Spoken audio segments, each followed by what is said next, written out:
I just realised something. Towards the end of our last stream, we realised that those moments where the game's gone dead silent, it was a glitch and it wasn't supposed to. There is music in those sections.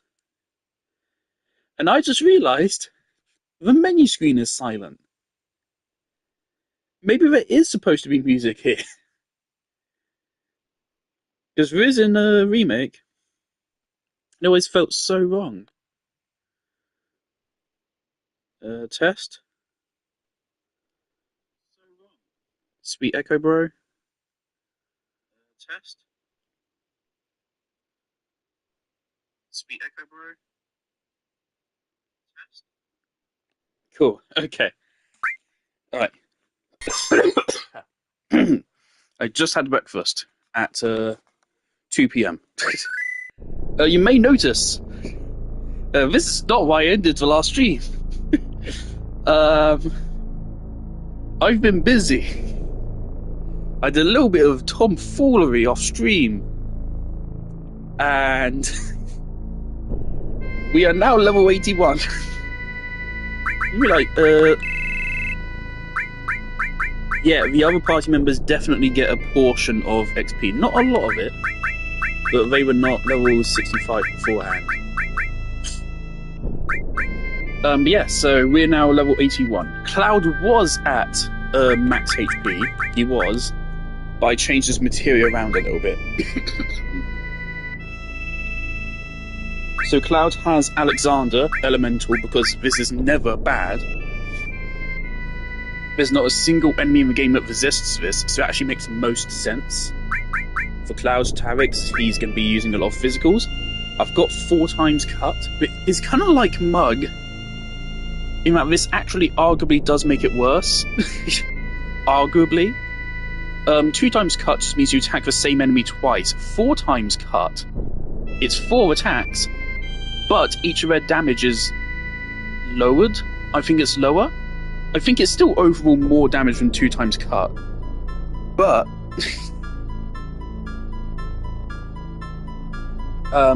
but it chooses 4 random enemies, so if there's 4 enemies on field, it could hit all of them once, rather than one of them twice. So yeah, it's arguably a downgrade to 2 times cut, but regardless, we have it. I've attached it to steel as well. So now Cloud will be able to steal shit really well, which actually means you can just drop this. But it has dexterity, which is good, but...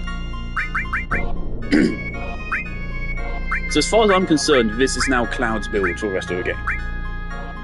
We can level this up. Also he has Contain. So yeah, this is what he's doing. Long range, because why not? I put him in the back row there. That makes him a little bit tankier.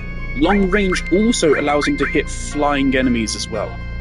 So not only does it effectively mean he's damage resistant, but now, like previously enemies where he couldn't hit them because they're in the air, now he can. I don't know if that's going to apply to Sephiroth himself. I haven't seen that much of Sephiroth before, but I believe he's flying. But it would feel a little bit mean if you could only use magic on him. Vincent's build I don't think has really changed at all. But I've given him HP up. Because yeah, you're not going to get characters to... That's the wrong destruct.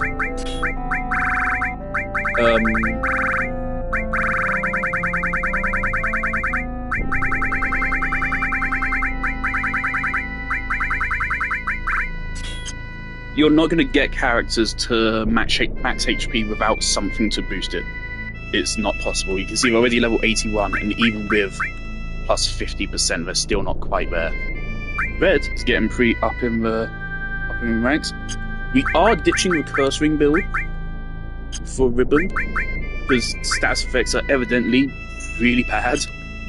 Because if Cloud gets confusion or something, then he will just rip. He will instantly kill the whole party. So we can't let that happen.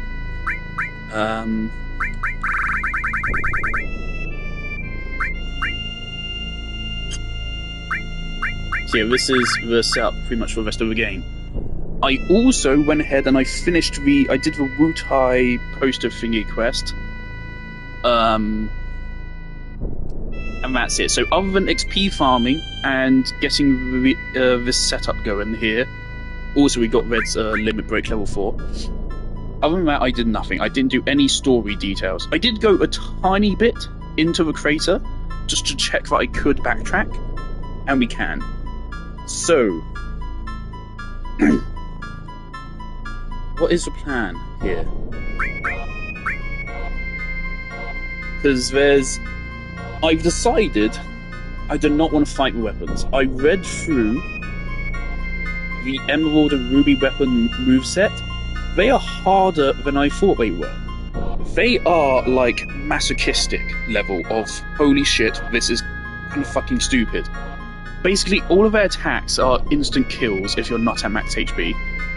Some of their attacks, Emerald has an attack which the damage scales based off how many materia you have. And it does like 12% damage per materia. So if you have 9 materia on the character, then it's an instant kill. 9 materia. Which I'm pretty sure all my characters have more than 9. So yeah, it really does seem just kind of masochistic. Could we beat Emerald? Yes. Absolutely. We could easily reduce everyone to lower than 9 materia. And Vincent can still be running his infinite healing, infinite MP generation build. And we would beat it. It's not a question of if we can do it. It's a question of, is it fucking fun? And no, it does not sound like fun. It sounds like intense tedium. And Ruby weapon, from what I understand... Oh yeah, actually, something I encountered while I was flying around here.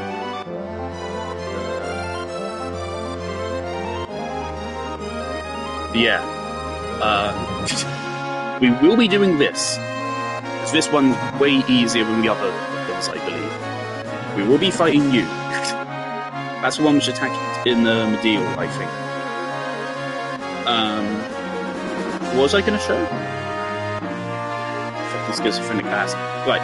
I believe Ruby weapon is supposed to spawn here. Problem is, we cannot go here. And the buggy is no longer available. If we want to go here, we have to get a chocobo. And that, I just can't be bothered. I read through the chocobo breeding quest, and it is really good. Like, you don't have to do any actual fights. All you have to do is just breed chocobos, spend a little bit of money, and do some chocobo racing.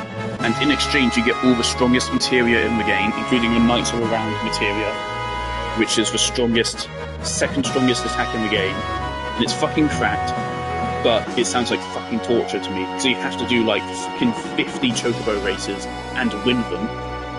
And then you have to like breed them, and you need to make sure it's male versus female and such, so they can actually breed. And you need to buy shit, you need to catch loads of chocobos. And there's RNG involved, and it sounds like fucking torture. It would probably take like 2 hours, but it would be the worst 2 hours of my life. So I also don't want to do that. So I'm axing off the Emerald and Ruby weapon, but definitely Ruby weapon. Maybe we can try Emerald, maybe. But we'd have to get the entire party to max HP at the very least before we can do that. I keep forgetting this is how this works.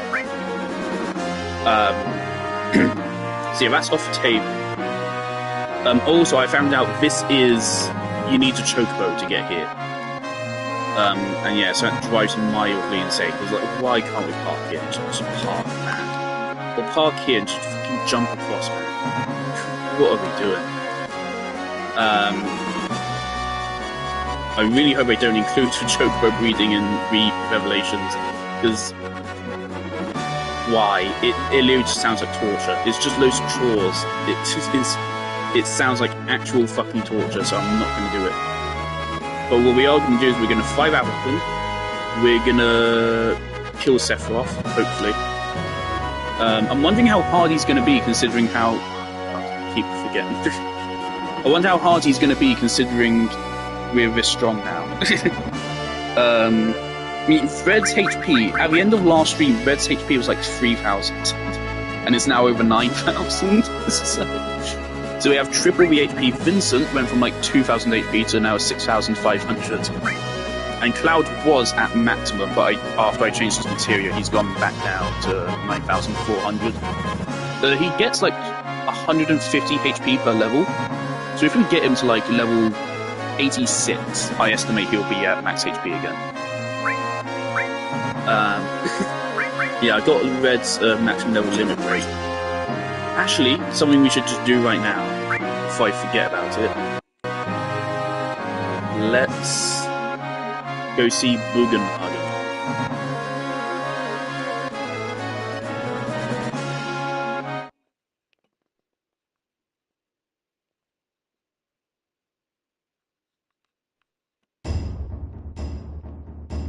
There's dialogue with this guy. He tells you to go see Bugenhagen.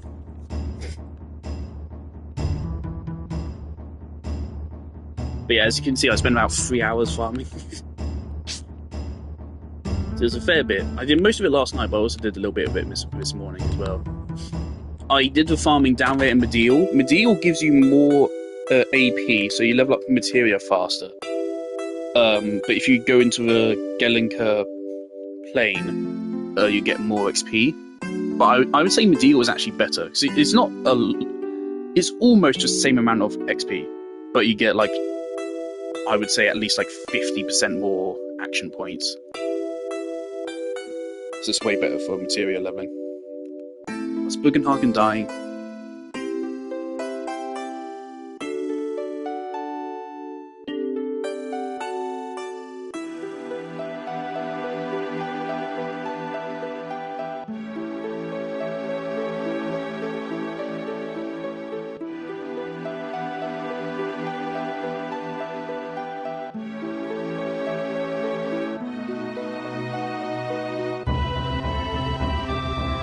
I fucking love this bit of music. Is this really like Red's theme? Because it's so fucking good, actually. I love it. Particularly this drum part.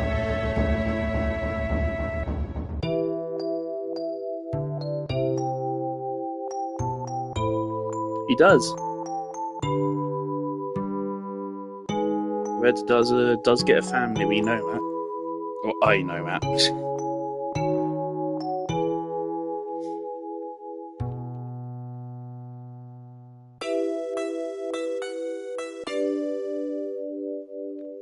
There he goes.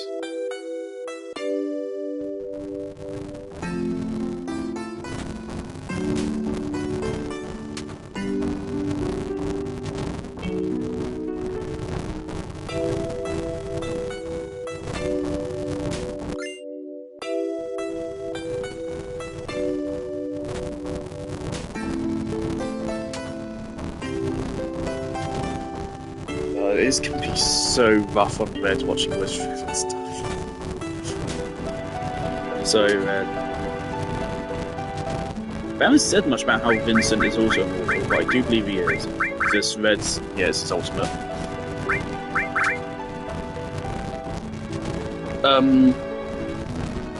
Red's limit break is kind of cracked. It was not that crazy. But it is a dramatic improvement over Sled's Fang. It fucking nukes every enemy on the board. It's just 10,000 damage to everything that's on the board. So it's a pretty good limit break. We've even gotten to a point where Vincent's limit break itself is actually pretty respectable now. He consistently hits every enemy for 7k every time he attacks. And of course, they're mostly AoE.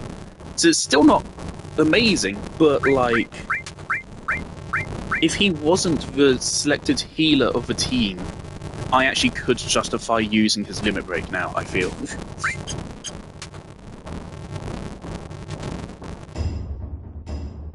Really, the problem with Vincent isn't the strength of his limit break, it's the fact that you lose all control of him for the rest of the fight.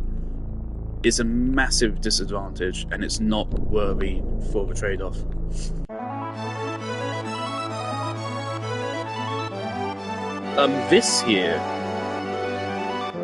This is a dungeon. I don't know if I'll bother doing it, but there's some materia there.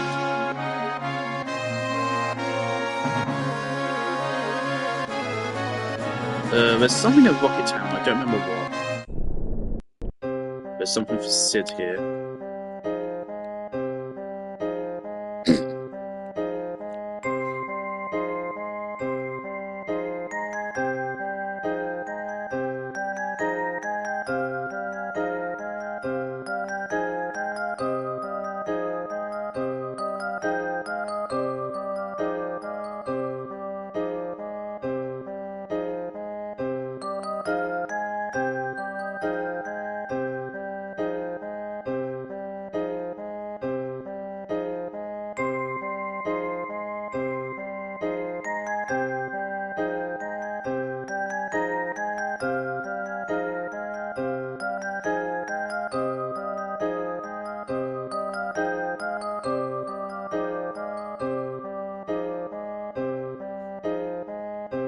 Okay, apparently you just talk to this guy.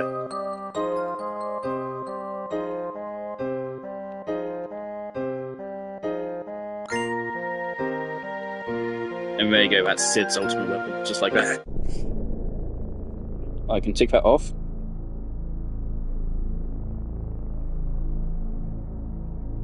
Close that. Feels so good to finally close all these side quest tabs. Alright.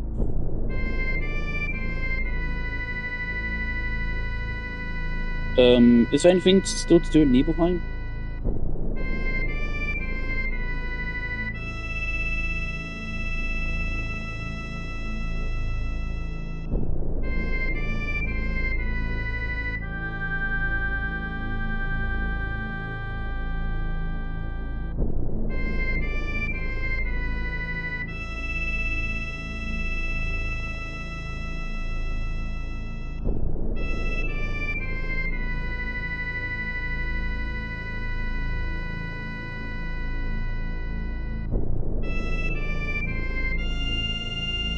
Alright.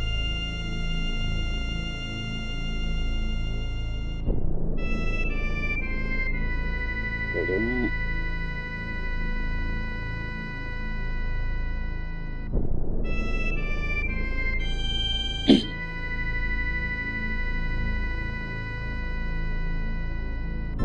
Alright, so we're gonna go to an orphan cave now.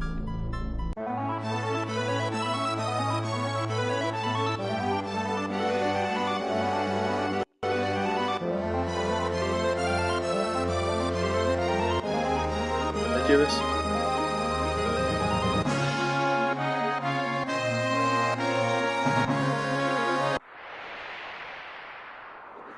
Alright.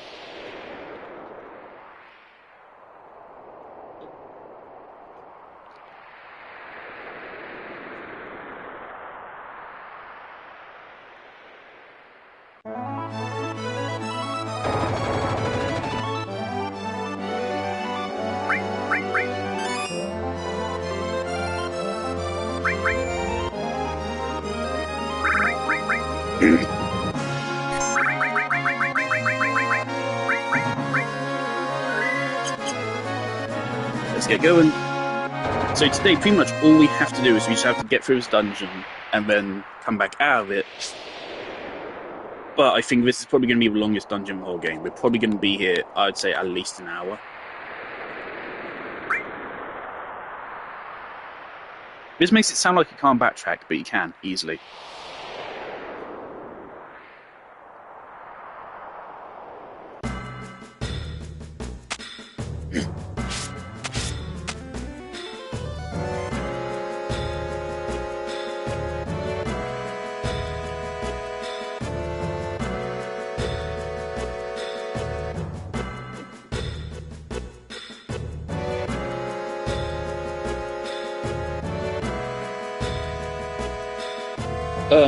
This chest, I opened it, I got a save crystal, which allows me to place down my own save point. We're not using that, because that can apparently, like, break the game. So I'm not using it. Which also means you have to get through this whole dungeon without saving as well.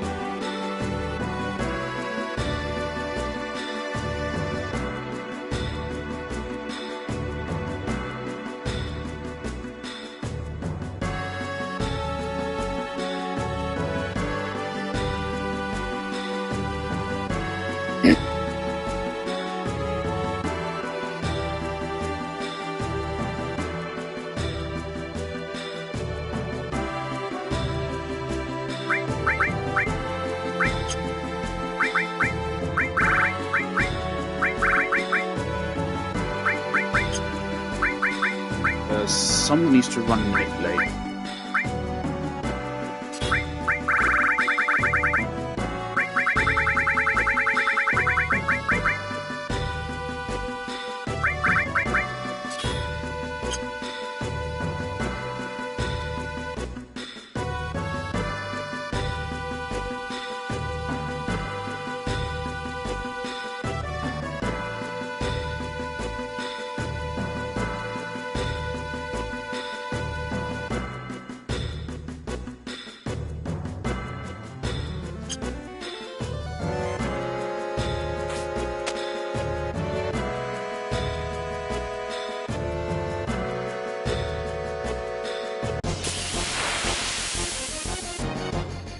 Right, so I believe the enemies here will be quite tough.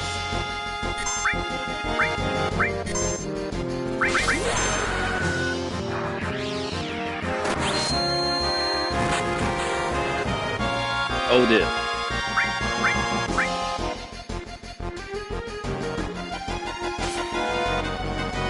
How did they do that? Did they just like tank the first hit they receive or something?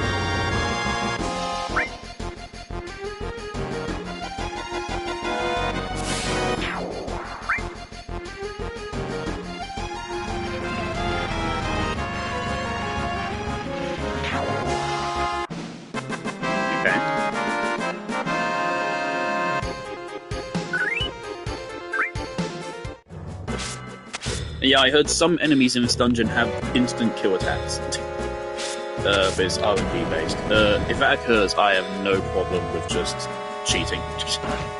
That sounds pretty bro. God, source goes on. Actually, my one got Vincent. Maybe to give him a little bit, something to work with.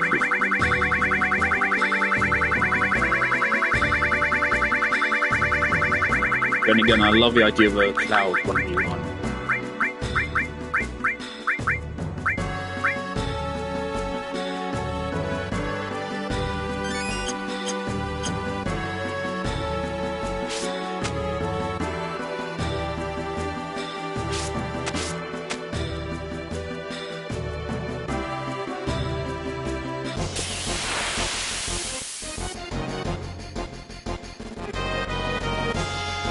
You. There's something we can do with you.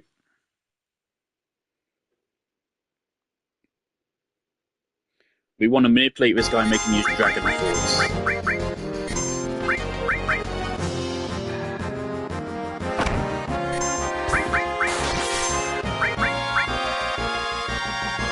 Brilliant.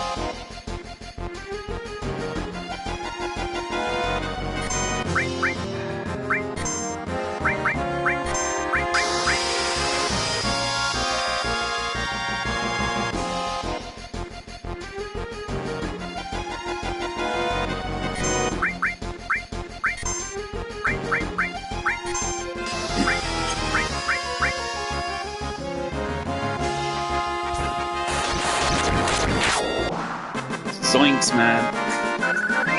Yeah, Clouds does a pretty good bit of damage. Right, we can tick that off. We'll check what it does some more time. Right, now we're here.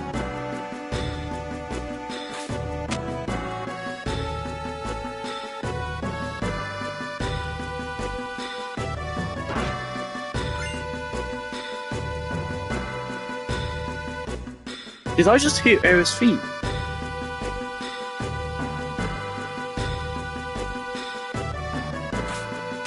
I think there's a tiny bit of Aerith's theme in this music.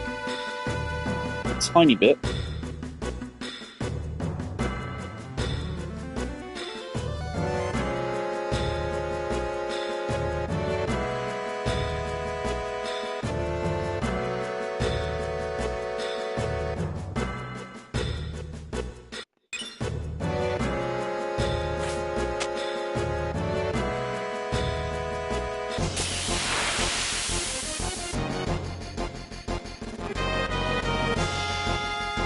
For you. That doesn't tell me. Scissors. That was dead to one hit. There's some enemies down here which we do want to farm out.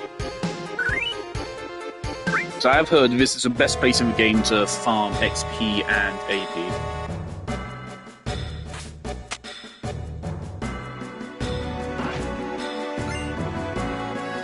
Elixir.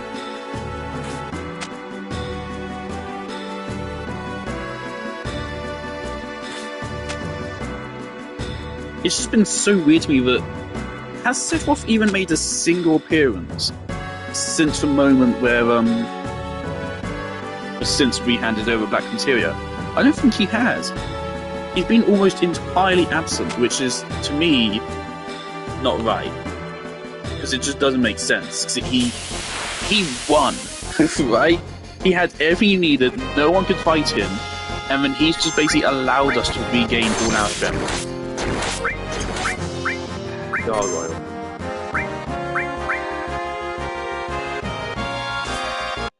I think maybe we just tanked the first hit dealt to him. It sucks. But here's Red's new limit break. Yeah.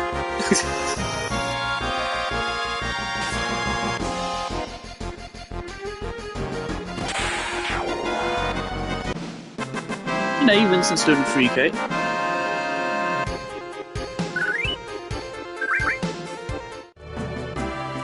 I'm a little bit worried that I'm not just over leveled, I am dramatically over leveled. Like, holy shit, we're gonna kill Sephiroth in 2 turns and it's gonna be really anticlimactic. I'm actually a little bit worried.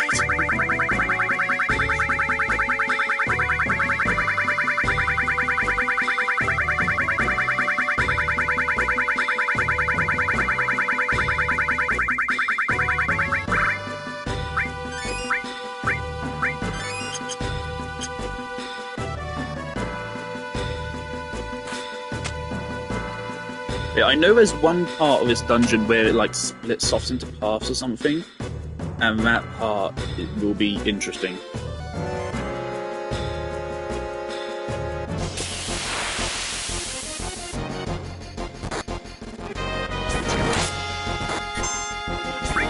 Where are you, parasite?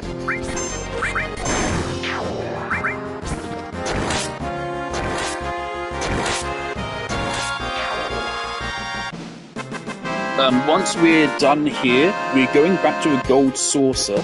We're going to get Cloud's level 4 limit break by going through the battle square, which for some reason is how you get Cloud's level 4 limit break. And then, it's the strongest attack in the game. I happen to know. So I would like to get that. So we're going to get that from Battle Tower, Battle Square, wherever the fuck it is. And then we're going to go take on the weapon that was by Junon. And then we're coming back here and we're putting Sephiroth down. Unless I feel like doing Emerald Weapon. Which we can maybe give it a try or two. But it's most likely not going to happen.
Maybe we need some more AoE attacks.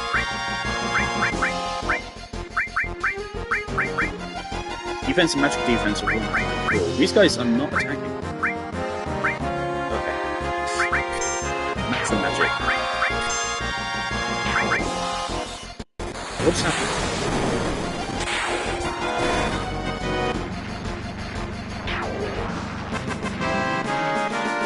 I have a feeling that's one of the instant kill attacks.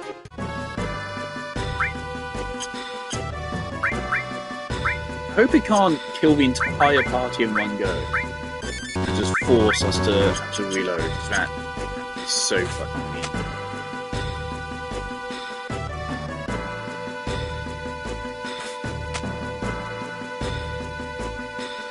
What am I looking here, boss?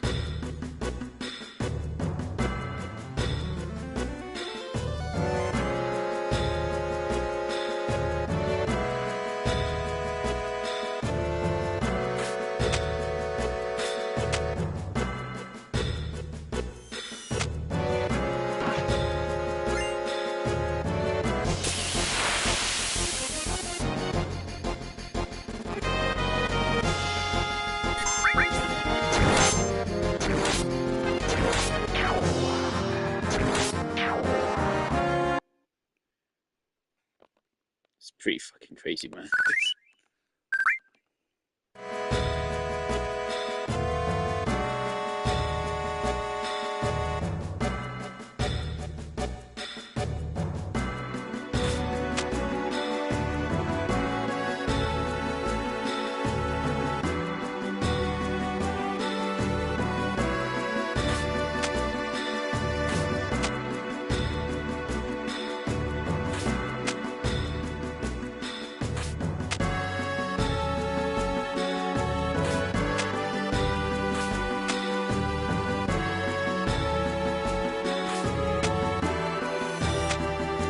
Well,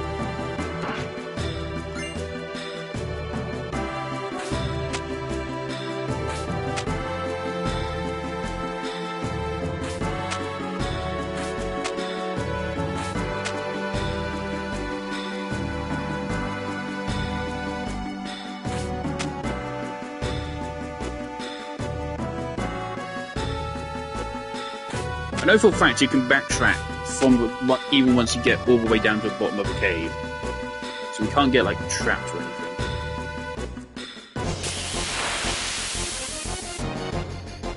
We'll know when the point of no return is. Apparently it is like once we get to the bottom of this cave and we presumably go to fight Sephiroth, like that's it, we're then locked in to battles and cutscenes, I think, for the rest of the game. And something I realised, we have not fought Sephiroth Reborn. I thought that happened earlier than this, but apparently, I think what's going to happen is we fight Sephiroth Reborn, and then he goes down, and then he turns into a safer Sephiroth. I think that's what's going to happen. And obviously that won't happen in Revelations, they've already used Sephiroth Reborn in Rebirth instead.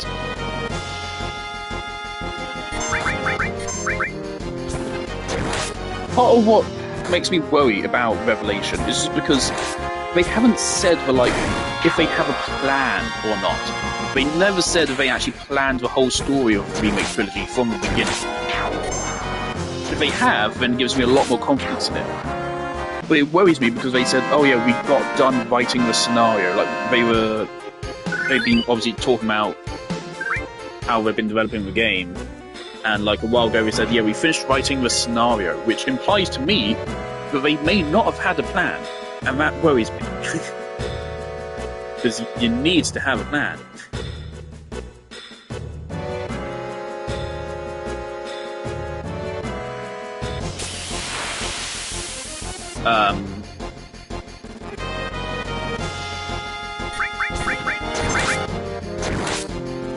But the fact they use Sephiroth Reborn in Rebirth suggests to me they do have a plan. And they know they're not going to be using Sephiroth Reborn in Revelation. Well, that guy drops 5k XP.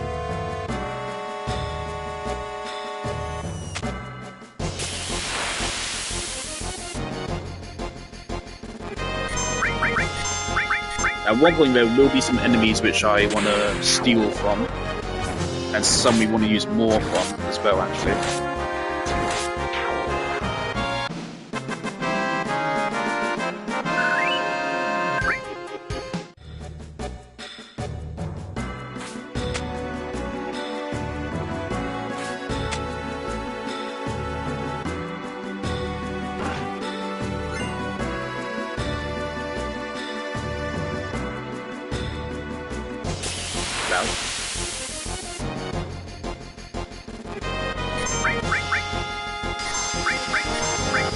I definitely do have some like criticisms to make of the game.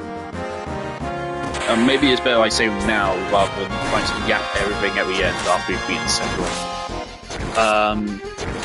Something Remake series does way better than this game is the actual party dynamic and the characterization. It does it way better. Fuck's sake, I did that again. Actually, I think it's fine. How do we get down there?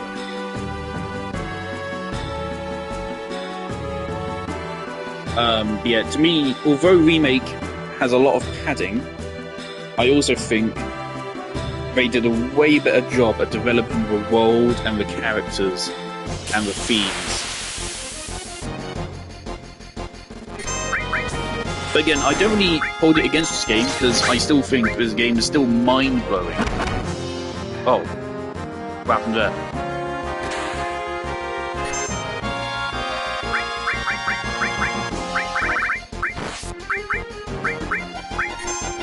I think this game is still mind-blowing by 1997 standards, and by today it's still good. I wouldn't play this game for fucking 40 plus hours if I didn't think it was really good. Wow. How do they one-shot?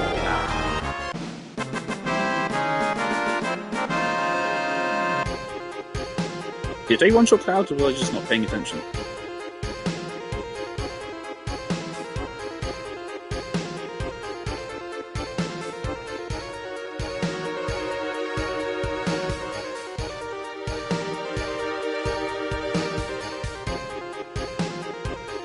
What the fuck?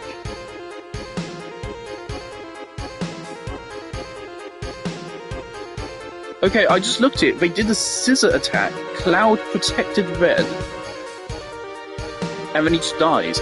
It says Cloud took 5 damage, but he just fucking dies. That might have just been a glitch. I have no clue what the fuck that was. I have no clue why he died there. Thankfully, how many Phoenix Downs do we have? We have enough. There should be enough to last us a while.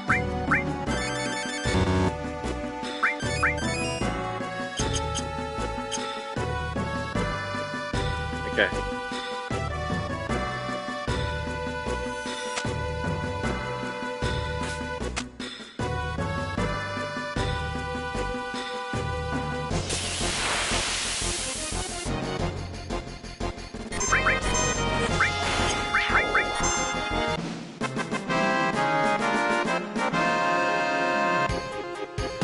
But so in general, the only concern, like, I think Remake does the original story better.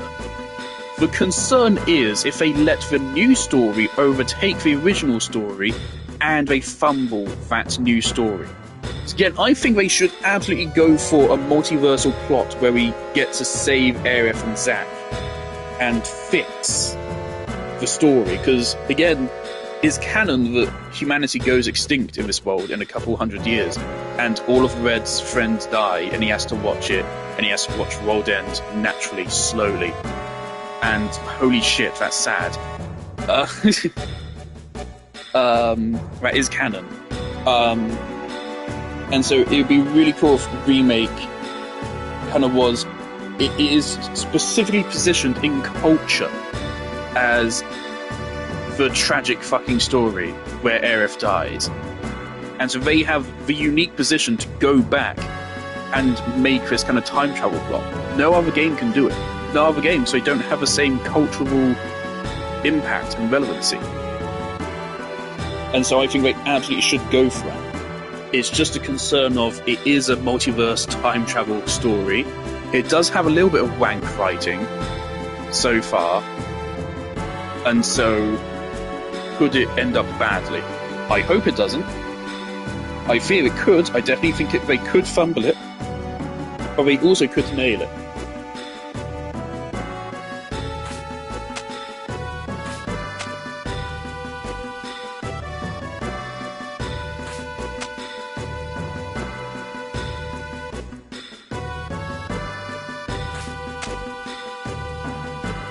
But having played this, I am so excited to see how they adapt these into more cinematic cutscenes. I also want to say, this game's cutscenes, I think they are so good. The CG is great, but also like the actual in-game cutscenes, the epilepsy isn't good. The flashing images aren't great, but the text on the screen and such, it really does feel like analog horror, doesn't it? It feels like we're seeing analog horror tropes develop, which is so weird for Final Fantasy VII, but it works so well for this game. There's something fucking terrifying when Genova appeared on screen after Aerith died and said, "You are just a puppet." It actually works so well, and it's a shame we lost that in Remake, but also they can't do it. like that wouldn't fly for a modern audience with the kind of cinematic storytelling they're going for. It's kind of inherently contradictory. They just can't do it.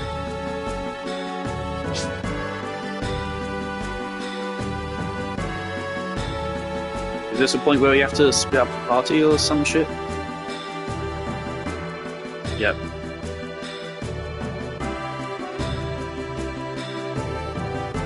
Okay, so I'm gonna use a guide on this because this can be tricky. There's an optimal way to do this, apparently, I think.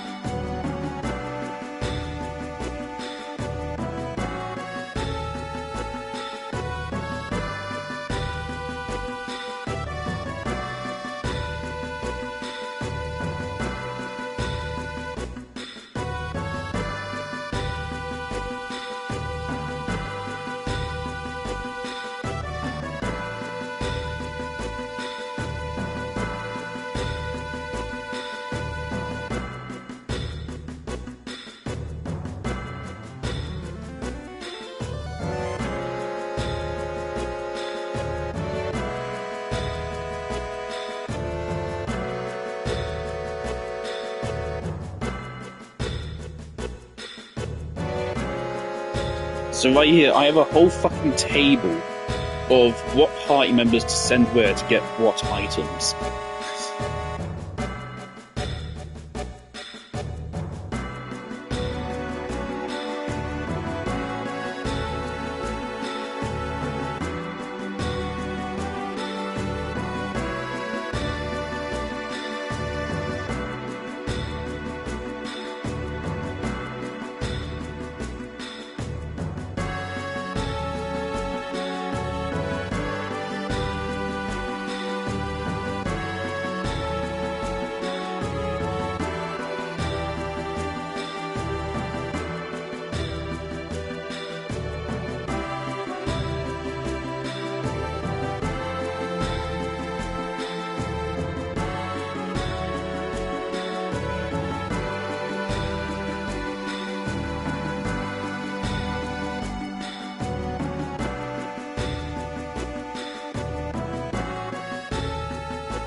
Okay.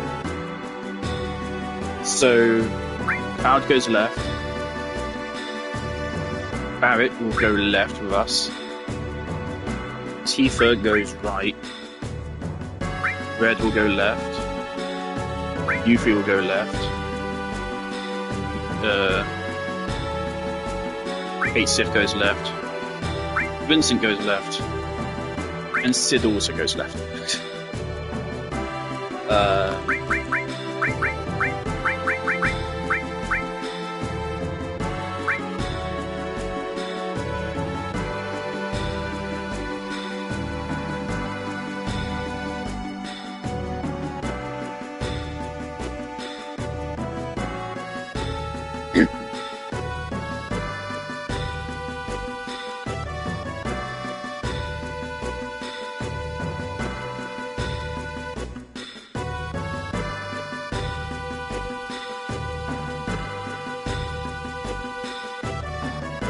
So yeah, like each character will give us an item back when we reunite at the end of this area.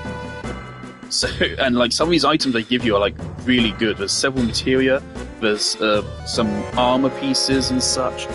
It's wild.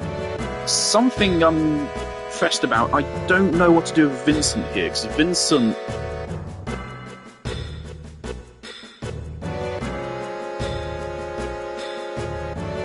It sounds like Vincent can split away from us and get a cool materia, which I don't think I have one of yet.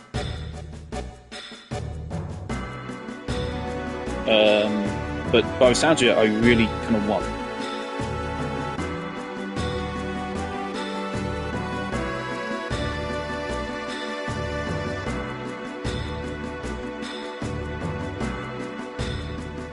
So I don't know what to do when we go to the next area.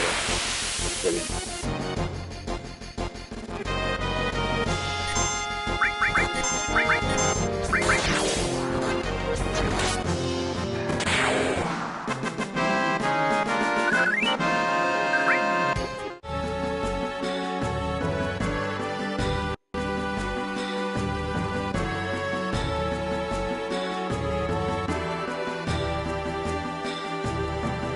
Okay, so apparently here we want to go... Cloud goes down. Barrett goes down. Red will go up. Yuffie will go up. Kate goes down. Vincent goes down. And Sid goes up. So we're going to be running Vincent and Barrett for a little while. Hopefully only a little while. Hopefully. Don't know how long this section lasts.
Okay, so it sounds like we only have to go for like 1 or 2 rooms split up, so we should be okay.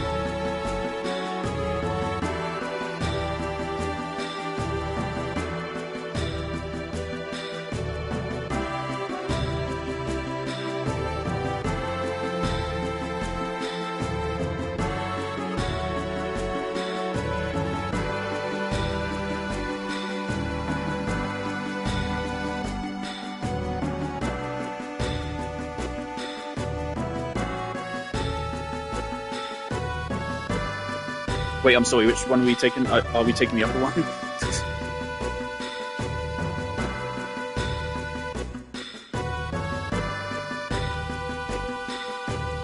Which one did Kate Sith go down? We should be following him.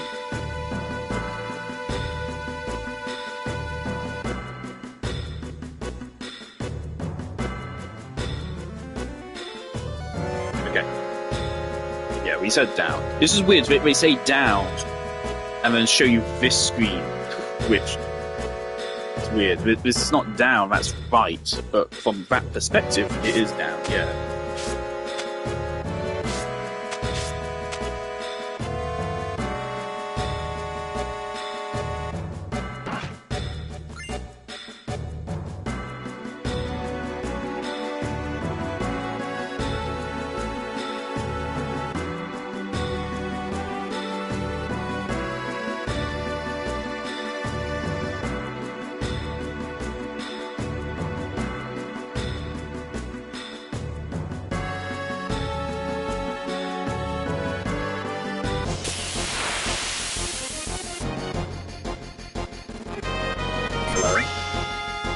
Alan Magnet.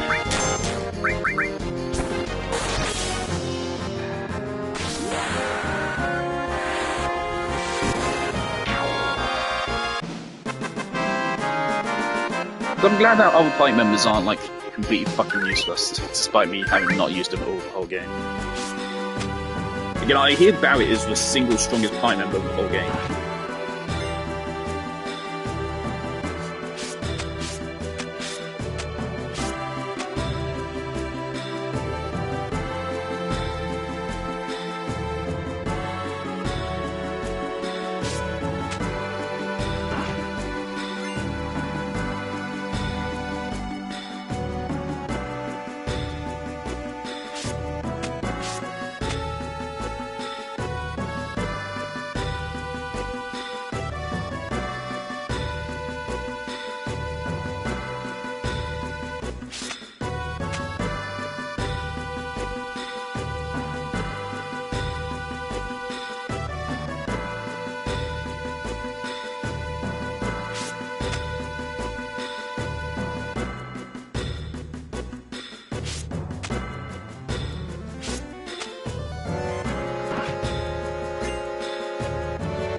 What's that on the left there?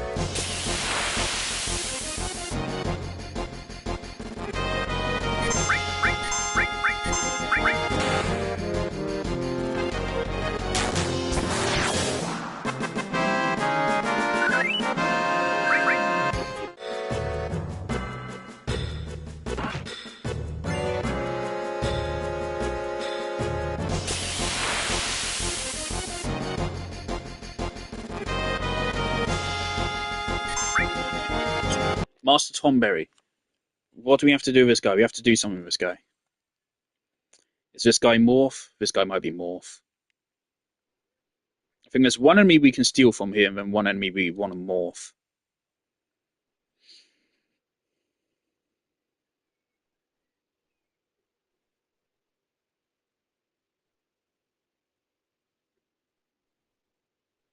Yeah, okay, we want to Morph this guy. Well, we don't have it. Do we?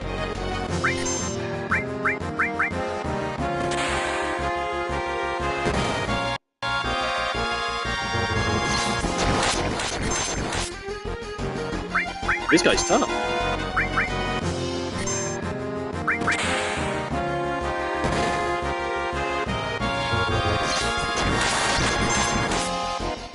This guy's really tough.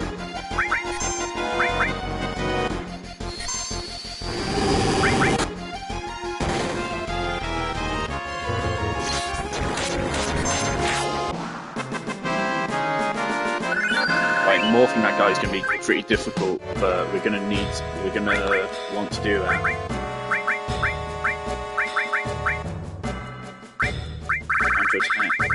Counter attack.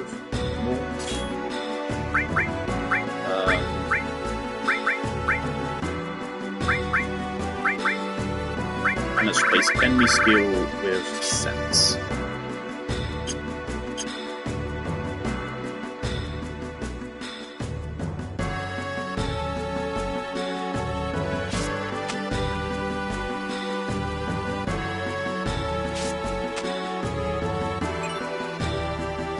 magic counter.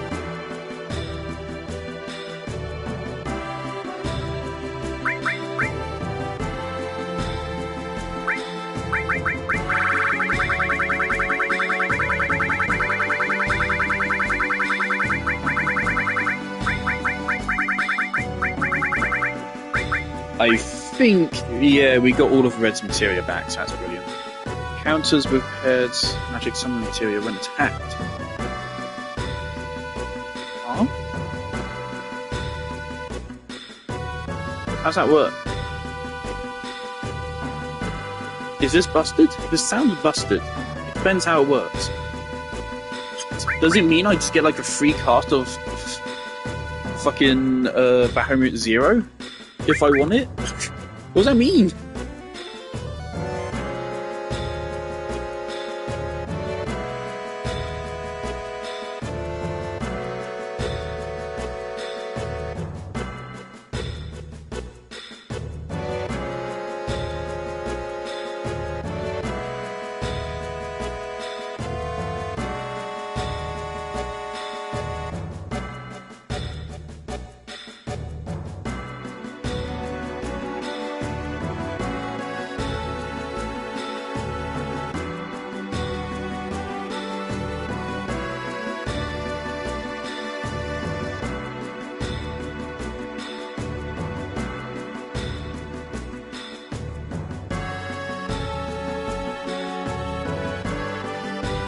Starts at a 30% chance, goes up to 100% at max level.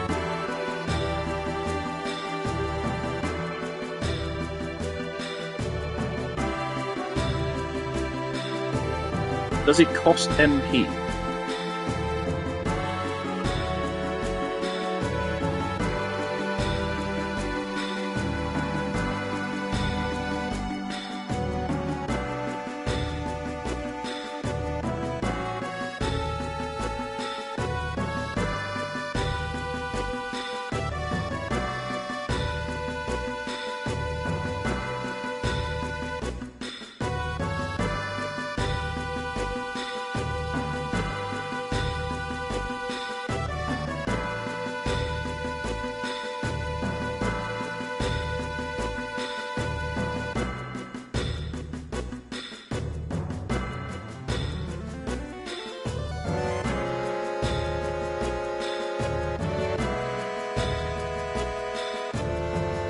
Okay, it does use the MP.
What I'm curious about is if I pair it with a summon, does it consume that summon's use case? If I only have one option, one time to use a summon, and then the counter uses it, is that then the one usage of it used up? If so, it doesn't sound that crazy good. It just means you get an extra turn occasionally.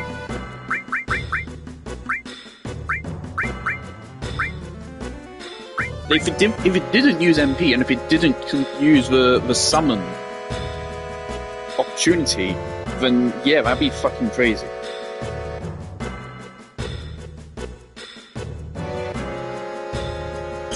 But as is, that doesn't sound that crazy good. It sounds good, but Oh no.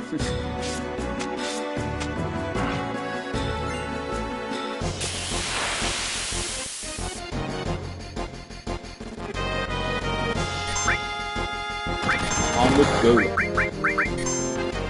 That hurt.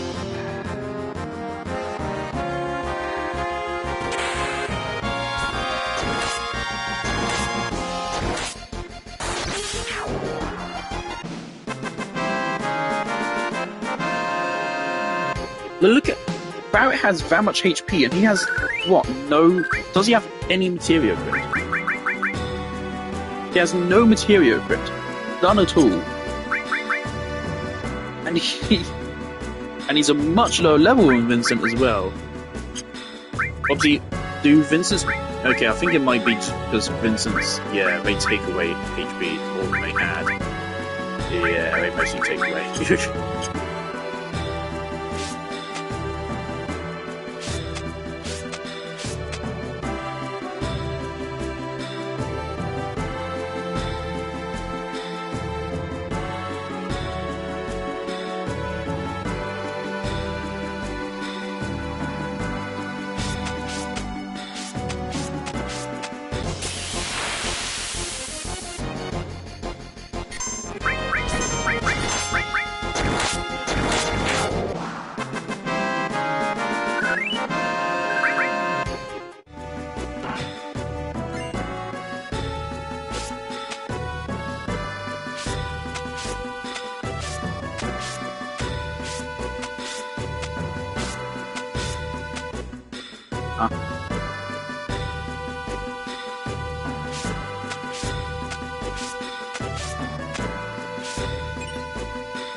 Okay. Mega. Ooh.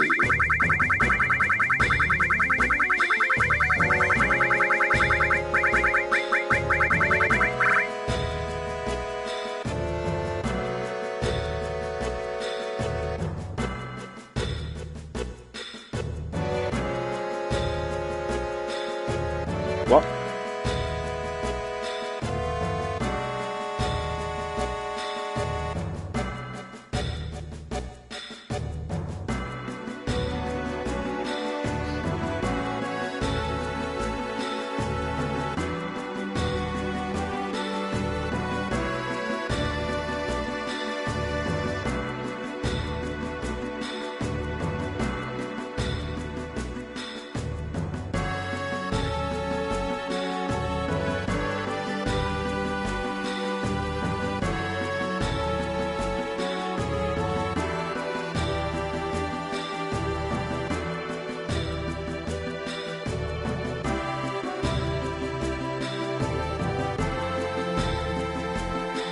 That's interesting. So it is it's an all materia, but you don't have to link it. It just works. But it has the same restriction of only a couple times per battle. That could work on Vincent. So he has more available casts.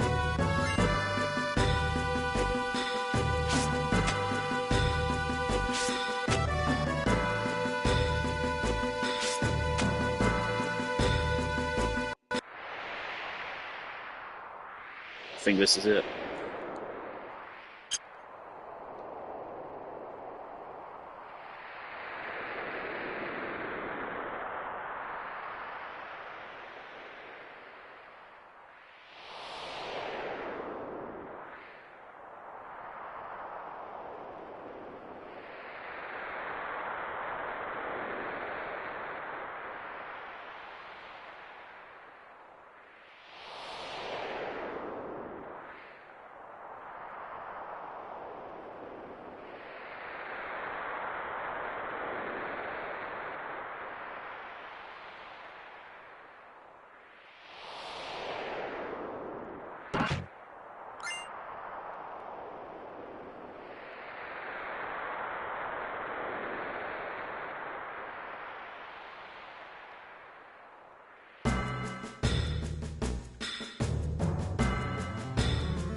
Are you really not gonna let me switch him back?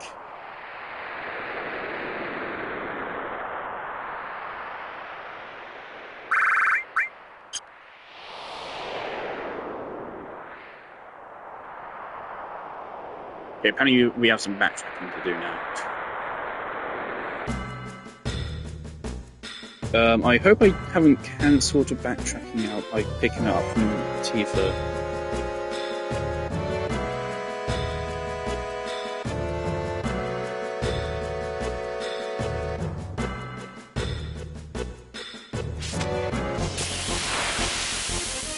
Okay. This guy.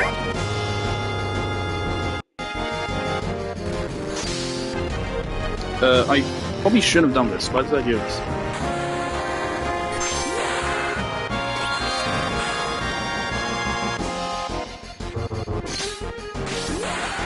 Ooh.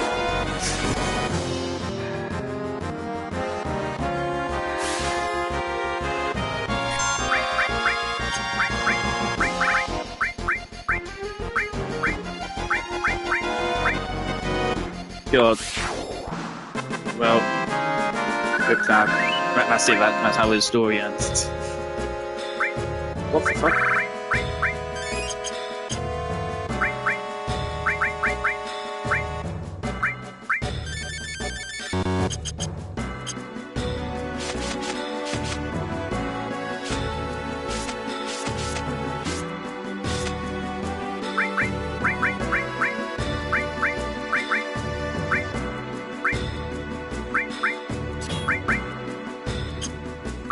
You've sensed that.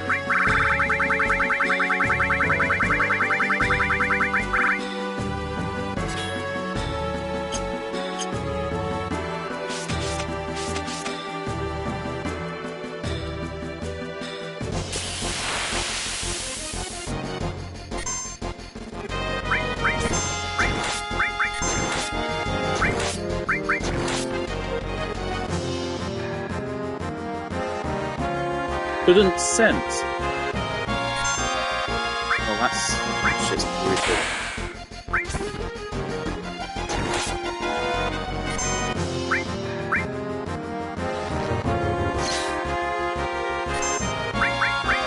This is mean.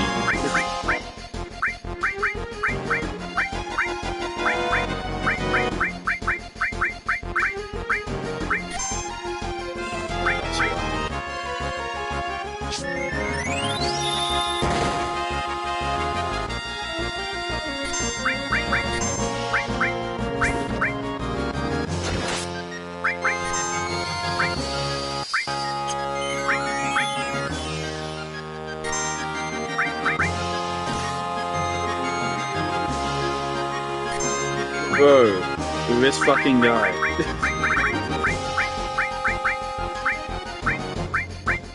Why does it default to the character that's using the fucking item? This makes no sense. Okay, so every attack this guy has an instant kill.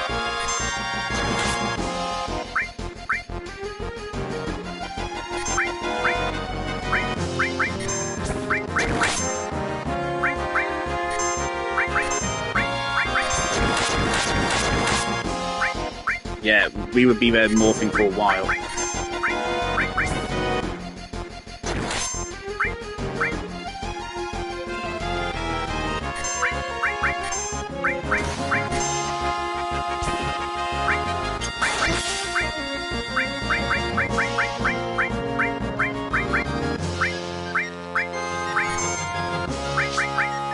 We'll be here for a while, but we will get it.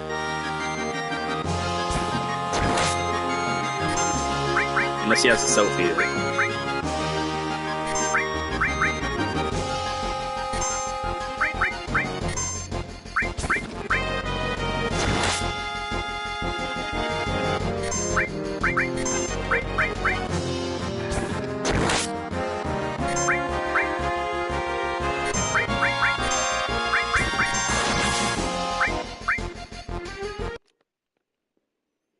Let me Google this guy. How much health does he have?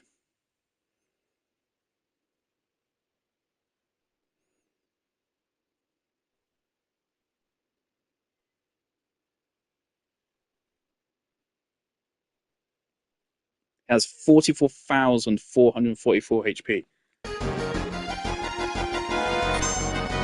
We've definitely done a decent cut into that. We'll do one more. Fuck.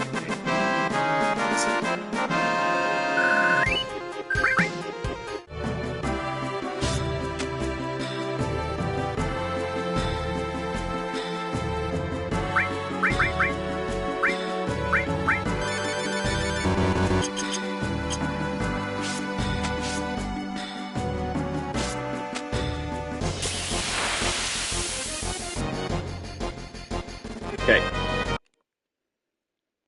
So 44,000.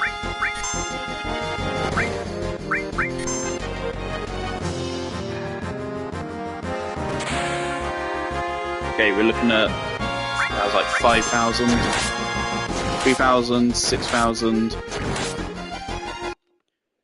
Okay, so that's about 12,000, 17,000.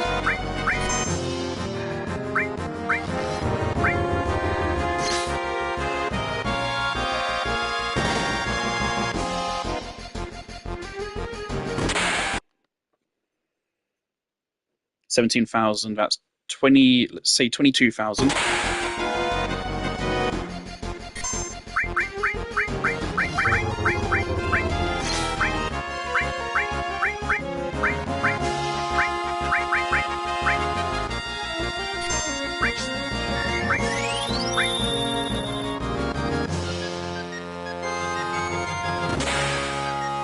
Okay, that's about 25,000.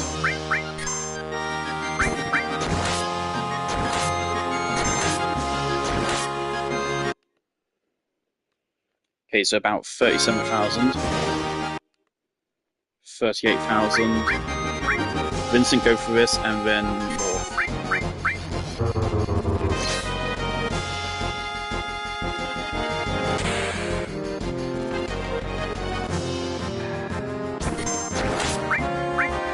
Okay, a handful of morphs. I'm pretty sure if we attack him now, though, he will die.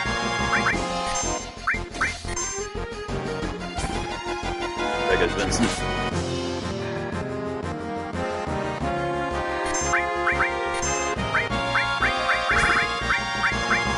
No, I brought these Phoenix down for a reason. Didn't think it'd be this. Again, how are you supposed to discover this shit without Googling it? You can't even see his health bar. There's no way to know this without Google. And Google didn't exist when this game released, did it? Maybe in a very early stage.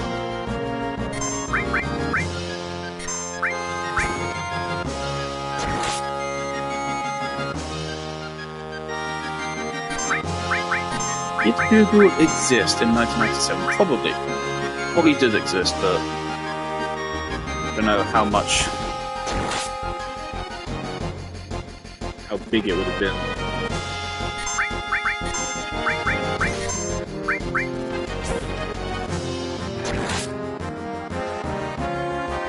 I kind of thought he would be dead by now.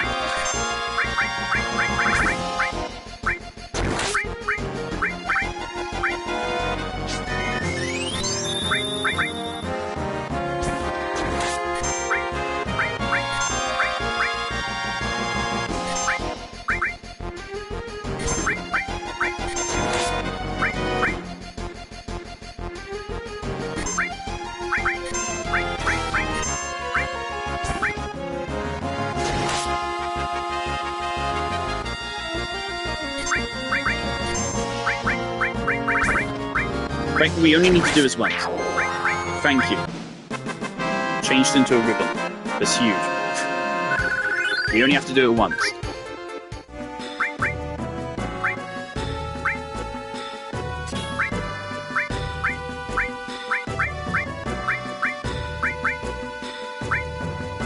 Okay, what was it before his ultimate?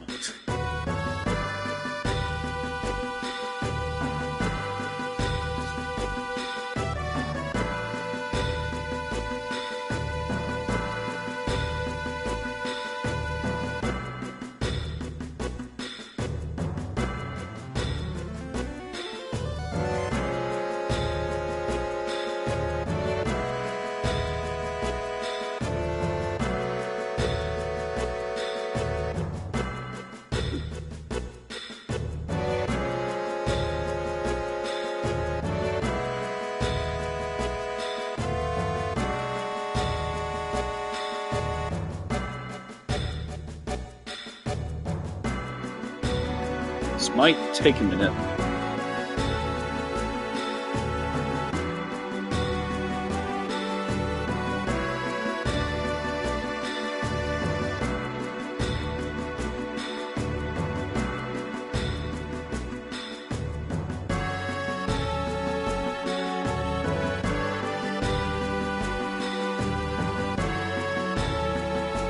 It was right after we split up, wasn't it?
Yeah, I found it.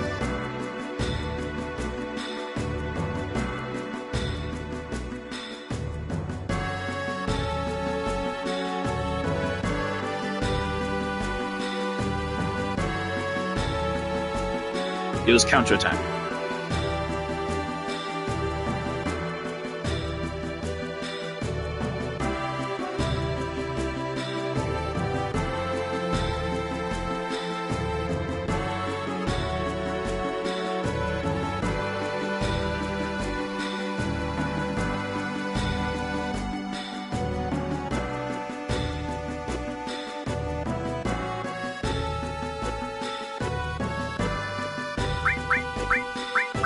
Counter-attack and enemy skill.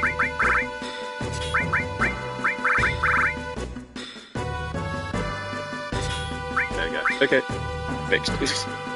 That took a while. I did a whole hour-long clip there, and it was half an hour ago now. But now we can just kill that guy.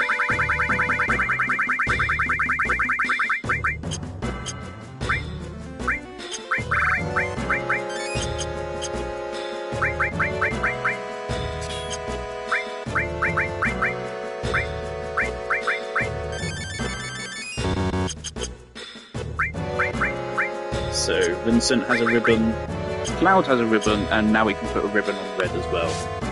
Immunity to basically all stats effects is huge.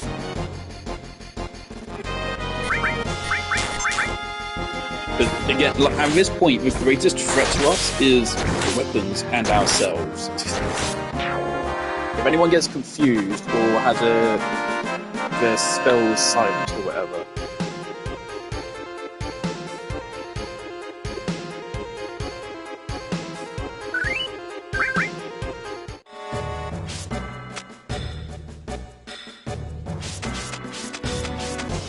I kind of want to get Red back in the party as soon as possible.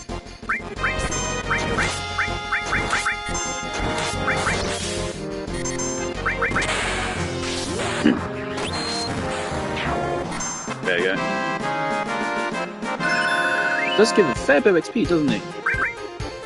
Only 200 AP though. Right, so apparently now if we go for the upper path,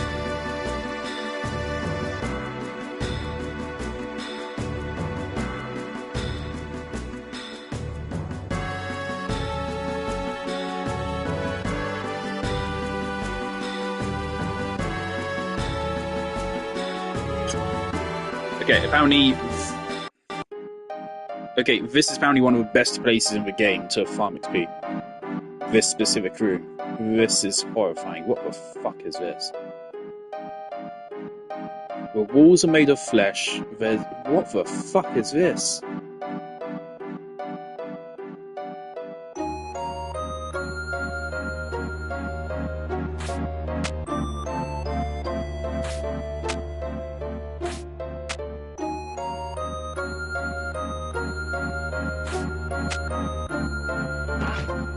But so I think the idea is that the party members go through these areas and we pick up the items and then we give them back to you at the end. But if we grab them here before we grab them from the party members, then I think we can get 2 copies.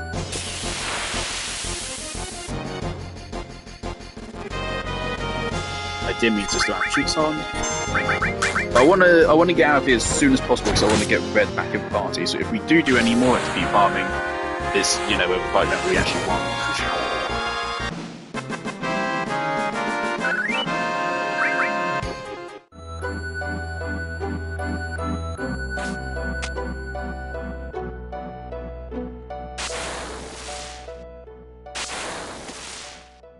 Okay, sure.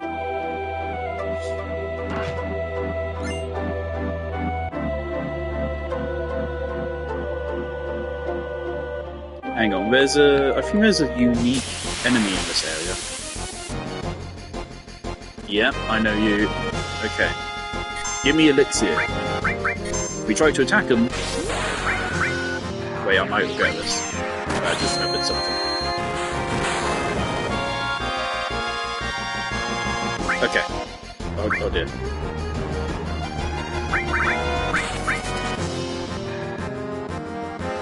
First ring was the rat's bag.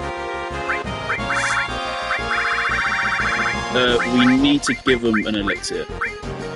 Curse ring is really unfortunate because that's one of the rarest items in the whole game.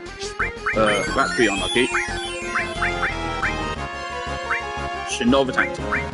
Give him an elixir.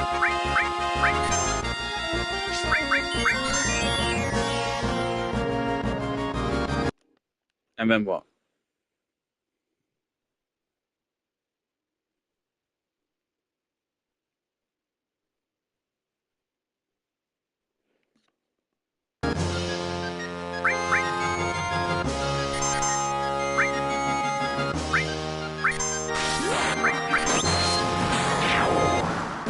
Okay, we've got curse ring back. Good.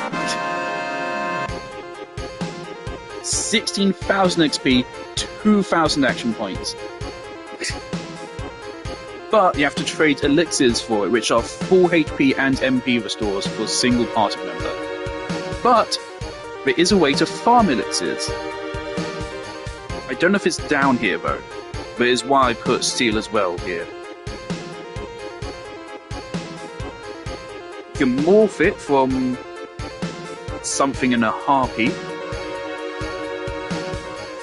It drops from Dark Dragon and the Turks. You can steal it from Master Tomberry.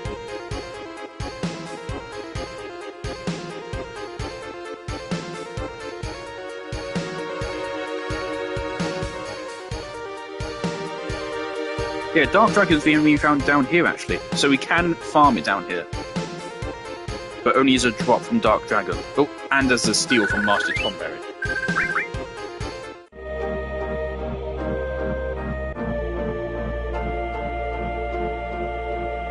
So if we're willing to farm those things, that could be a good idea. We have 15 elixirs, we have 10 mega elixirs, we have 44 turbo ethers, and 34 X potions. So it really comes down to, do we want to farm them for that? You cannot kill them without giving elixirs. So if you get into a fight with them, you either escape or you do it.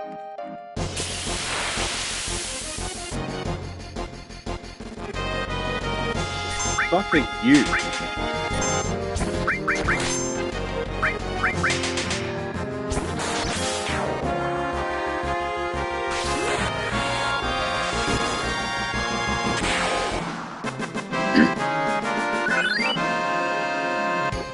The thing is, 15k XP, like, is a good amount, but a regular encounter still gives us 2,000.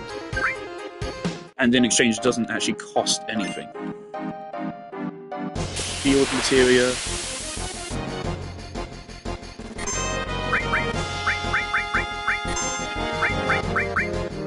I'll do it.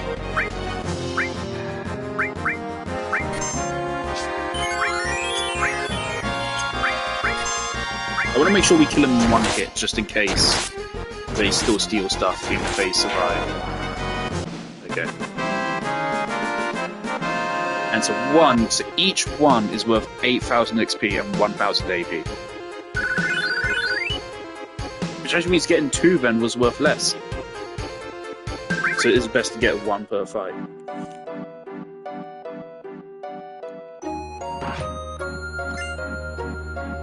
Vaccine, I still don't know what it actually does. How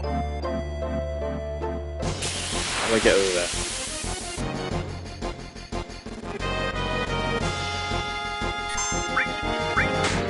Friskfoot.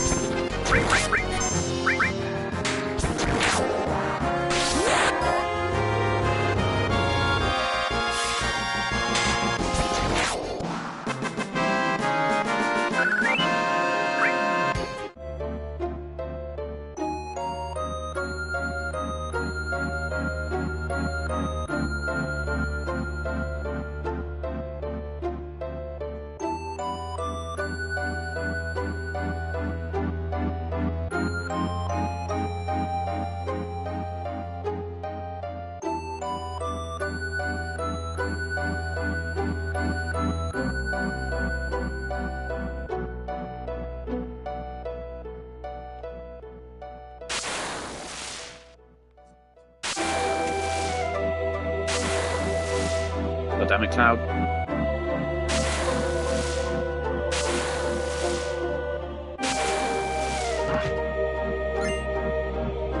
Imperial Guard.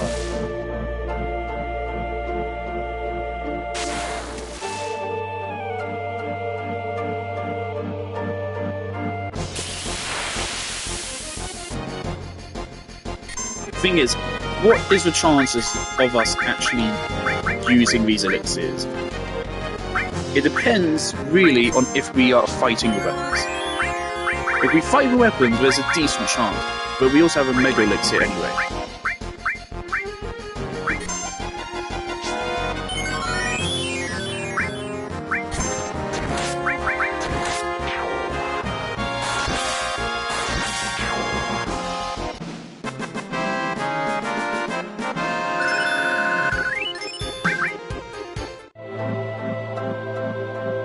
Sucks with red doesn't get full on here.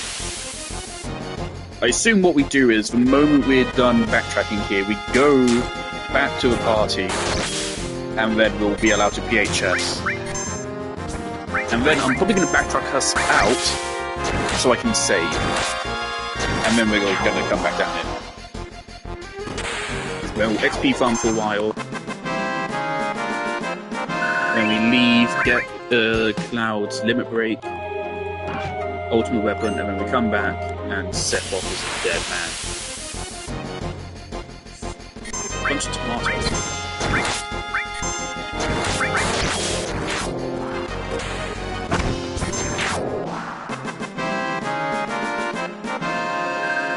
Zero X. What?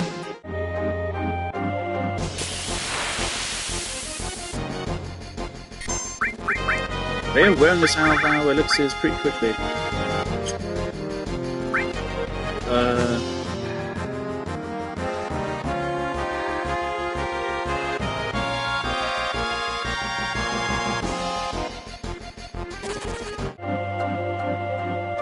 Okay, that's how escaping the battle works.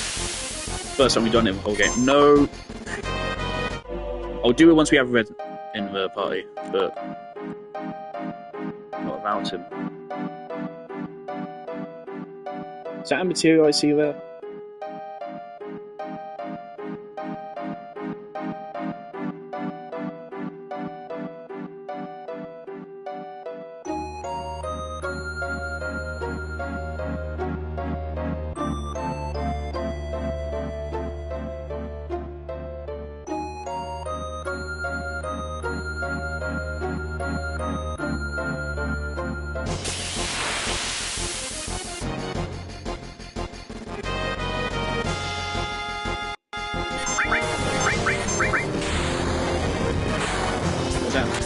That like did a tiny bit of damage. Thing is, I heard that if you can beat the enemies in the cave leading up to Sephiroth, then you can handle Sephiroth just fine. Counter. We can't only just defeat these guys. We're shredding them. This doesn't seem to work. Unfortunately, I don't think this works. Counter, though, is specifically designed for this, is it not? This is a magic counter, but it's just for a regular counter. So it should work with this.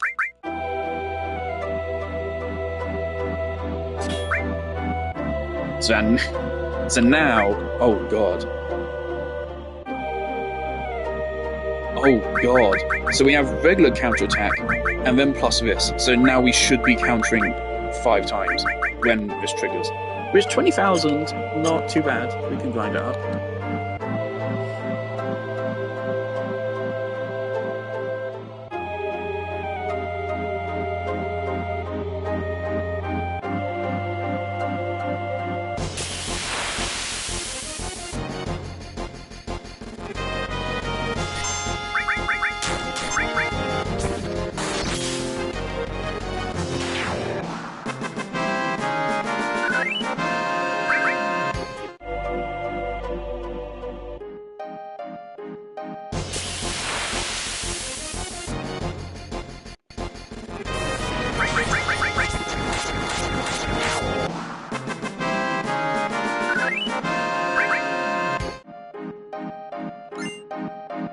Yeah, I saw it. W magic. Part of what I love about Materia is that like they're not just stat changes, and they're also not just one spell usually. Like the magic ones have multiple spells, and they level up. Like they're super dynamic. Cast 2 magic spells at once. Oh my god. Oh, that's so dirty. Oh, that's so dirty. Does it still charge you for both?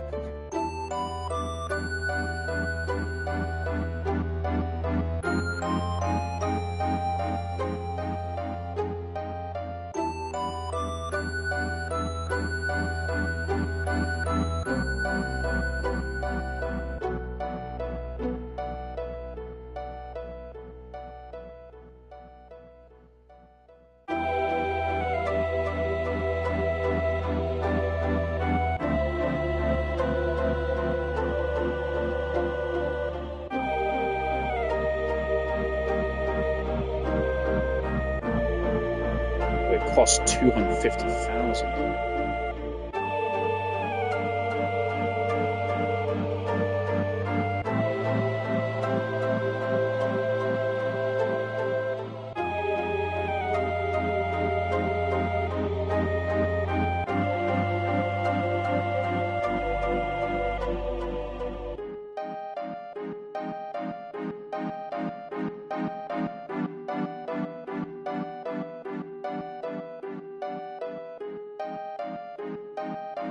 Okay.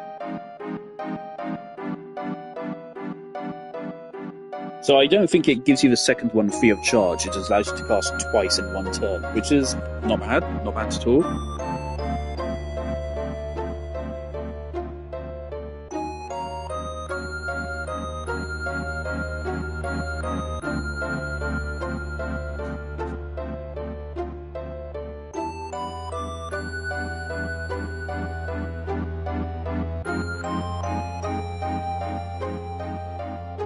Okay, special alert. Apparently the next room has a bug or something in it. There's an enemy which spawns in the next room which has a bug. And for some reason, they have an enemy skill, which can go on the enemy skill, but only the first ever enemy we encounter will have it. Which means if we want to get it,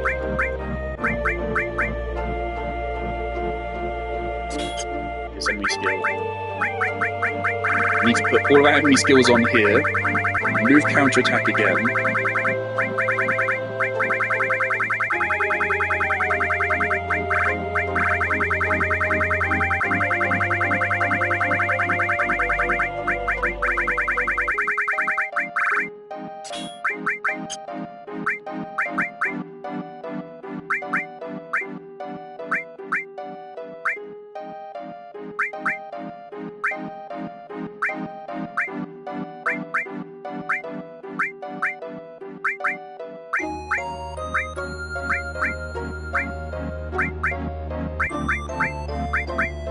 never fixed this one. What was this?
I don't remember what this was.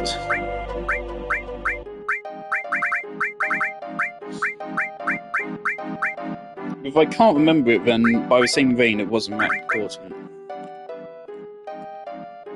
Let's go back and look for it. When was Master Thornberry? I need to look for Master Thornberry encounter now.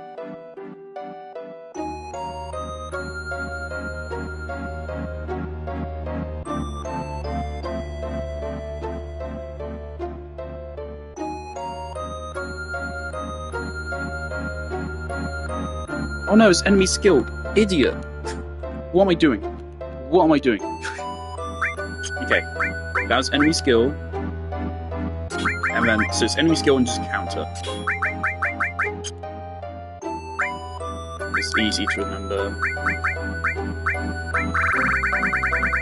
And then we give you manipulate.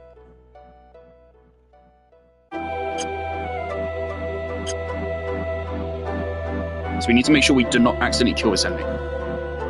Or lose the fight.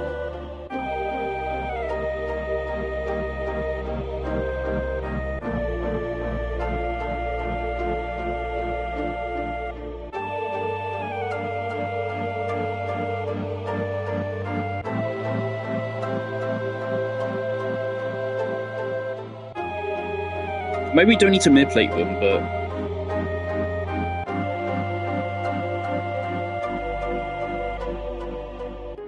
maybe they use it when they die? Well, I'll try manipulating regardless. What?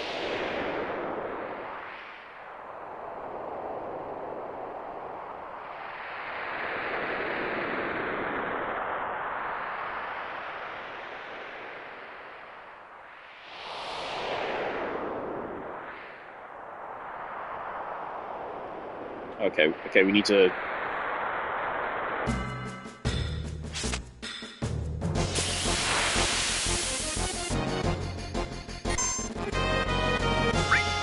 You.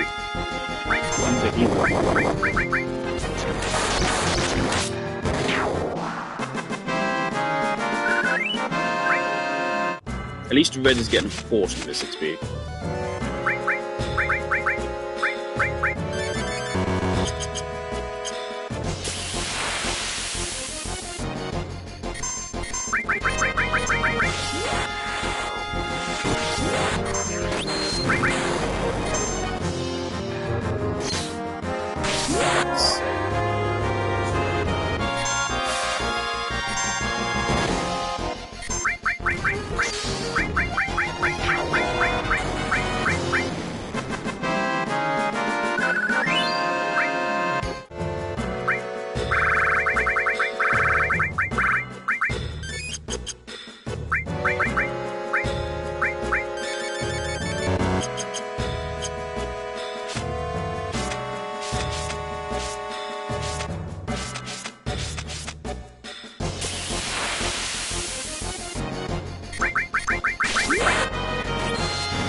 So yeah, now we're going this way.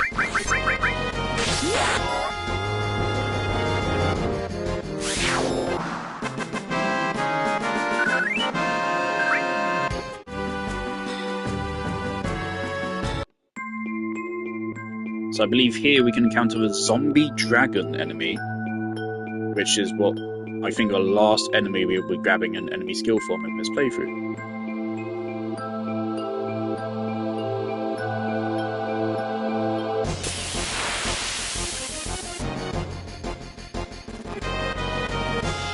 Oh, it's you!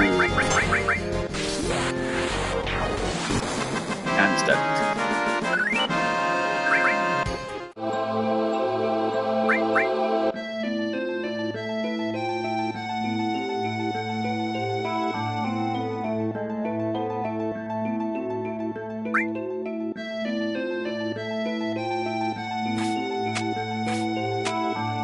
Yep, okay, so there you go. You can see that's just Tifa looted.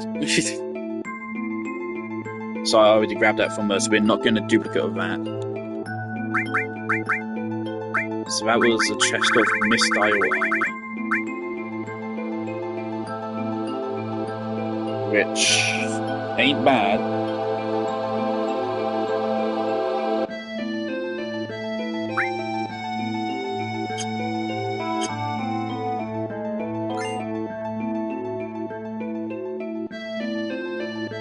Thing is, for Sephiroth's fight, I don't know what to expect. I have no clue what his moveset is going to be.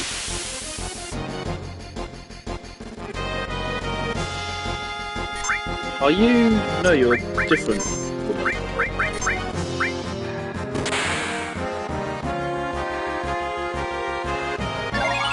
Don't fall in love, Vincent. Remember Lucretia.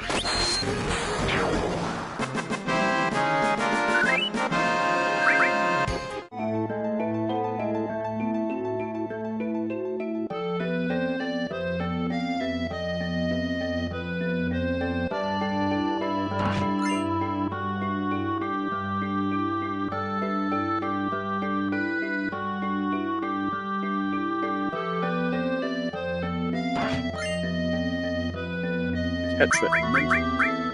I think we got one week before.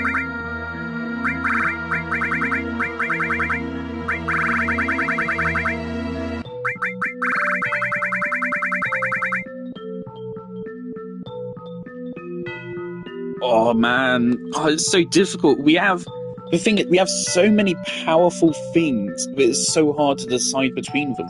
They're all powerful in different ways, which could fit different situations. And I don't know what situation we're going to be in against a fight against Sephiroth. What I do know is the worst case scenario is he hits Confuse and makes Cloud fall in love, which would be quite funny. But it would then also mean an instant loss if that happened. So that's why I'm putting ribbons on. Ribbons, I think, are the most valuable still.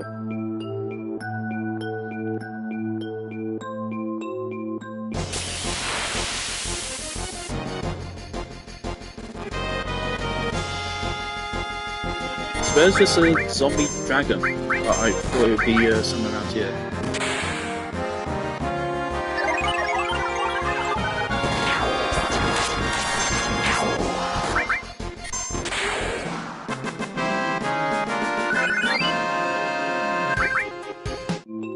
That's first level up in a while, I think.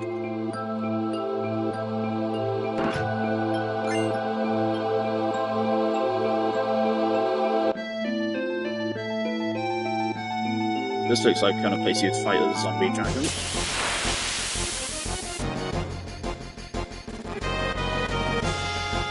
These guys again. Death Dealers. Last time we encountered you guys, you were actively beneficial to encounter. How about now? You really aren't much trouble. This really worries me that, like, we're gonna one-shot Sephiroth or something.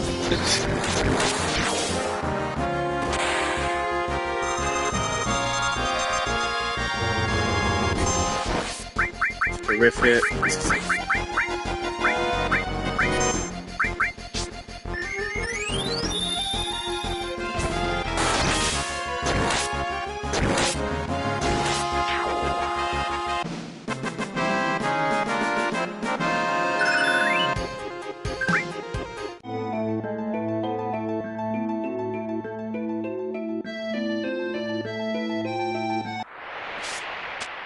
I didn't want to jump down.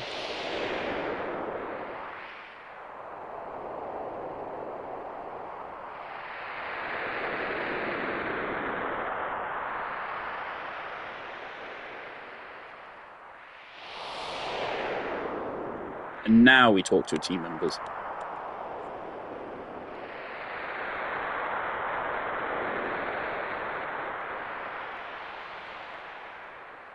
No, okay, we don't get our duplicate items. So I think because we talked to Tifa, yeah. Oh, rip, my impulsivity has cost me greatly.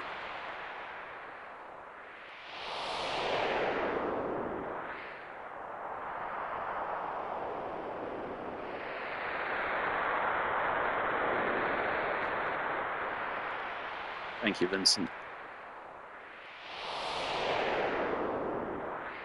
Yeah, okay, so we don't get our duplicate items, which I don't think really matters. Don't think I'm going to use most of them anyway. But I'm turning off encounters. No, I'm not. I am turning on cheese. So that is a point of no return.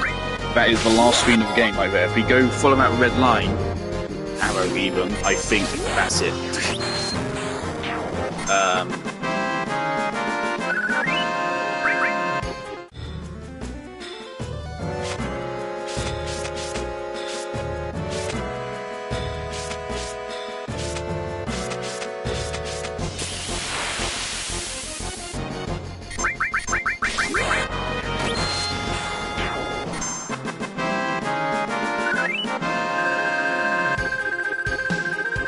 Where do we get the zombie dragon? Sounds dope as fuck.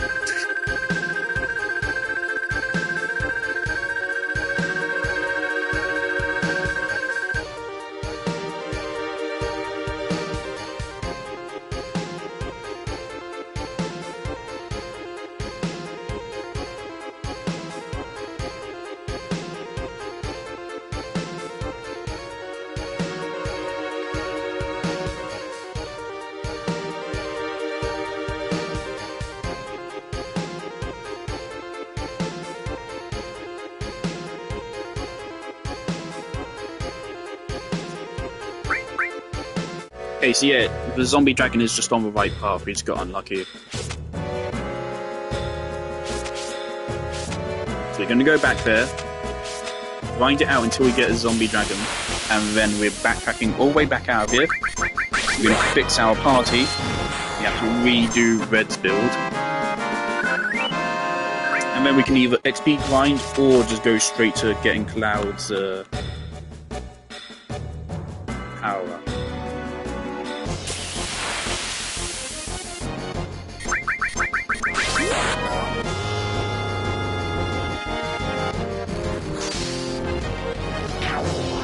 This move is so weird.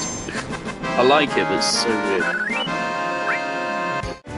Speaking of which, we got loads of items to boost the stats.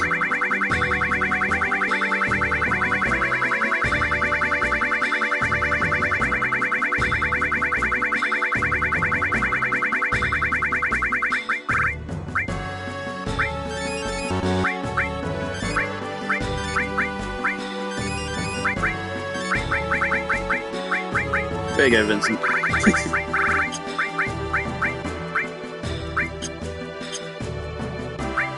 What are Cloud's stats looking like?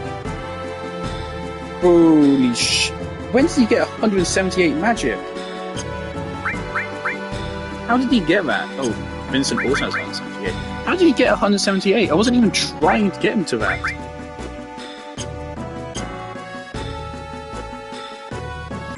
I think Cloud just has ridiculous stat scaling.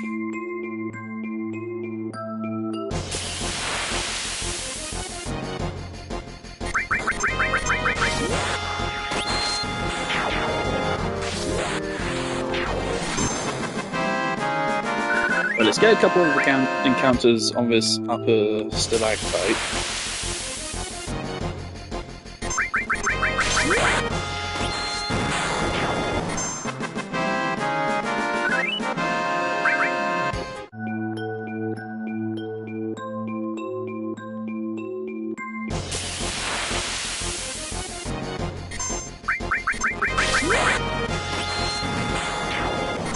The problem we have with the elixir situation is that there's only one alternative to elixir.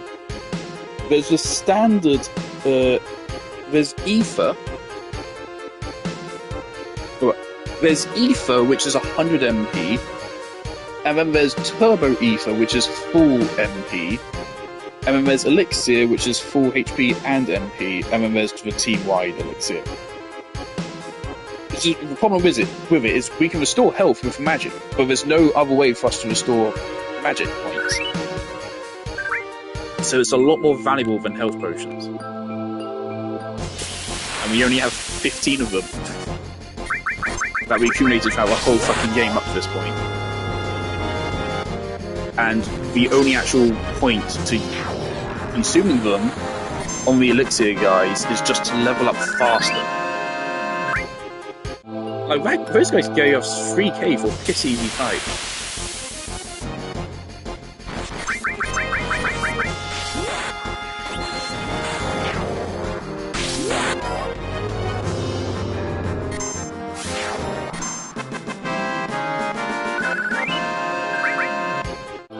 There's an X potion.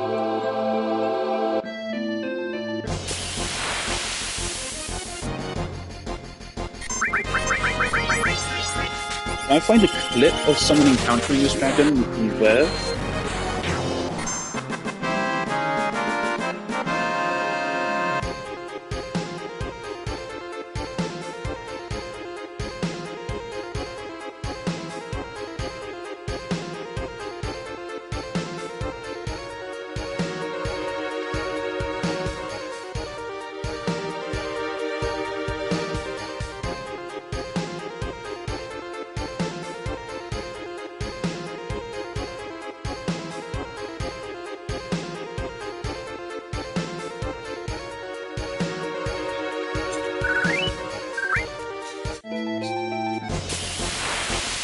I never drew attention to the 1.3 or even 2 million guild.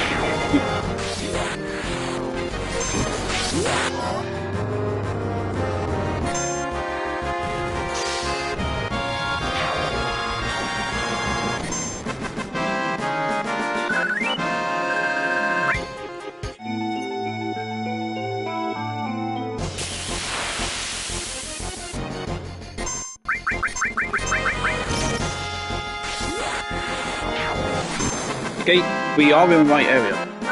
We need to keep going. And apparently, I think it uses Pandora's box as its finishing move, so we need to kill it. Okay, there it is.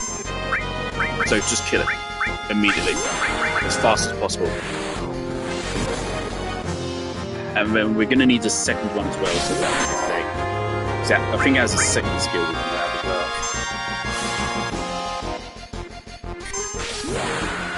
Very cool design. Shame you have to just kill it immediately. Okay, Pandora's box. I know you have health. Pandora's box.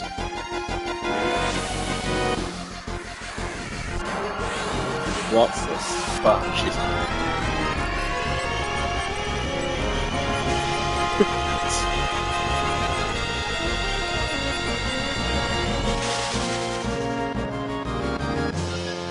Oh no!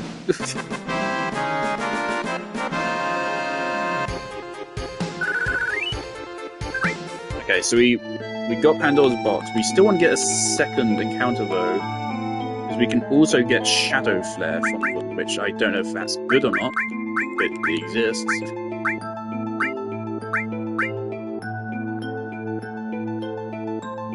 So that's funny. So now we have several enemy materia where the only skill they have is the last one and the hardest one to get in the whole game. That's really funny to me.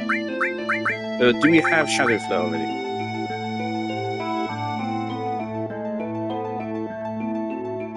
No. Okay, so we want to encounter one more. This time we want to manipulate it.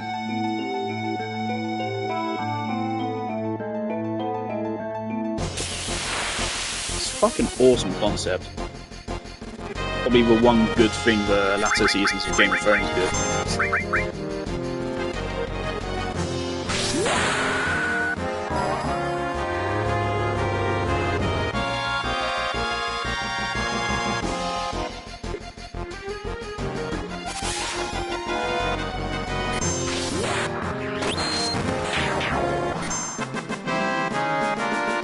when shows have bad finales and such, people never praise all the good work which still went into a bad finale. So even if you have a bad finale, you still have like good cinematography and music and everything. You still have those good things that people worked on. It's always so annoying. People just ignore all the good work which those people put in just because one thing went wrong. We may be here for a while.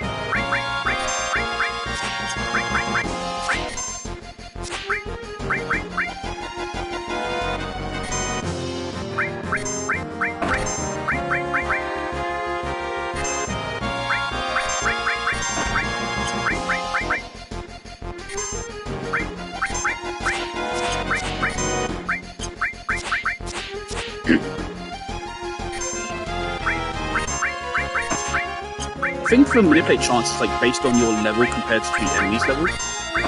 Considering we're level 81.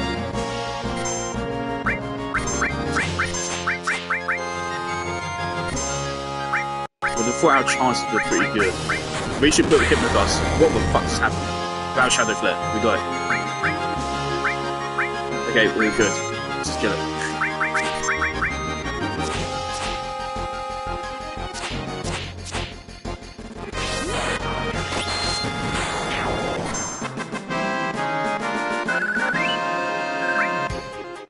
I guess the reason why this area is so funky is because this is where Genova landed as well. So this was a problem before Sephiroth even showed up. This is thousands of years of weird shit.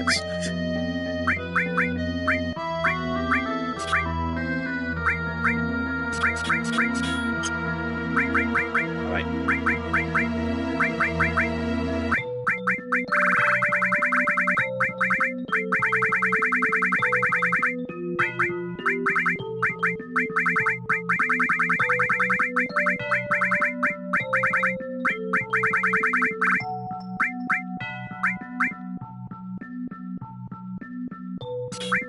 That's not a complete one, I don't think. Yep. Okay, maybe we need to counter and counter-attack.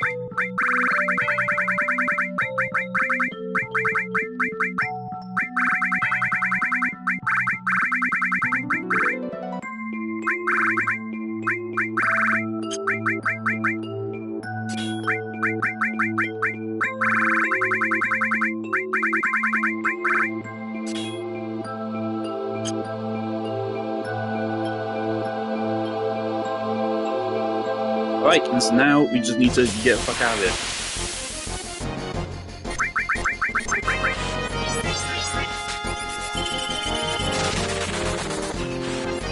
And then we can look at putting together our final builds and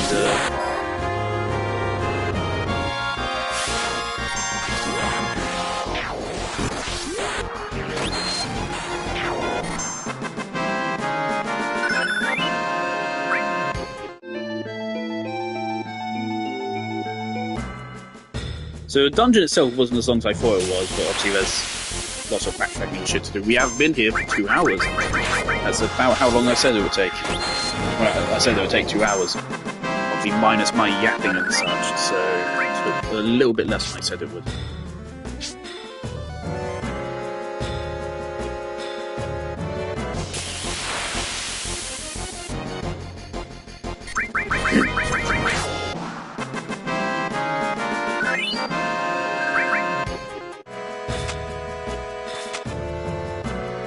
Let me check, does counter work with counter attack?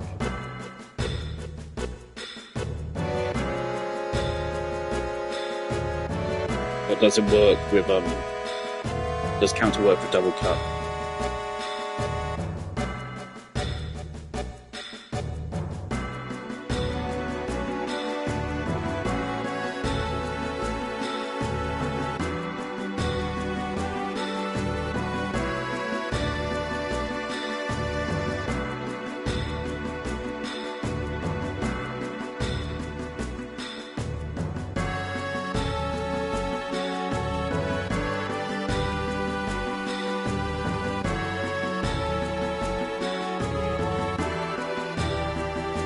fuck's sake, I hate these stupid restrictions. There's no way to tell what it is without just testing.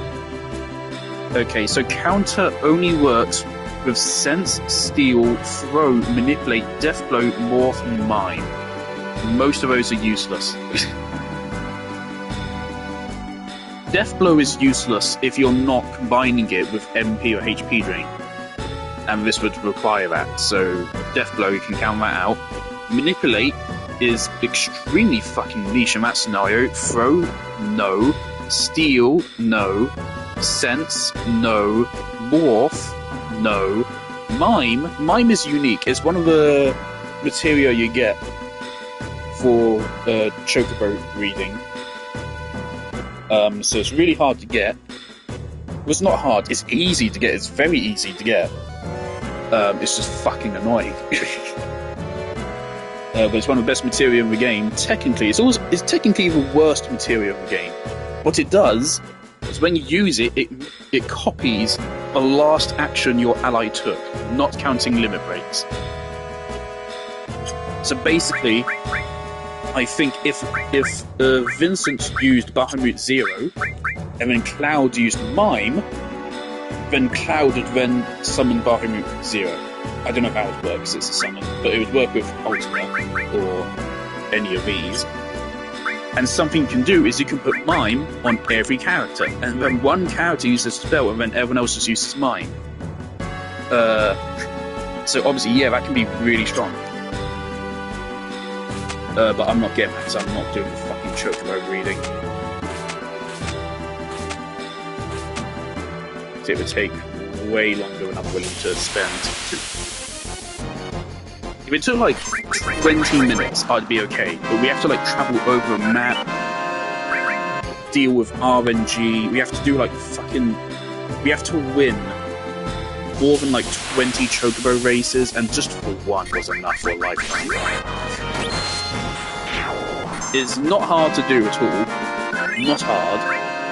But it's just time consuming and soul crushing. So...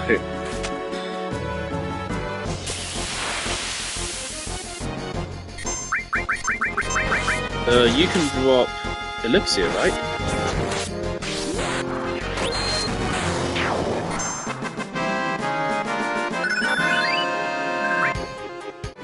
Sometimes, at least.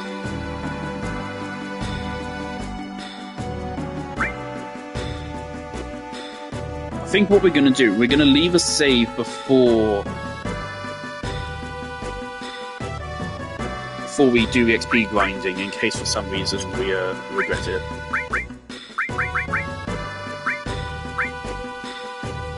Yeah, get rid of that.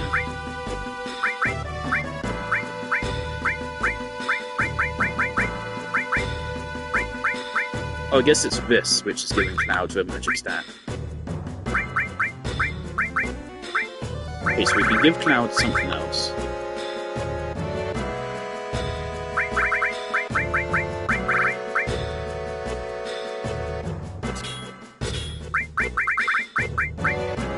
He only has one summon right now, so I feel like we should give him a second. Will I get regular Bahamut?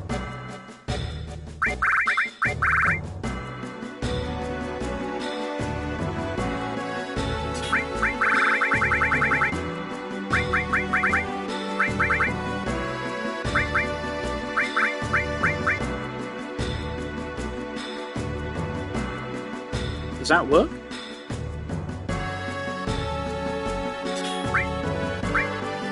Does that work?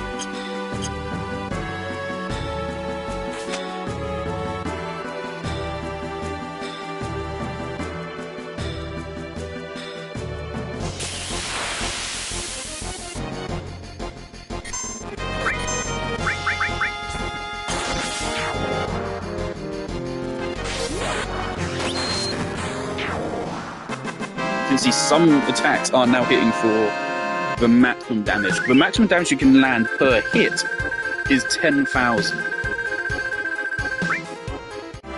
Well, 9999. Which is why you want multi-hit attacks in the late game, because if you can get all of those attacks to hit for 10,000, then they're stronger than one really strong attack.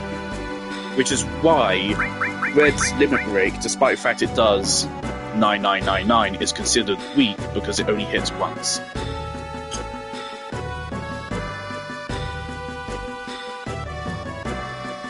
I think.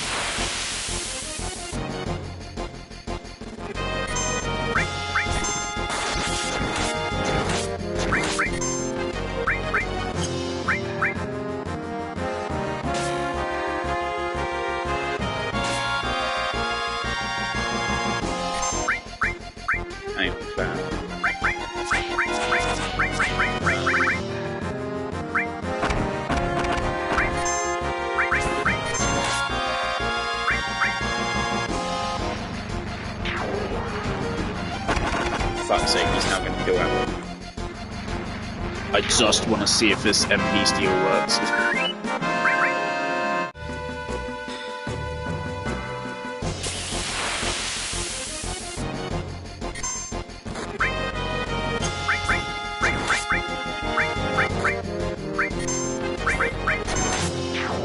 God.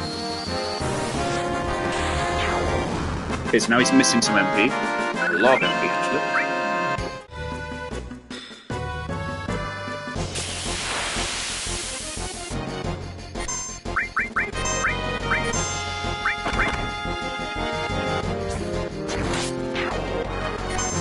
That was counter-attack. Oh my god.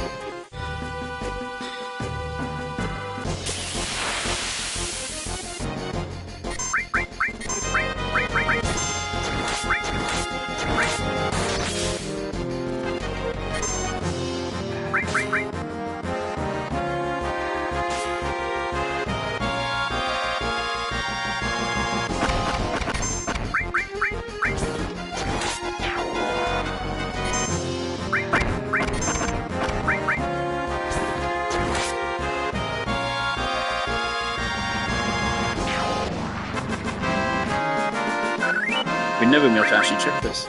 I don't think it does. But it could.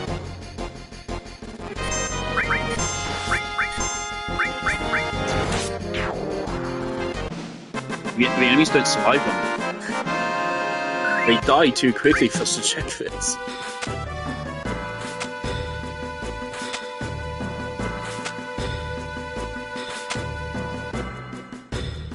Let's go back and fix our party.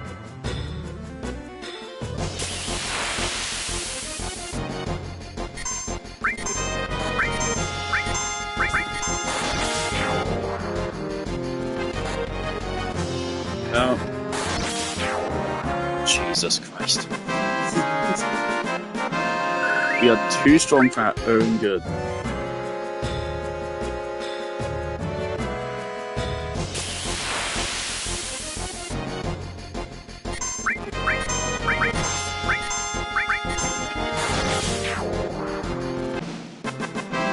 Still just counter.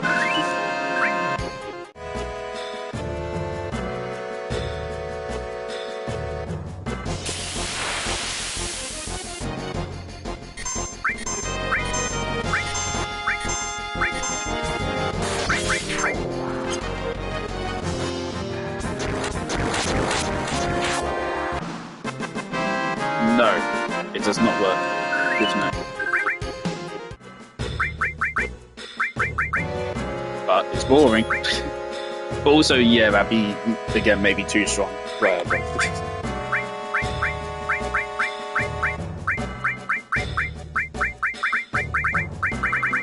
I wish there was... We have MP plus and HP plus materia, and we have Magic plus. Is there a Strength plus? Can I get a Strength plus materia, or is that too OP?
There is no strength plus. Yes, okay. I can get why that's the case. Sad, but I get why.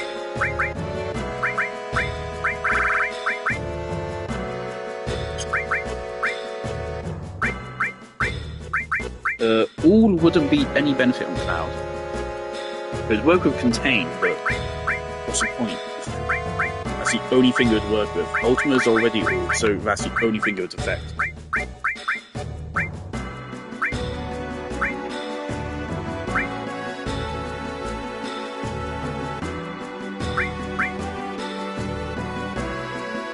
Phoenix reses a party when it's used, I think. So we could use that. Also, it's thematically appropriate for Cloud, so sure. Minus 10% max AP, for fuck's sake! I just want to get him to 9999.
I mean, this puts us back out over top.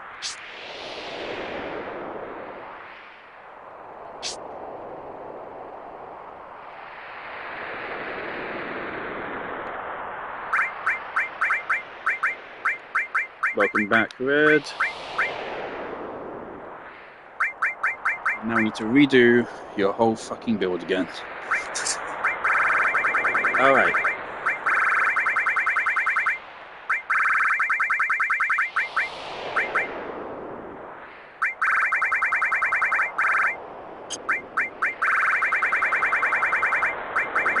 He definitely has a HP plus.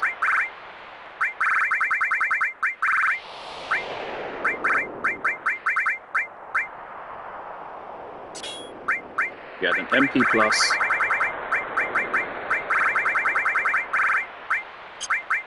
You have an enemy skill.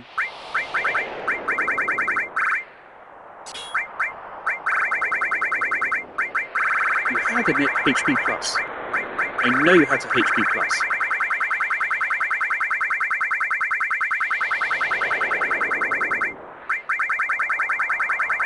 No? How was he at 9,000 health? Was it with summons then?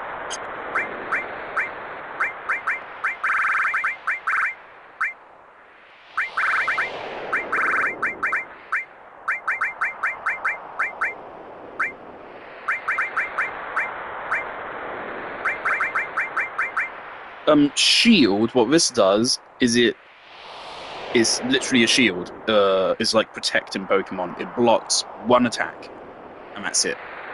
It costs like 100 MP though, and there's very few attacks in the game which would warrant.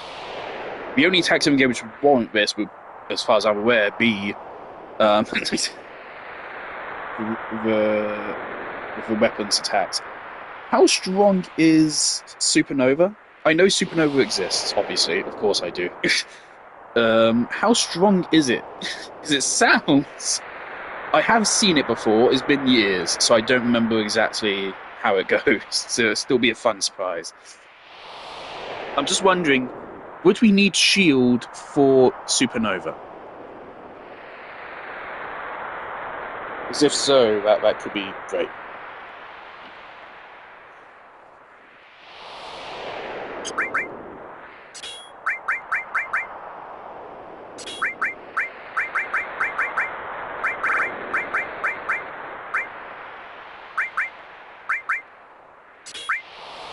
Lightning.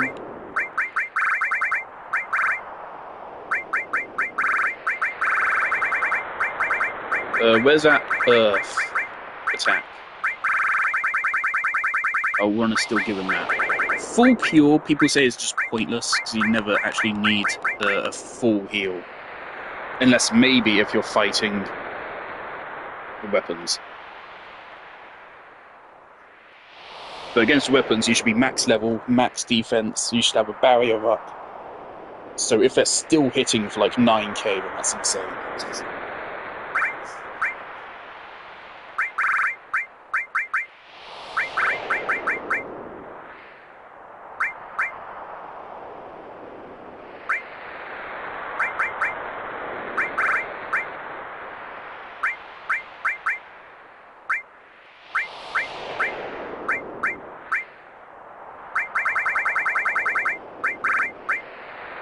There's your HP plus. God's sake.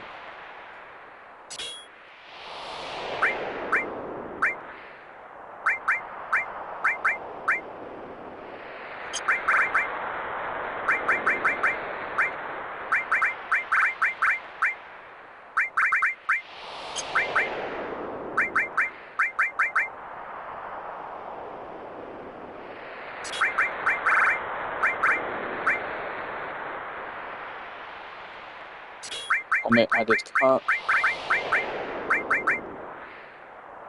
Hades is a weird one. I think he's less about raw damage, more about status effects. Bahamut, Leviathan. We have 2 Leviathans.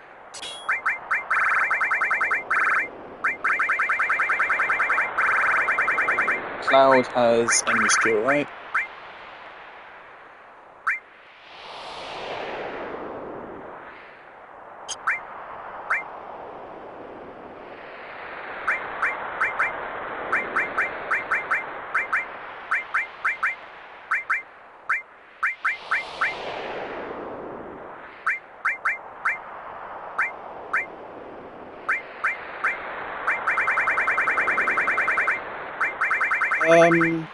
Where can we grab a second long-range materia, actually?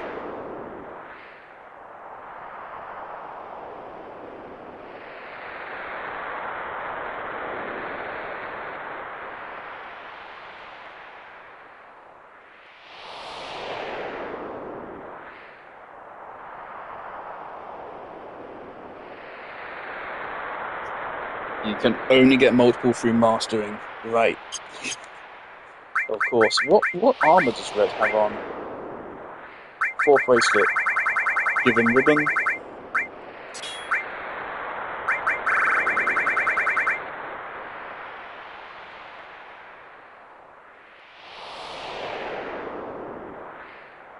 I don't think that's worth it. Do get an extra materia slot, but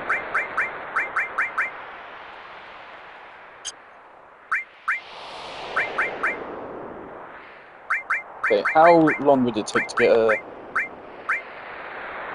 57,000 is quite a bit. That is quite a bit. I can tell right now that would take like an hour.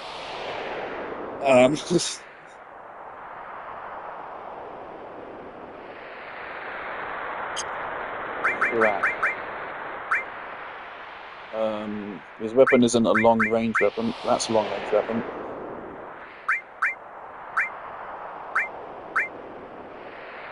None of those are long-range weapons.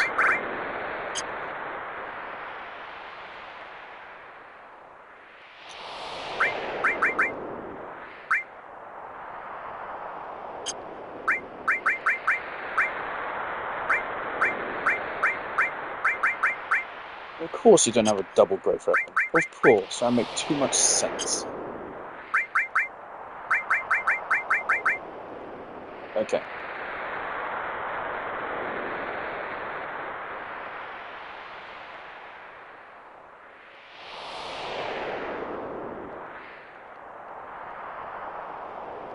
Alright.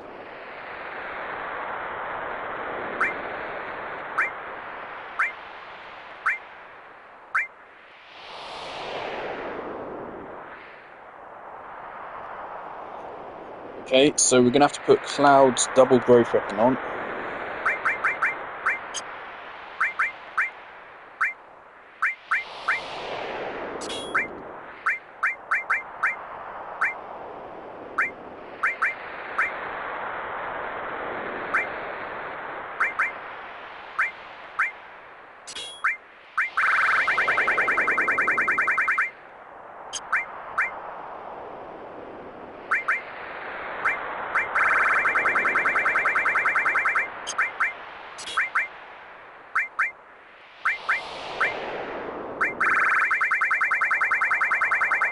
put long range here.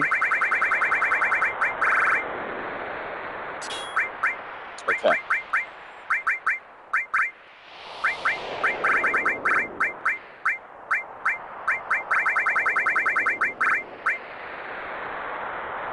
I'm sure I'll put this on so we can level this up as well. Why not? It's pretty close.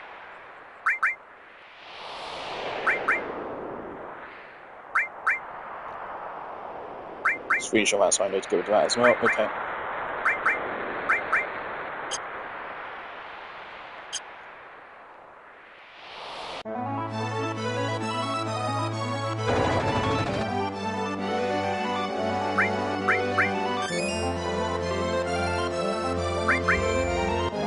So we're going to go back down into a cave, and we're going to grind until we get the second long range for red. This will take a while, even with double growth. It will take a while. Probably like at least half an hour of non-stop grinding. We will do elixirs. And well,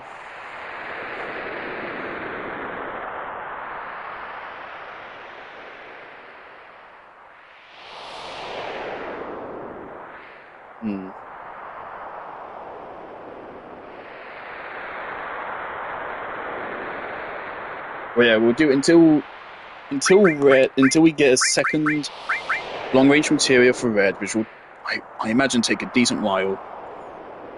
And then we'll leave, go get Cloud's signature, and then after we get Cloud's signature, we'll then take down Ultimate Weapon, and then we come back here. I'm gonna go take a leak.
Alright, so begins the grind.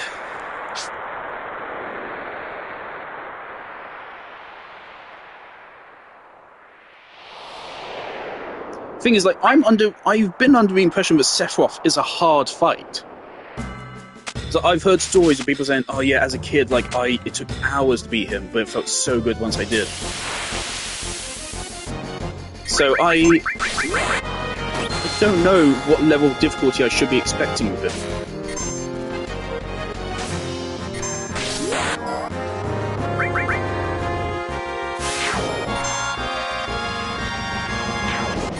Oh, for fuck's sake! I was about to say that has yet to even hit mice. Insta-kill attacks like that are so fucking cheap, dude. I'm not putting on the item just to prevent it. That shit's just annoying. One thing I'm worried about is, what do we do when we run out of elixirs? We can go steal them from the fella, but then we are like running back and forth between rooms, and that can be really annoying. I'd rather just stay in one place and mindlessly grind out. So don't mind him, I'll put on Breaking Bad again.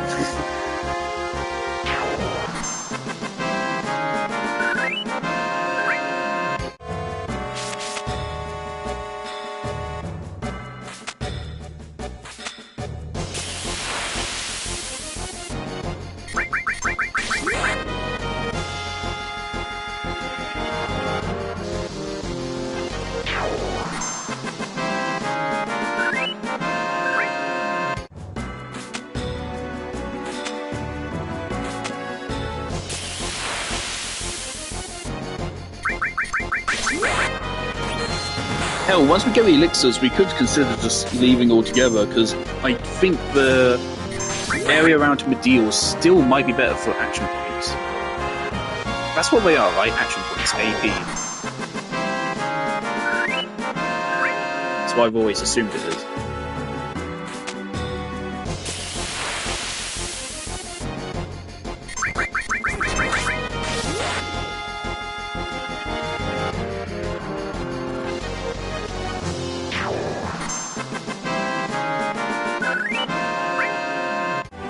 Tell you what we should do, we should check what Pandora's Box and Shadow Flare actually do.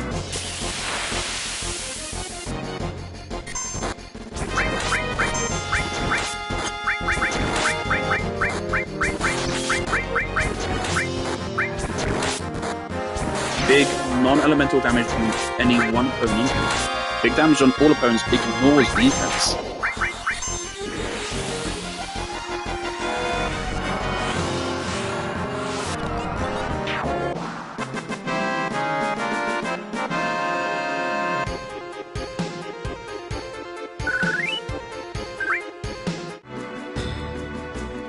Doesn't seem to be as good as Ultimate.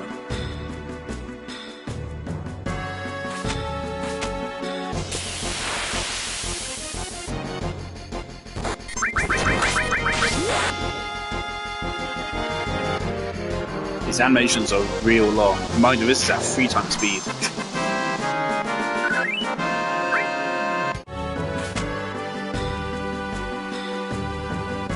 I remember, like, with Rebirth, I remember feeling like my... Fuck's sake, what am I doing?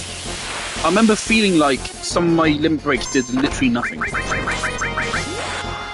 We have two things on polar opposite of a direction where, in this game, limit breaks are so fucking insanely overpowered. We can get rid of that now. Limit breaks are so insanely overpowered. But they also have such long animations that they're kind of tedious. And then we have Rebirth, where often I can't even tell if the attack actually hit or not.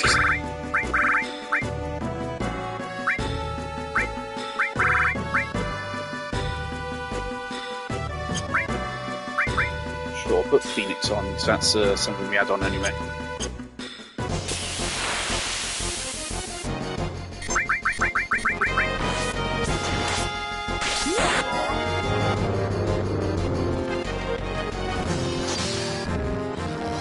Satan Slayer.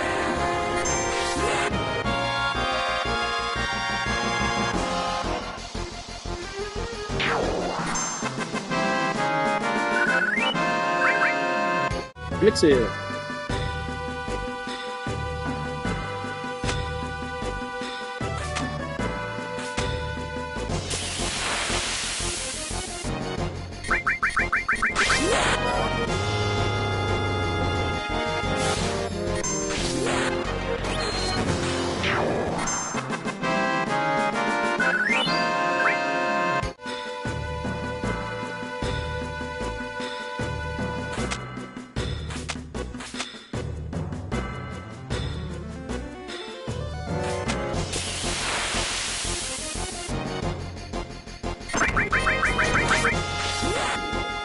Once we get to a farming spot, I'm going to mute my mic and I'm going radio silent.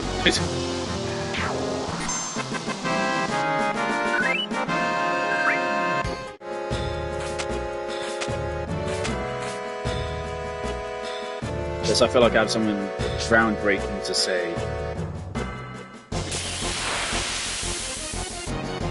No, it wasn't long, right?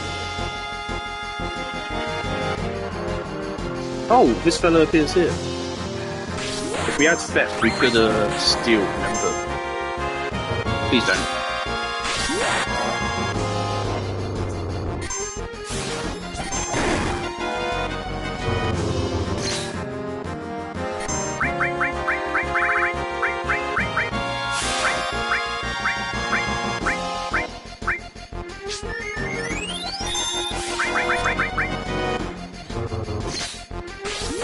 How come it doesn't insta-kill anyone else?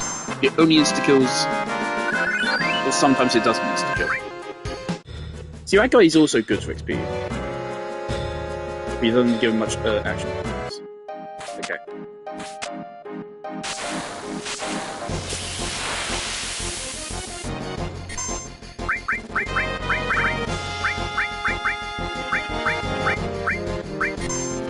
It's a fun little gimmick.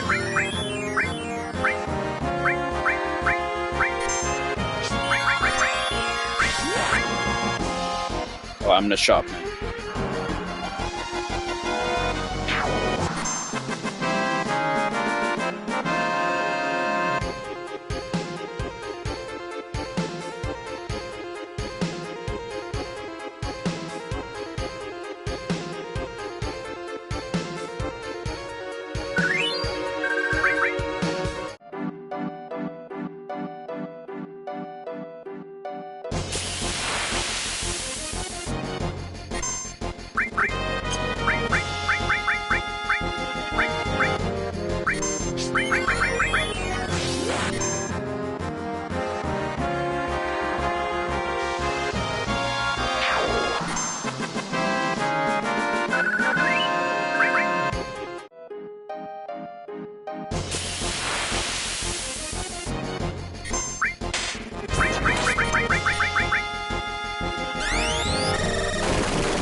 Before we add an item that increases the chance of thieving, does another character have it equipped? God.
Okay, I think I want to keep going until we can get Cloud to 9999, which might take a while. That's a couple more levels, at least 2 more. Pretty sure Vincent's actually taken ahead of Cloud. Oh, that's funny. Okay, so we're going to keep going until Cloud gets to 9999, and then we'll put an end to this fucking madness. I have a bad feeling that we might just one-shot Sephiroth. I'm worried, just because I want to see his moveset, at least. I want to have some semblance of a challenge. I'm going to make sure I don't go into a fight with any limit breaks. We're not going to... If I turn cheats on accidentally and we have limit breaks, I'll make sure to burn them before we go to fight Sephiroth. I do not want limit breaks going into that fight, because then that makes it even more broken.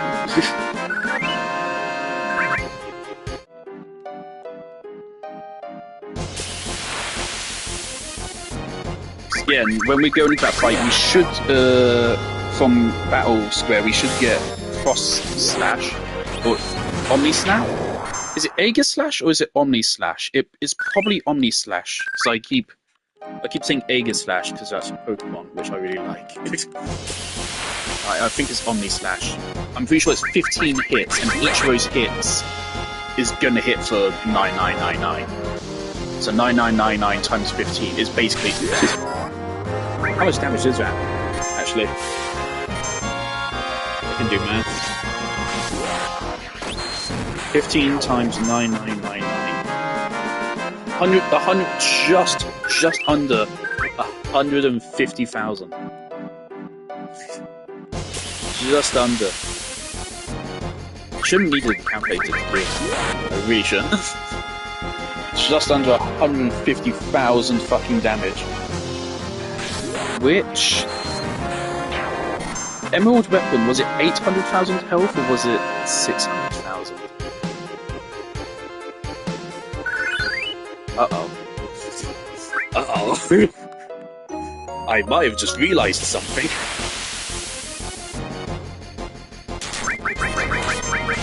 Oh, God. That means we have a very real chance to take on Emerald Weapon. If I cheat. Now just needs to survive 4 turns. Oh my God, we can actually take down Emerald Weapon. We totally can. If we get a Omni Slash. I'm saying this I'm confident I'm gonna get it. We have to do Battle Scope, which means I think the points are actually based on the challenges you get. Which means we're gonna have to do potentially like no materia and no items and no magic and such. So it might actually be hard. And no, I am not above cheating for it. It just depends. If we have to cheat to get it, then we'll cheat to get it, because I want it. I really want it.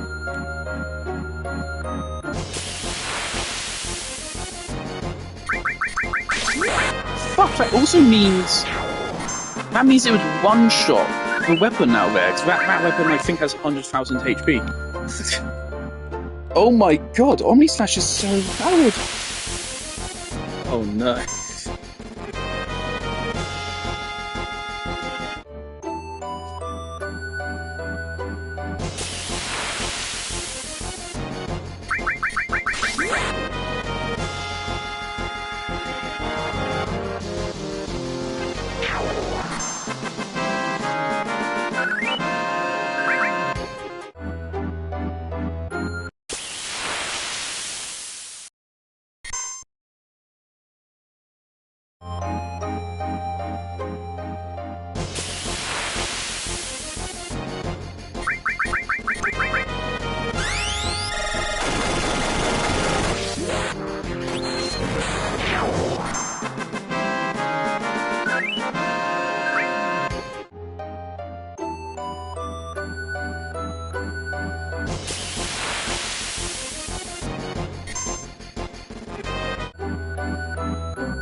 What what material was that?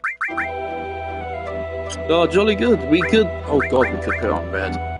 Oh, it would actually make sense on red, wouldn't it? Because he has a strong basic as well, doesn't he? You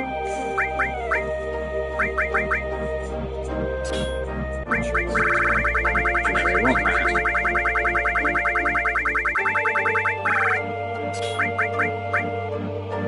MP. Yeah, like we don't need 17 extra MP for a whole material slot. No. Now we get to. No, we can't fucking take the time to level it up on red as well. That'd be ridiculous. As double. Again, there's not much of a power difference between the second and 4 times version. Because again, the 4 times version, each hit does less damage. So it's only slightly better. And there's 100k to get to 4 times. So yeah, no, that'd be a lot of grind. There you go, red. Actually, I'd like to see red pull it off.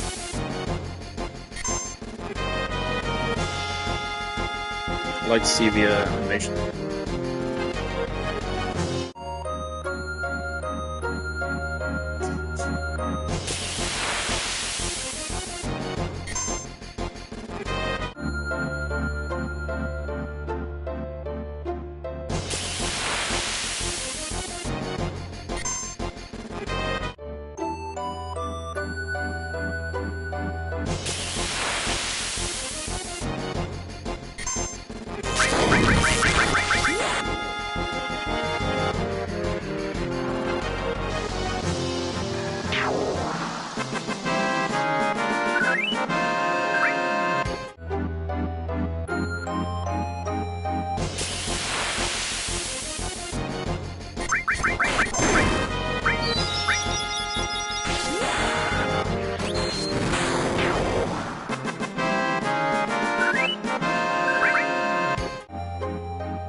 Alright, we're leaving it there.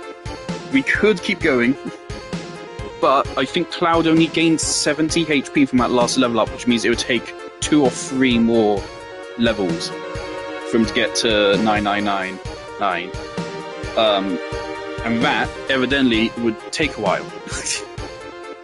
So, we're going to stop there.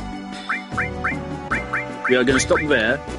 But I think we still might be able to get him to 9999, because we're going to get his ultimate weapon, I think. I don't remember if we get his ultimate weapon from Battle Square or from the weapon we're going to go fight.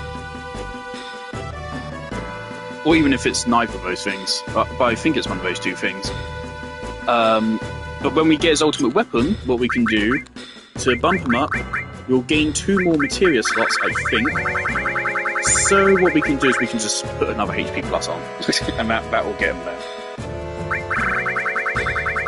Because there's no reason to not use the ultimate weapons against Sephiroth, because the action point gain no longer matters, because we're not going to have a chance to upgrade our materials again.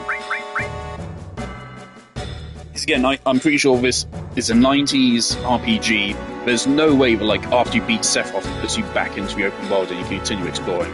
It's going to be like Hollow Knight, where you can only ever save immediately before the final boss. That's what it's going to be. So, in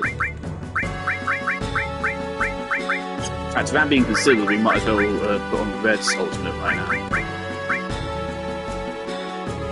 So yeah, this is what I think Cloud's ultimate is going to be. So full slots, more attack and shit, but no materia growth. Are all of Red's materia maxed? Not quite. But I don't think we need shield maxed. Don't need comet maxed either. We don't need added cut maxed either. Was that paired with? No. Makes sense. So we aren't using HP absorb anywhere, are we? I don't think anymore.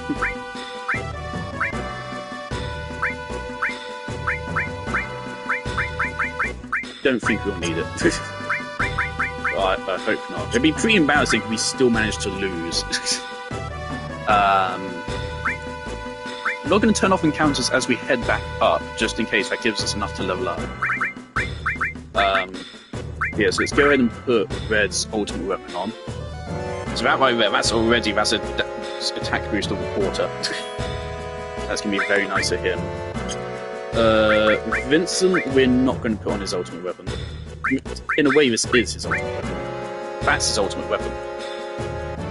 So it's a 50% attack increase, but Death Blow won't really work anymore.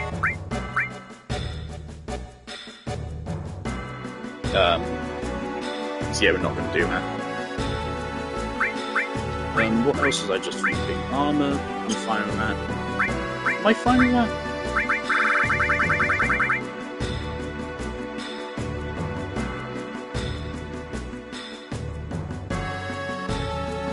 Let's give him Imperial Guard, actually, yeah.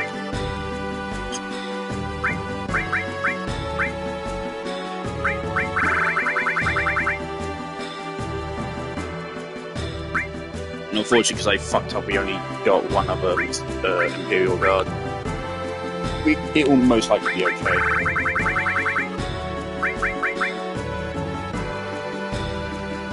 Yeah, stick with that, okay. Keep the safety bit on for now. Alright.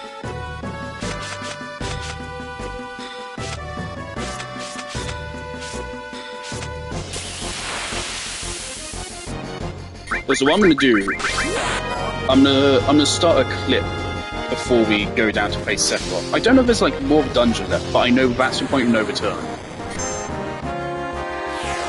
I don't know if there's actually any more dungeons to go through. And if there is, I imagine we won't have much issue with it.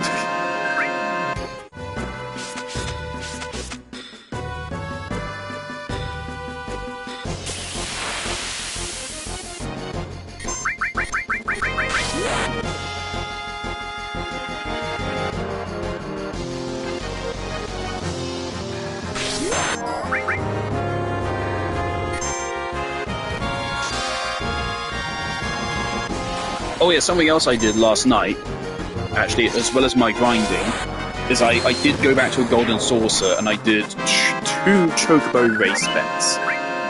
And I managed to get us a win. Actually, I won big. I got 50 GP off my first bet and I lost the second bet.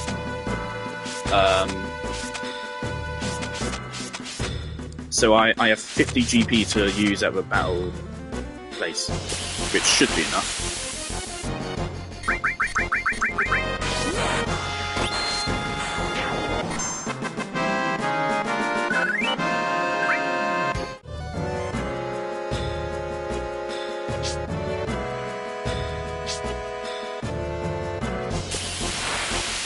I also want to make sure I'm not bored to town for dinner whilst we're fighting Sephiroth, because that'd be really awkward.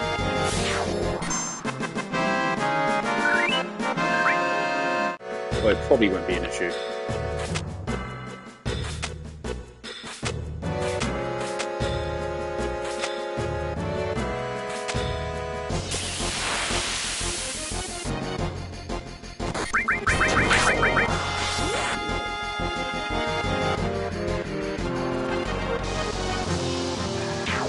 Really curious, like, how much health would Sephiroth have?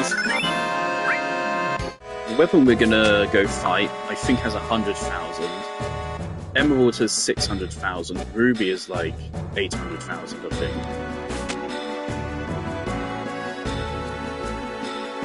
Both Ruby and Emerald have their gimmick. They have gimmicks in their attacks, and then Emerald, of course, has a 20-minute timer. Whereas Ruby has a mechanic where basically they have they have 2 forms, and in one of the forms they're literally unkillable. You can't deal damage to them. They're just immortal. That's the first time it's happened to Vincent.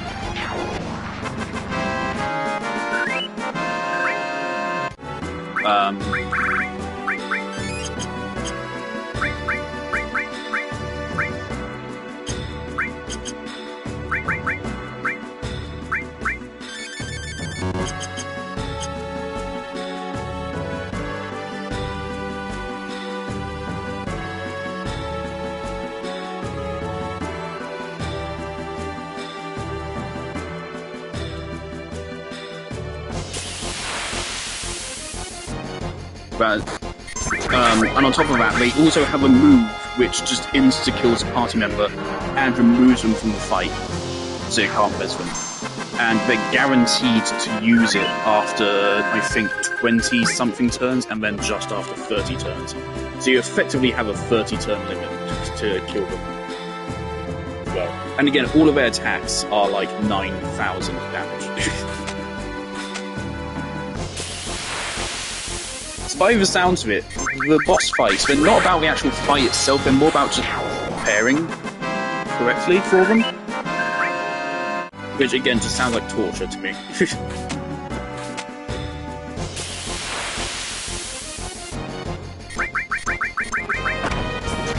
Because like, you can absolutely do it so that you have magic counter, pair of knights are around, that means every time you get hit, you will deal, I think it's 130,000 damage to the enemy we're attacked to, right? And that will kill any of the weapons in just a handful of hits, right?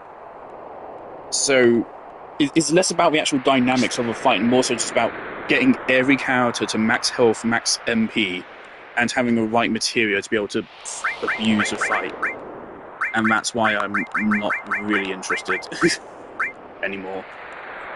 I will do anything which is more reasonable.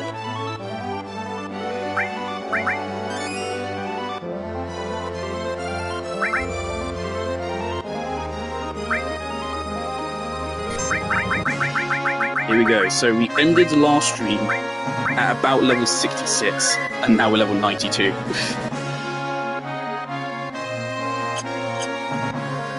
Okay. I'm gonna pop out just for a minute.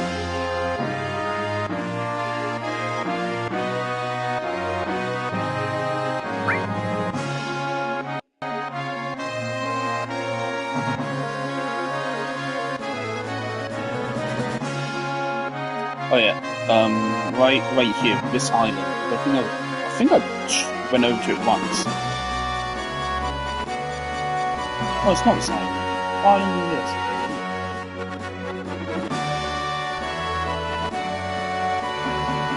Man, it is fucking hidden as well. But this is where you can get the Knights of the Round materia. I'm just wondering, would it be possible to glitch this?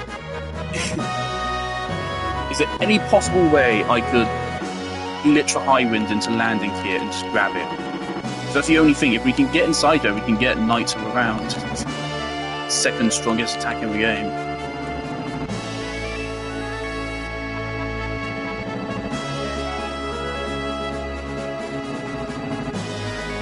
No, okay. Fine. So yeah, if we wanted to get that, we'd have to spend a couple hours doing fucking chocobo breeding and racing. And fuck off. Is this another one? This is another one, I think. So this is another place where you need to bring a chocobo. So yeah, there's another way to access this area. Or... no. Oh, that's weapon. Almost collided with it.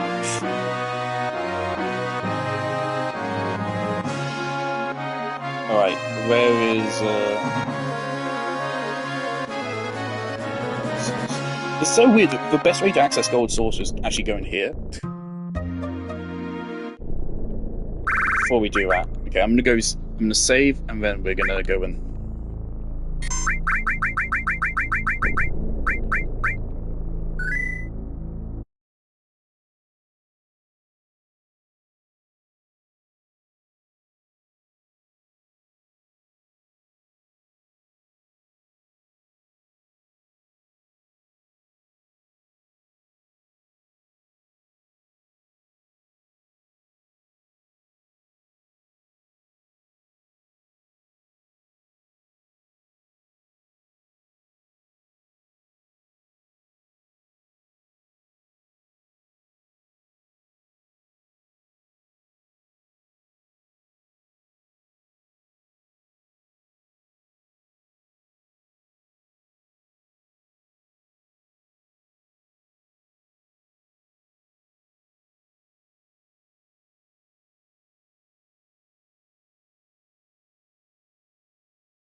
Alright, we got 15 minutes before dinner time, which is good. You don't lose GP when you leave the saucer, do you?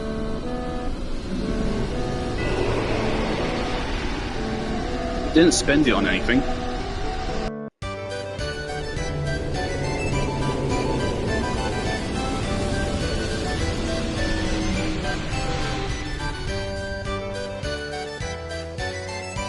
It's funny, I love this place in Rebirth. I hate it. Okay, we start with 50. I hate it in this game. I hate these mini games. Battle Square.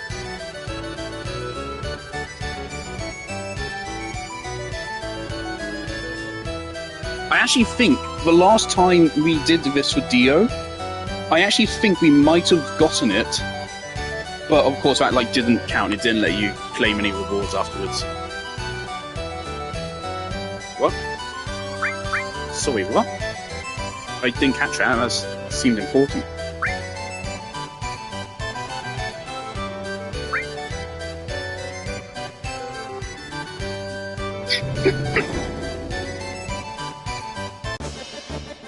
I'm pretty sure these battles get upgraded as you progress, so they will be harder than they were before now.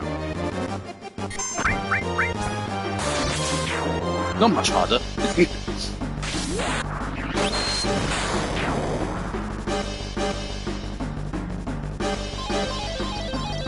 I've heard you can slow this down by pressing a button.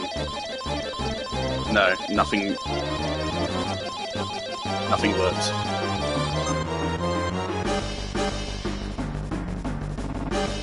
Interesting.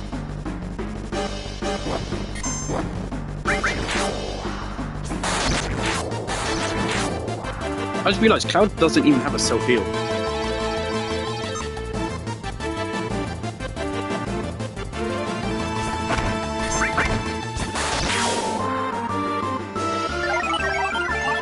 That's not great.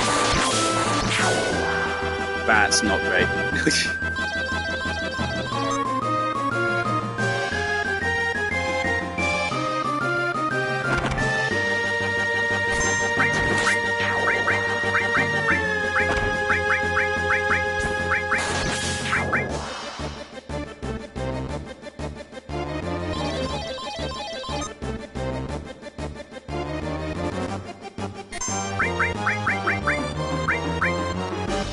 Still these items.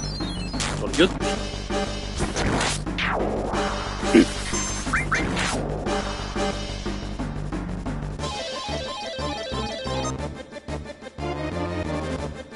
We need, I think, like 50,000 points, something. So we need to get debuffs.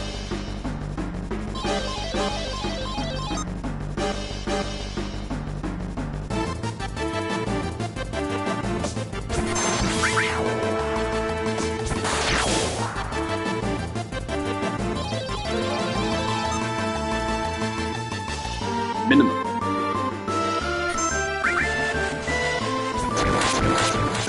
Uh-oh.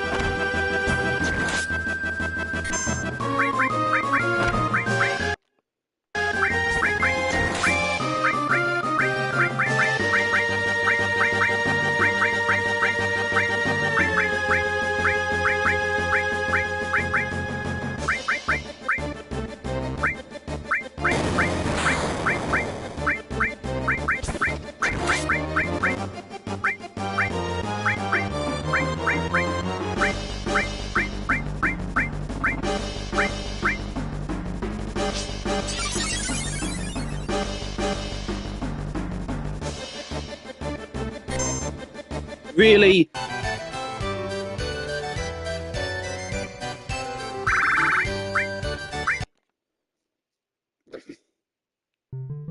Well, you've tested my fucking patience.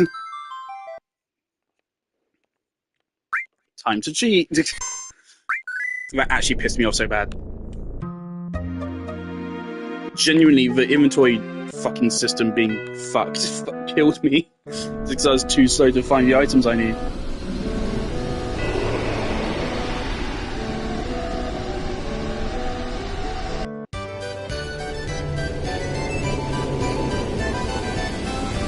So yeah, now we're just going to cheat. We're just going to spam and breaks through it. So yeah, we actually want for debuffs.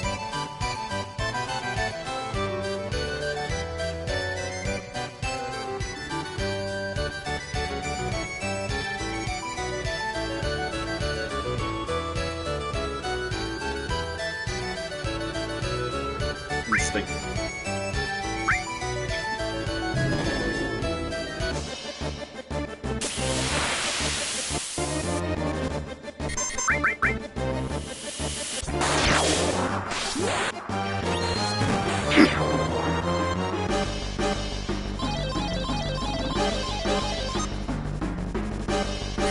work with that.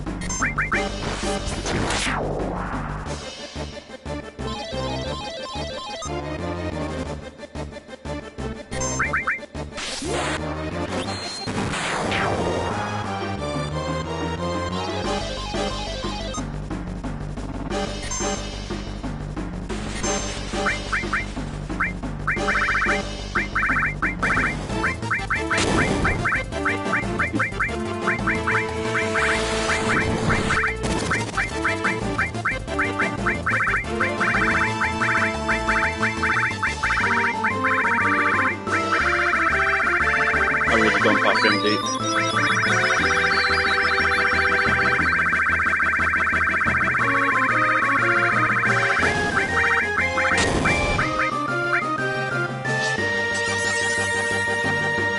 Where could we buy remedies? We could, right?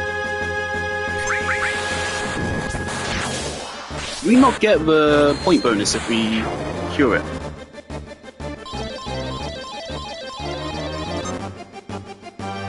Support materials broken.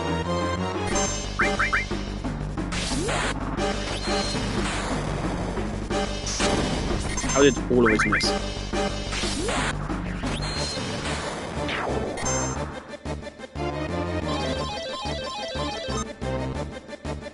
Try it again.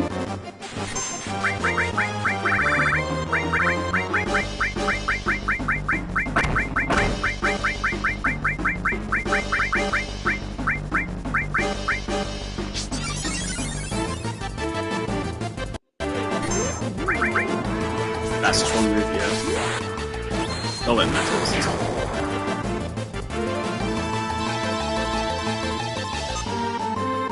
0 MP, that's a good one. Hello.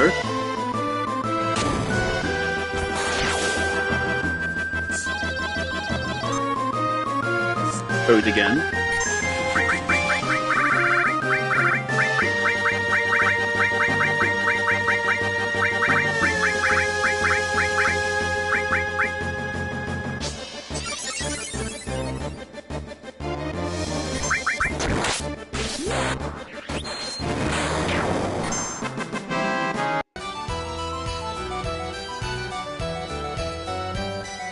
Okay, so format we only gained 3,000 points. I really would have thought we'd get more considering those debuffs. Like, we lost all our MP. I feel like that's a pretty big debuff.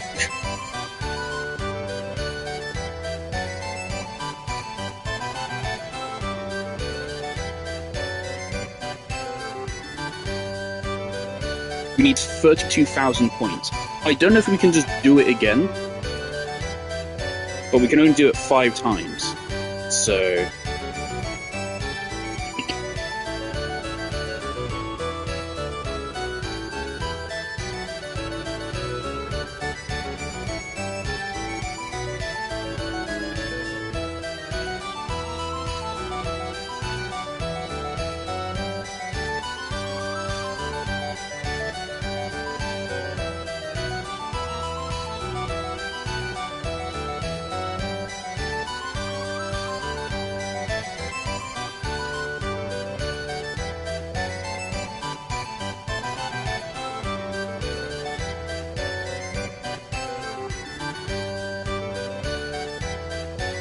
Okay, we're gonna do another attempt, but my dinner's done, so pause for a moment.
Never mind, I'm skipping dinner. Let's go again. So we have what, 3,000 points?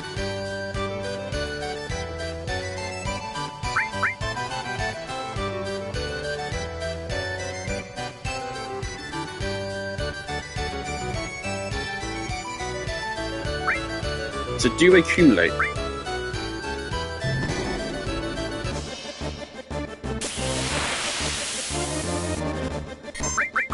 The hardest part isn't the fights, it's just getting the right debuffs. Toad, minimum, break magic, seal items, and break all is the best.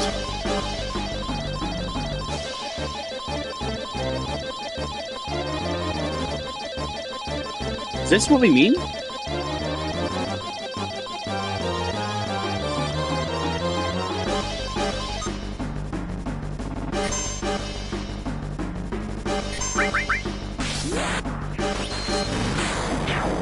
I'd be more down for doing this if I was just guaranteed points for winning, but I'm not.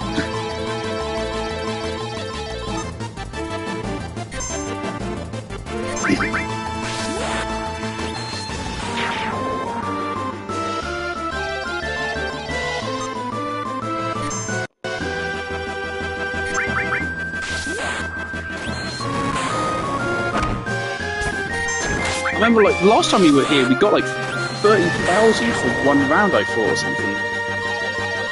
Like 10,000 or something, we got a lot. Aren't materials broken?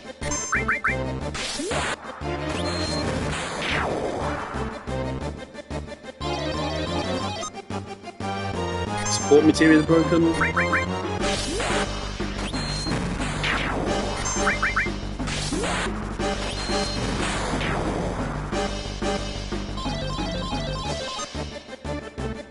Minimum.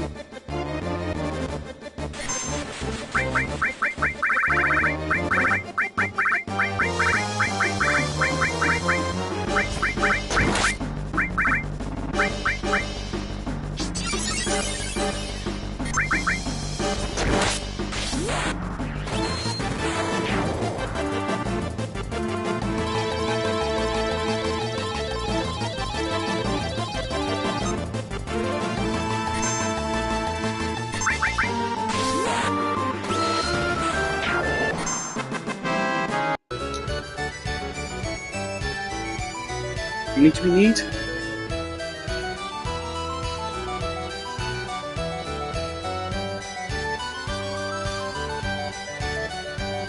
$32,000. After 2 out of 11,000. So at this rate we're not gonna get it. That's if they accumulate.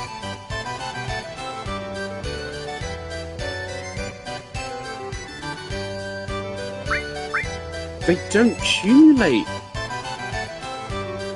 How the fuck do you get 32,000? Dude, it's just the fucking RNG of which the fucking modifier you get. It's not even an actual fucking fight. That's rage-inducing.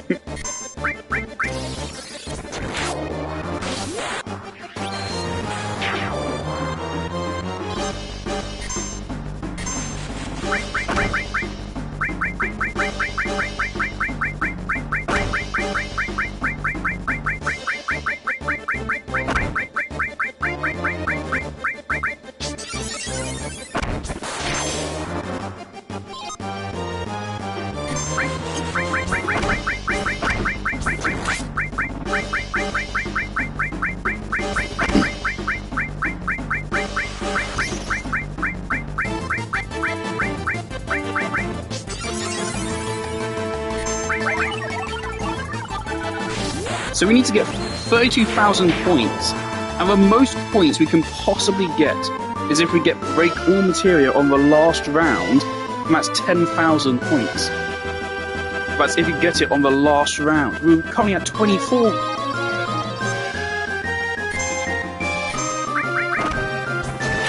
I haven't even seen the break all fucking materia on the thing.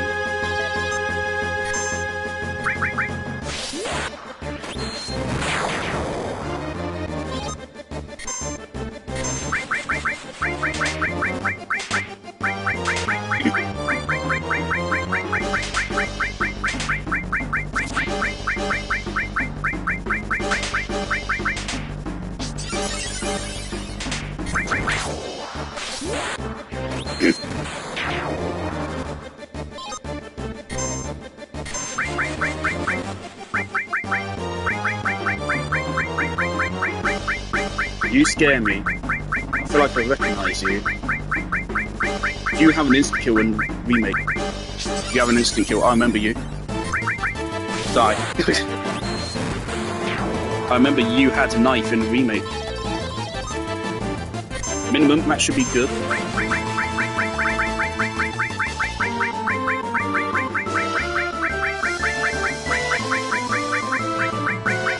Minimum's one of the best runs we can get on the... Well, in general, it's one of the best runs we can get, but especially on the last round, it's good.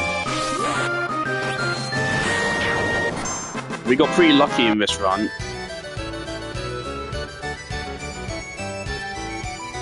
You got 3,000.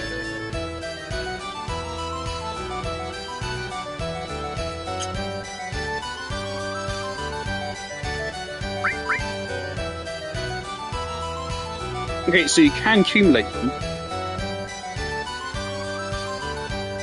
but you need a lot of points.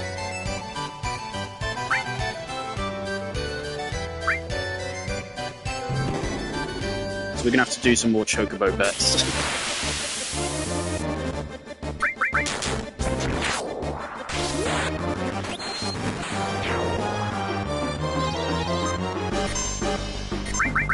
I'm just gonna buy mash because I don't think there's any way to really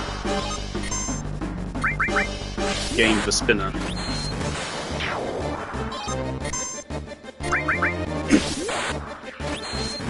I think we're gonna have to leave, do chocobo racing until we have like 200 points.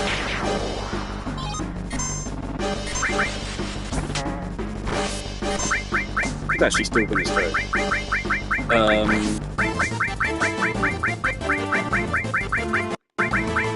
Yeah, so that's infuriating. So it's not about how good you do in the fights. It's just getting lucky with the fucking debuffs. So even without my materia, I still have raw stats to win. So it's not about skill at all. It's just getting fucking lucky on the spinner.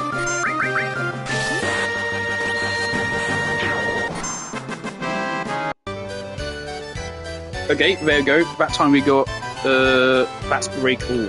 Good to know. So we need another 6,000.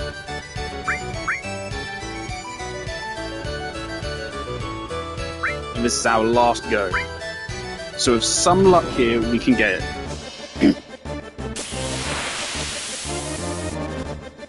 If we don't get it here, then we're gonna have to quit save. We're gonna do chocobo racing until we get something like 200 points.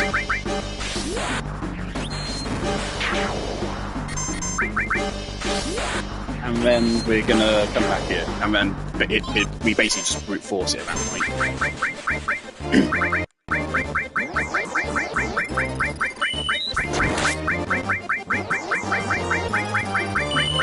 Why is Remington so far down? But it's like one of the most important items in the game.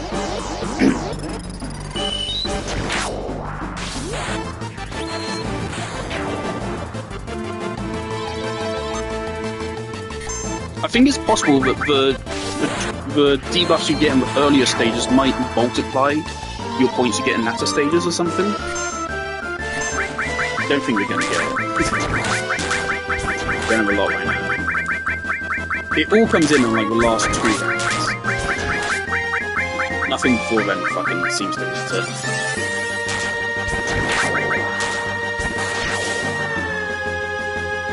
See, like 99 for minimizer.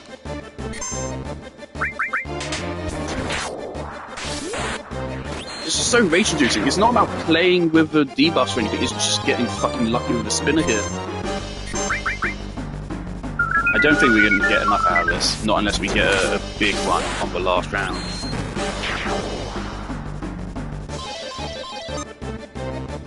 That's good, I think. But we need to cure it fast. Otherwise we're going to just automatically lose it.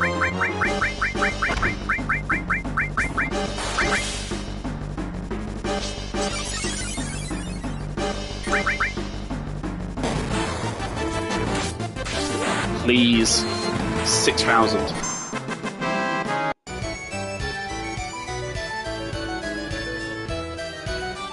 Okay, this is fucking. See, this is like the bad shit, which is like I can't even justify this in '97. Even for '97 standards, just what the fuck is this? Why would you want to play this? It's just masochism. Okay, so we need to go do Chocobo fucking betting now. Which I still don't really know how it works. The UI is so fucking confusing. But we have more than enough money to place however many bets we want. Is it possible to just bet on like every place number for a Chocobo, so no matter what I will win?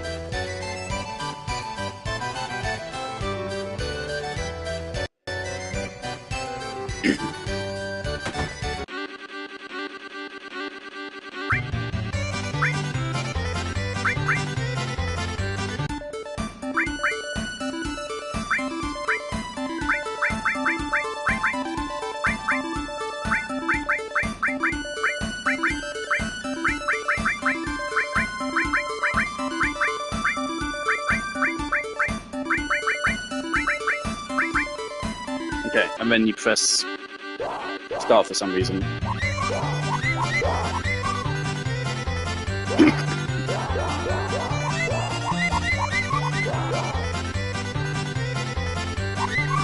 And again, we need to assume the worst, so we need like 200 points. Assuming like if we get 3,000 per run, which seems like usually you would.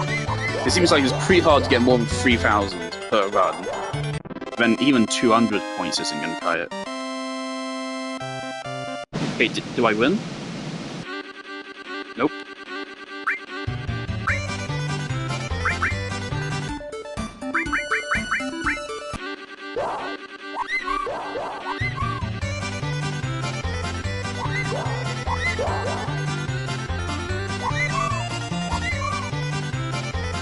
From what I've heard, it really doesn't matter who you place your bet on either, because like any Chocobo can win. Even if it has terrible stats and stuff, it can still win. It's just RNG.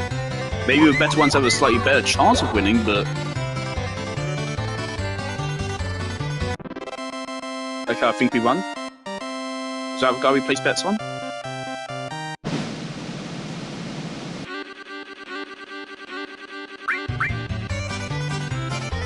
$50? Why did I get 50? Last time. Is it because I put multiple bets up? It might be because I put multiple up. Just one then.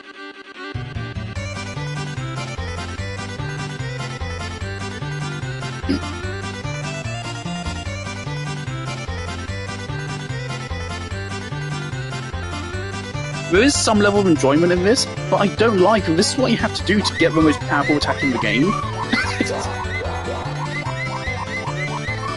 Hell, all of the most powerful stuff in the game you get from this fucking shit. So what? Was our guy like in the lead until the last like 10 seconds and then he lost? Yeah. It is fucking random, so who cares? We have more than enough money to finance this for a long time, so...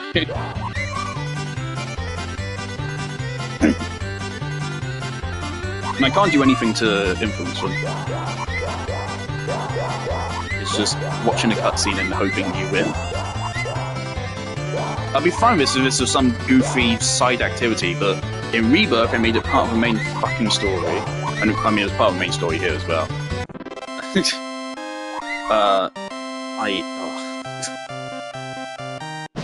just want to get out of this as soon as possible.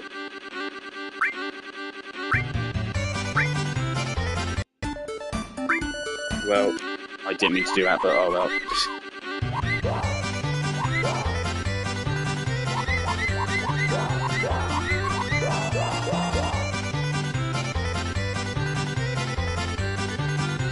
I'd have no issue with this if it was just some random side quest you could do for shits and giggles, but this is necessary if you want to fight with weapons.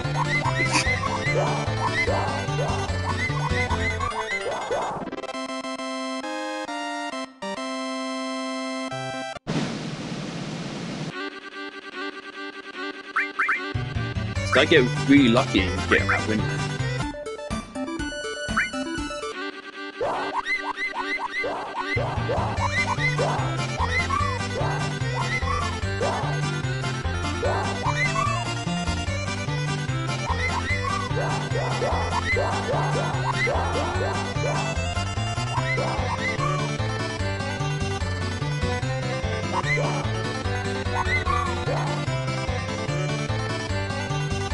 It's just worth it.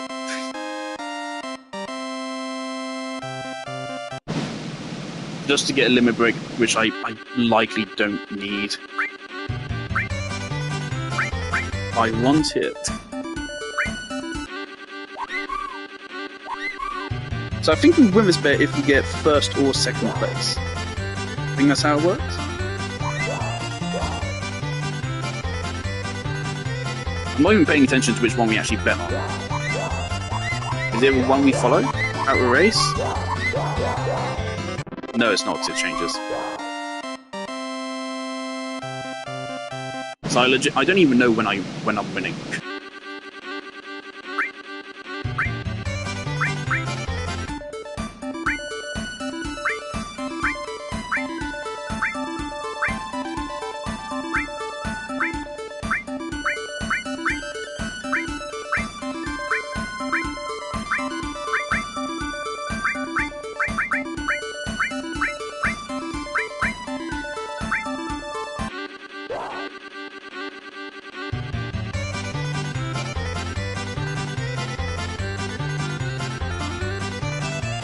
Yeah, the guy we bet on is like in the back right now, because of course I am.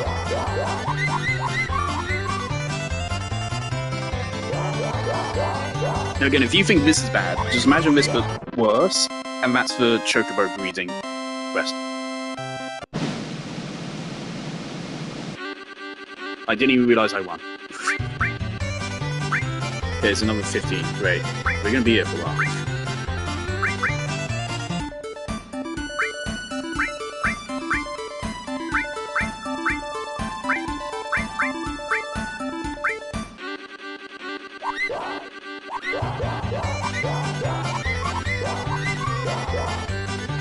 Actually, we got 15 when we placed three of them anyway, didn't we? So we should just place all three anyway.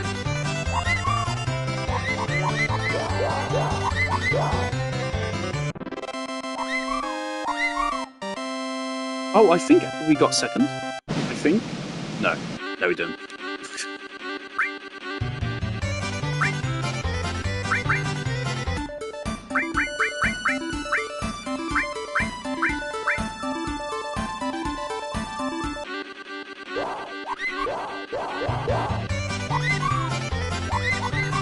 I'm trying to pick ones with the best balance between stamina and speed, because obviously the guys which have high speed but low stamina just lose at the end. So right here, the guy we picked is still out front, and he has like the best stamina, so he should at least stay where he is. Unless he chooses to slow down, which it seems like he might. No, there you go, we won. Right? That's the guy I betted on second there, right? No, apparently not. Apparently he was third.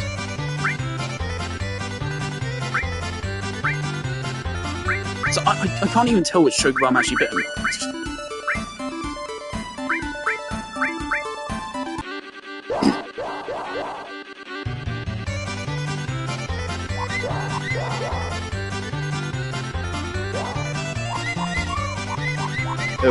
Did we bet on the blue guy or the green guy? The blue guy's wildly bouncing back and forth.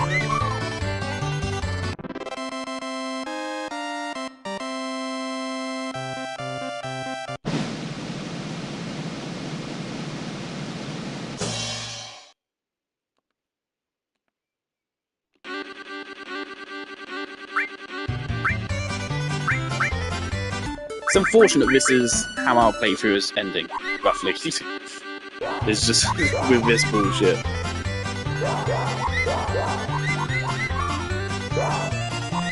I think we need like first or second to win.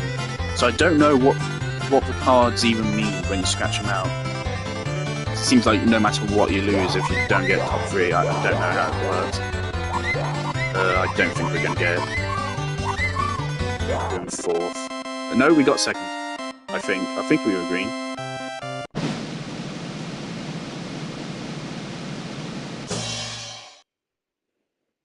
How did I get 50?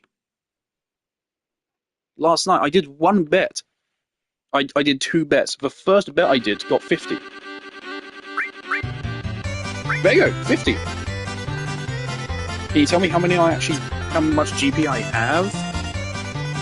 No. Right, we're over at least 130.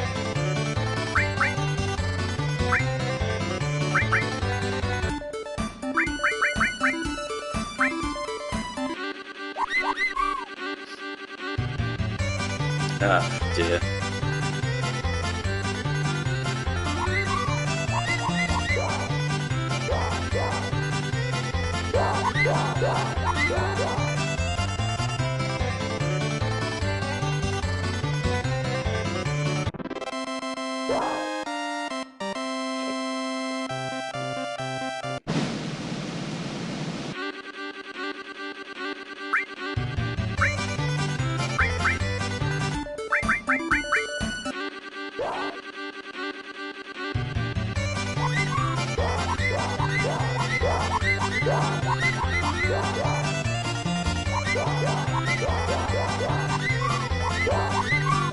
Okay, so our guy's right in the back.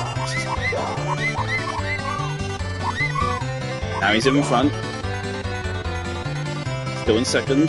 And now he's in third, fourth, first. This fucking game. And then I got 1-4. How does this work? I pressed the wrong fucking button.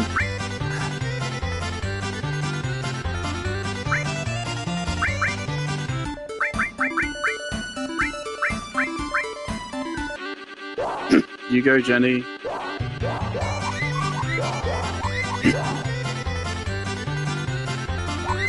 We might even need 300.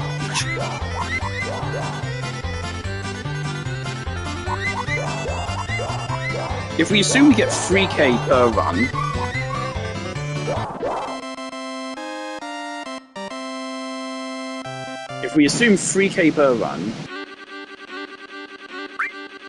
then to get 32,000 is 11 runs, which would be 300 and no, it'd be 110 points, which we're already over, I think. Am I stupid or? I am stupid, but am I stupid in this instance? What do numbers even mean? I don't get what the numbers mean above their heads. It doesn't refer to what place we're in the race. It's just the number of the chocobo. They don't get names, they get numbers. Okay, I think that's the guy we betted on. He got a 1.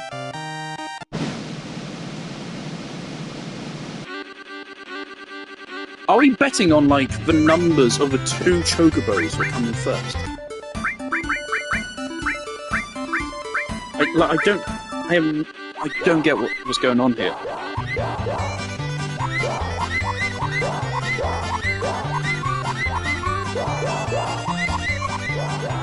I miss back when I saw the Gold Source as that place which had some of the most emotionally powerful scenes ever in gaming. And not this shit.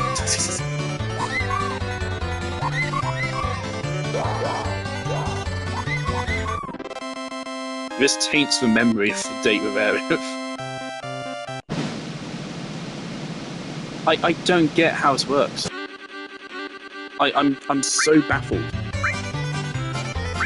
And I fucking hate myself for pressing the wrong button the last time I won.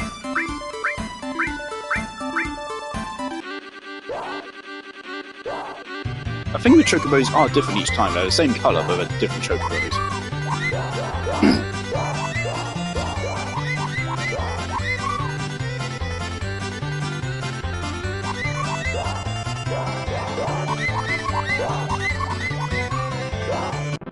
It's driving me fucking insane.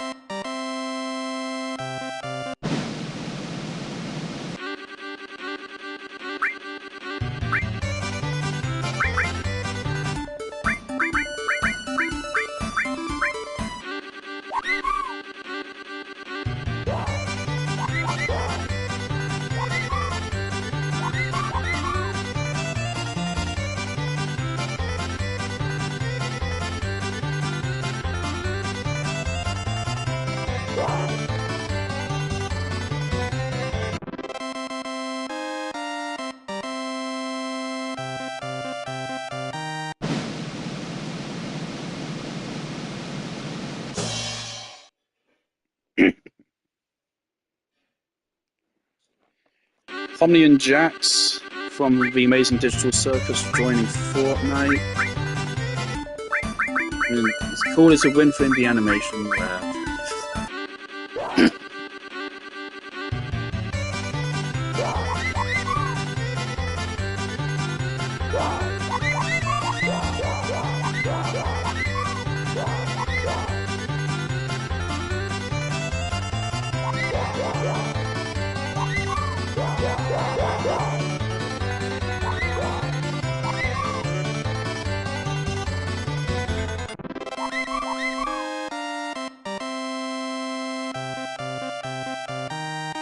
okay, so 4-1 and 3-4. Am I betting on like the two numbers that win? I know she says explain it, but I already had her explain it to me and I'm still not understanding it. I think I'm just betting on like who the two winners are. The two numbers that win.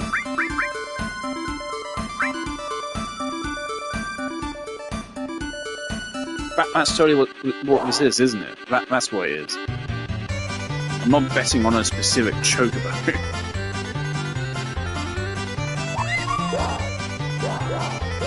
Good fucking thing you have 3 billion gil.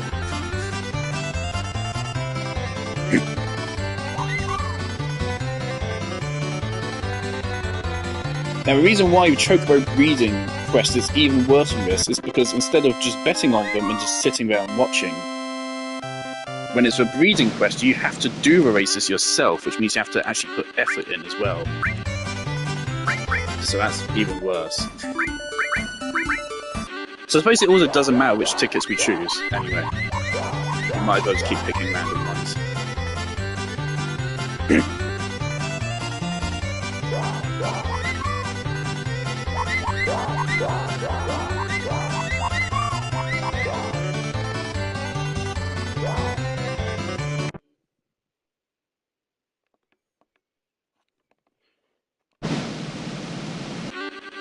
Run. Why is it 300 now? Okay, fine. I'll take it, but why? Why is it now 300? I don't understand. How many remedies do we have? 31. Where can we buy remedies?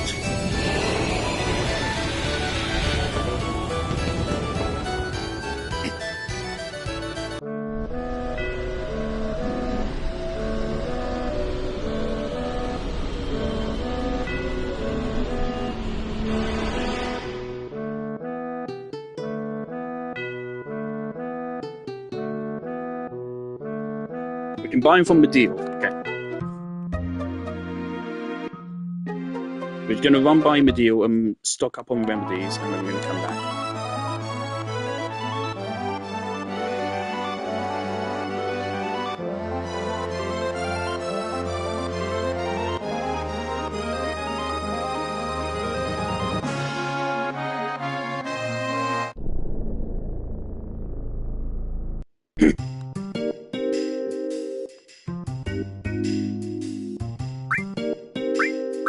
So we can sell Heaven's Cloud.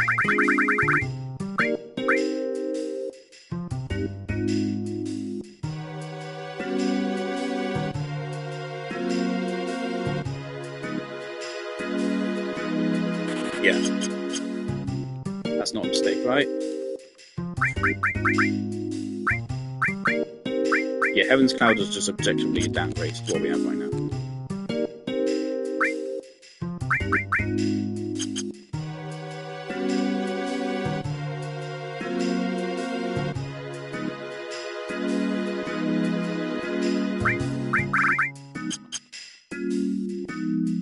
I see no remedies here.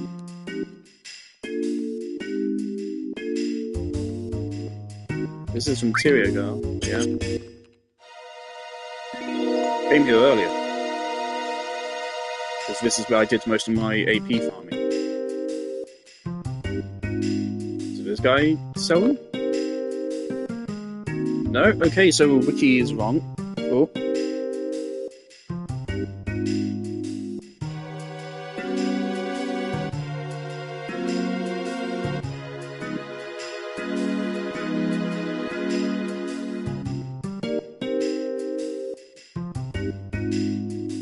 I just want to make sure we have as many as possible, because if we run out of them, then we have a problem.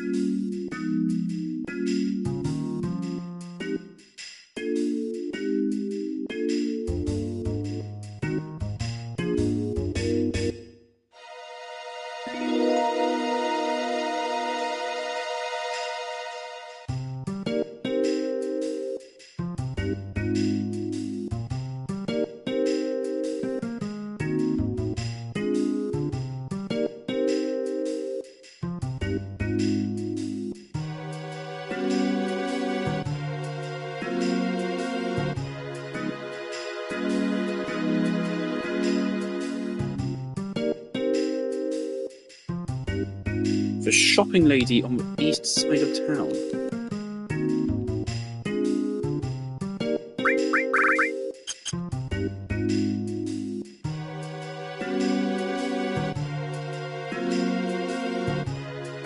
So I remember seeing them being sold.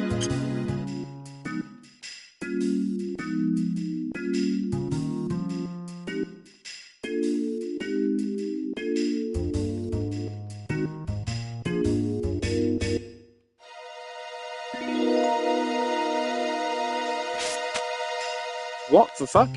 Okay, I didn't know you could get over here.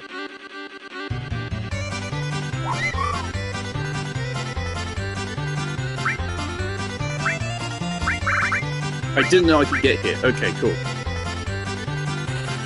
Buy all of them.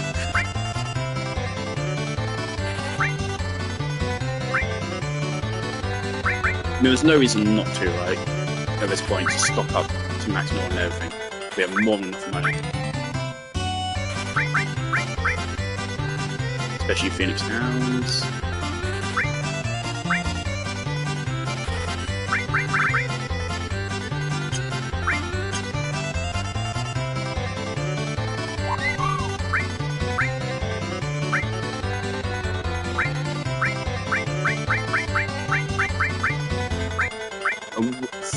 Winchester.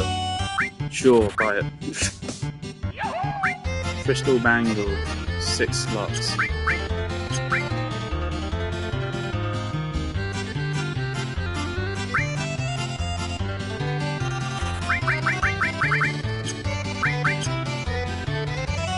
What material do you sell?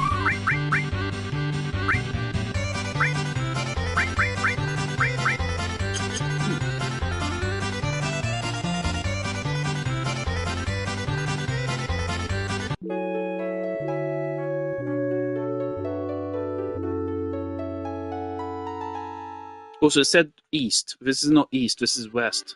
Or, well, it's left on the screen.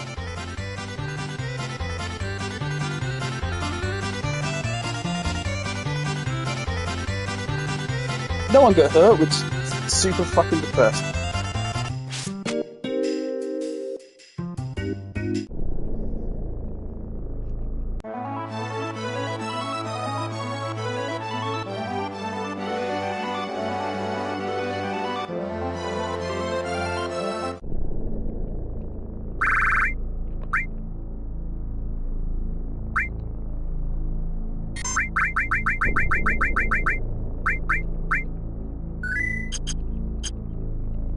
What did I tell you? I told you, hey, the video walkthrough is 20 hours long. I bet my playthrough is going to be 40 hours.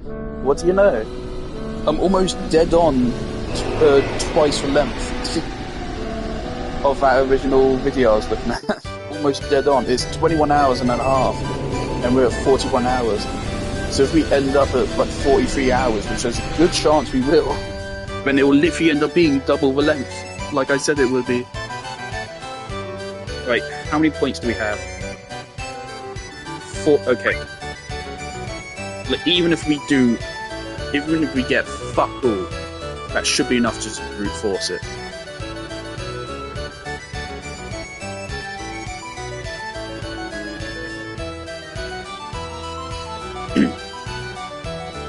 So I'm literally just going to spam click. So currently 0.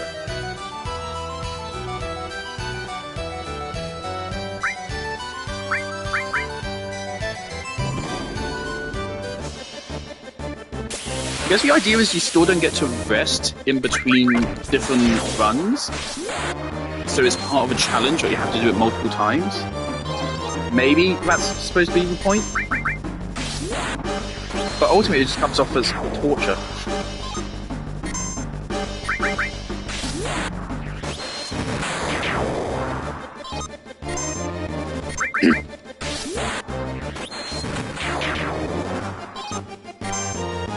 What does that mean?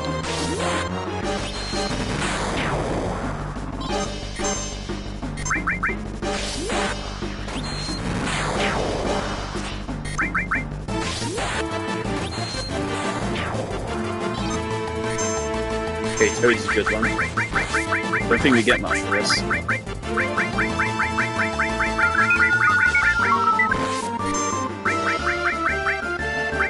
Why did it cancel my item selection? Cool.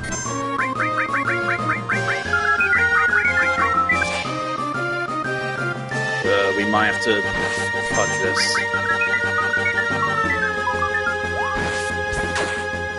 Okay, we can still kill him. It's going to be a pain if we ask to do so.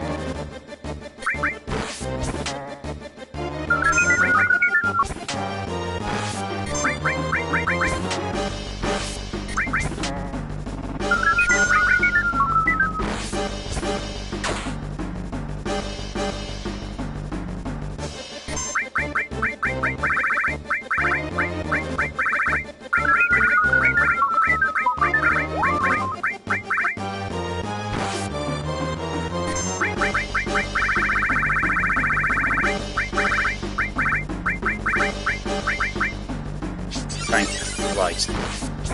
Just pure rage bait. It is specifically designed. The main challenge is, will you kill yourself? Okay, Materia is broken. That's a great one. That's 10k right off the bat.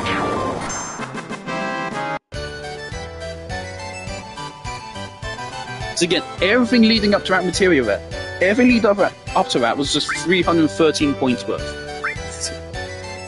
So even with these 400 GP, I still could see us losing it. I could still see us not getting enough points. Okay, all Materia is broken. That's actually bad to get out this early, so then we don't get shit for it.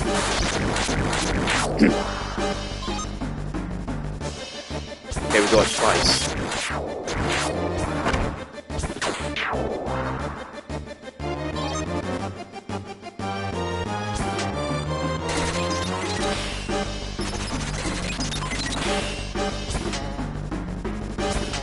Now again, can you really blame me for cheating here?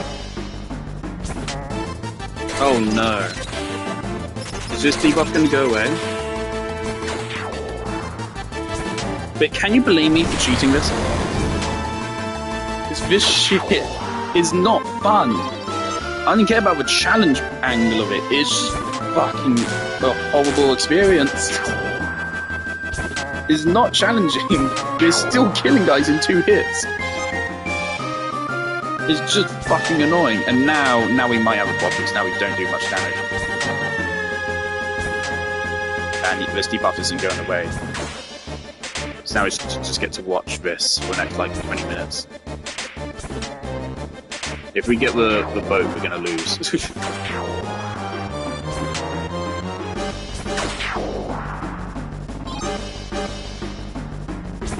Alright, this guy's an insta-kill move, I believe.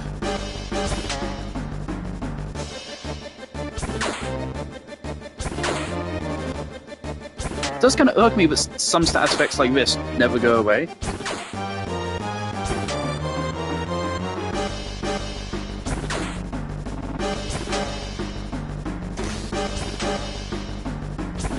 He somehow missed, I think. Fortunate for us. And watch, we're not even going to get many points for this, even though this is evidently much harder than the last round we did.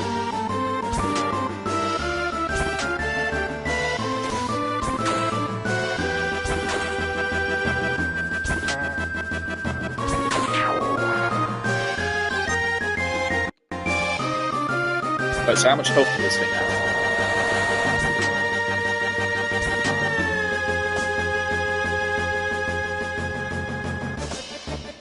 Regardless, is this the last round? I think it is. So that's another 10k.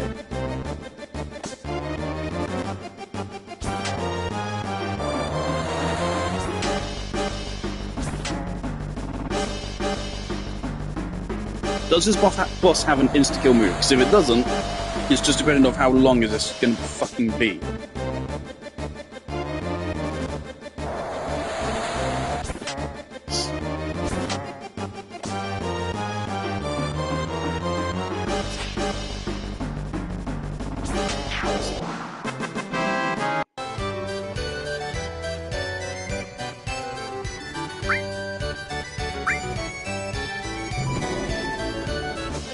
Of course, now when we went through all that chocobo betting, suddenly our luck is 10 times better.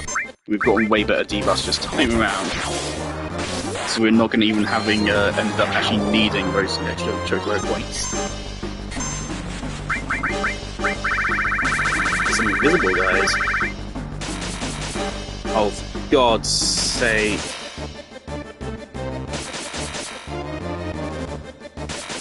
We're doing this again.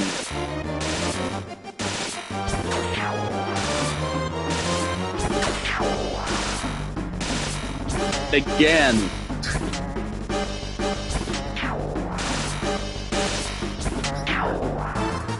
So I can't excuse this by this being a 90s game. Metal Gear Solid came out a year after this.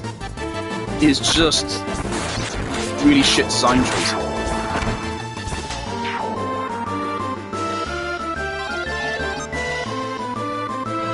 We stopped being a frog for like one turn then, and now we're back to being a frog. I don't know what happened.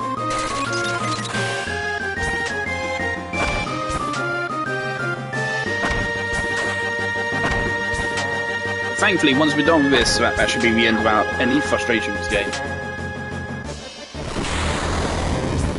I'm honestly, after having to deal with this shit, I am so tempted to just take Omni Slash and go insta-kill Emerald Weapon. I don't think there's any actual reward for killing them, beyond just lots of XP and AP.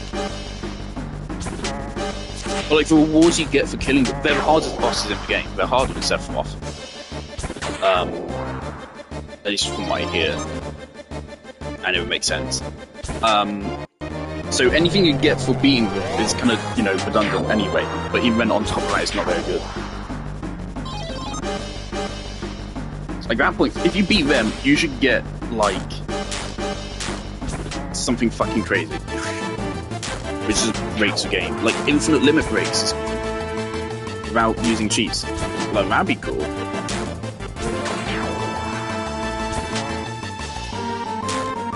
Right, there's no materia relating to limit breaks. Okay, we're good. We won it. And it only took 3 rounds because we got lucky. Unless this guy kills us.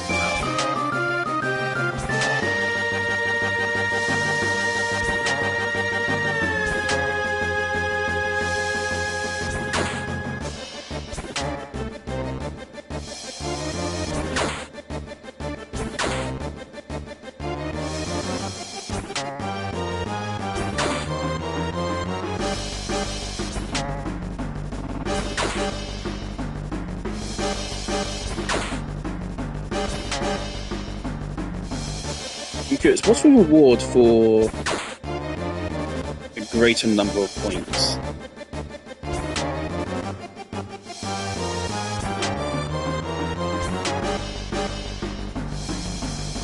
So 32,000 is Omni Slash, 64,000 is W Summon, which I think means you can do 2 summons per turn, which honestly doesn't seem that overpowered.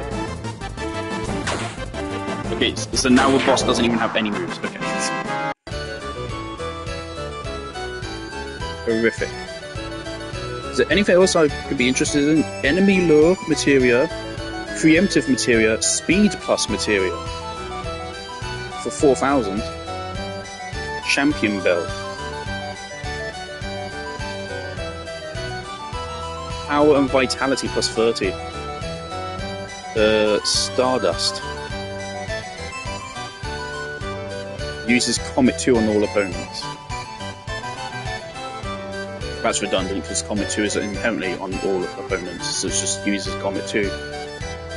Okay, so we can pick up Omnislash now.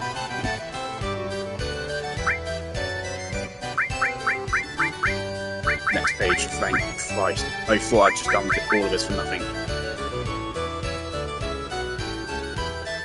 Omnislash.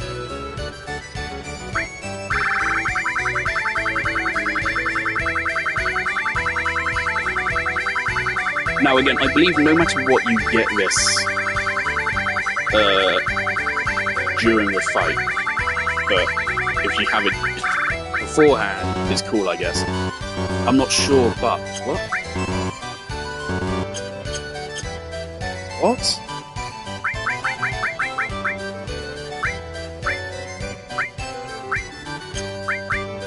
Do we need to get this?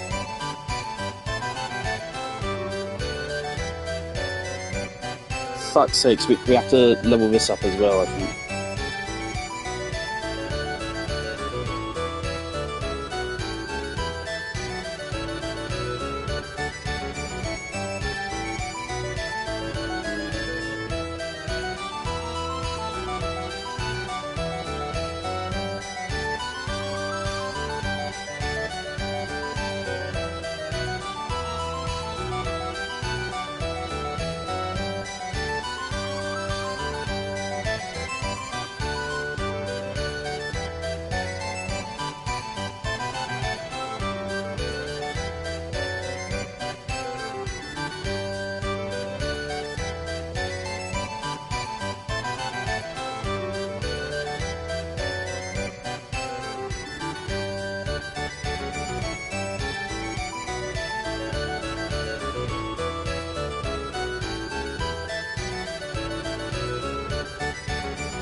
Yeah, it sounds like we need to use Blade Beam 7 times. It's the same thing I had to do for Red to get his limit breaks I was missing. So I've just kept on level 1 for the whole game. So yeah, we need to use that. But yeah, some of these could be of interest. Speed plus Materia would be cool to pick up. W Summon. I can't be bothered to spend that much time. The Speed plus I want. What was Stardust again? Championship belt was Strength and Vitality, which is cool, but not as important as other things. What was Stardust?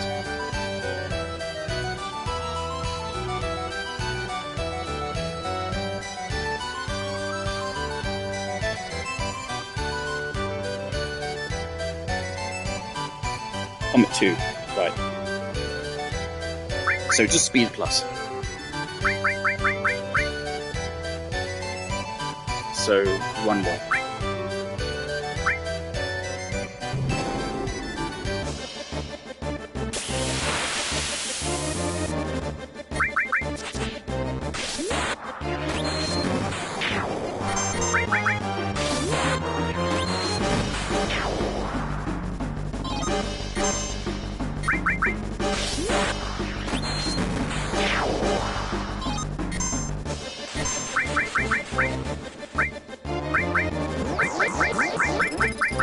Sometimes it doesn't let me auto scroll, sometimes I have to go individually through every single item, sometimes I can hold it down and it will go fast.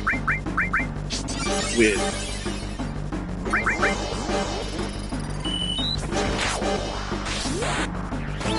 We only need, what, 1,500?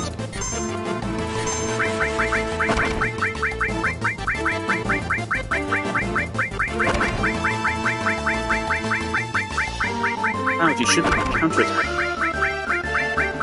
Right?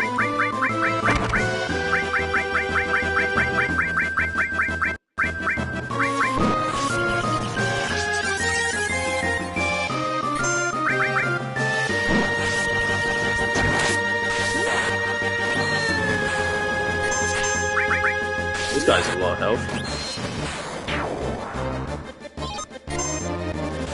You love being toads. Favorite thing.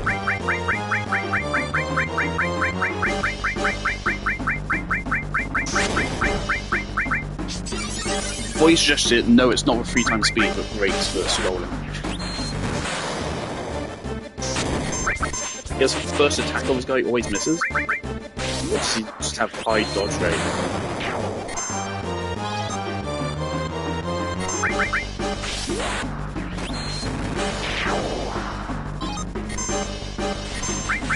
I love being a frog. I love being a frog. I really like Sephiroth doesn't pass this shit.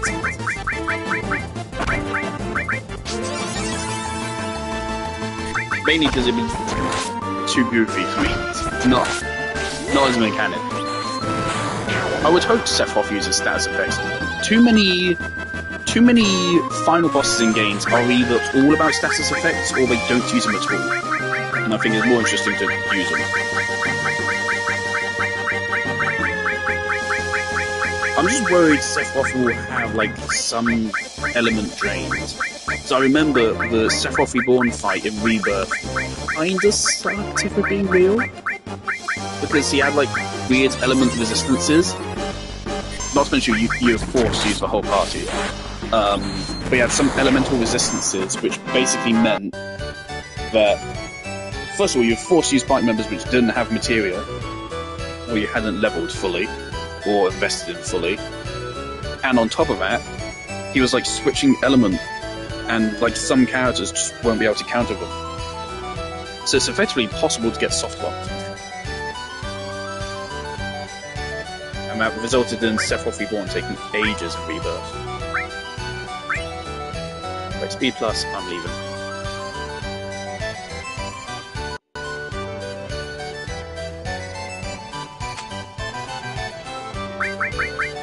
It's a shame I didn't know Speed Plus existed earlier, because I think I probably would have wanted to try to use it, but it's too late now. It's too late. I'm not leveling more materia. I'll slap it on if we end up having extra slots, but it won't have much of an effect.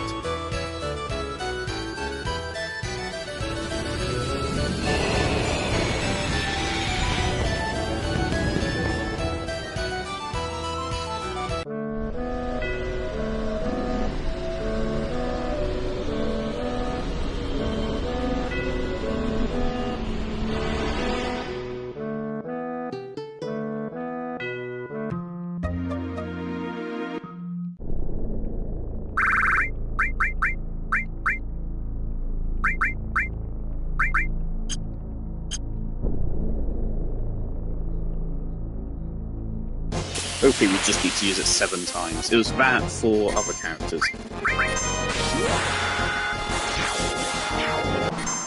Oh, cool.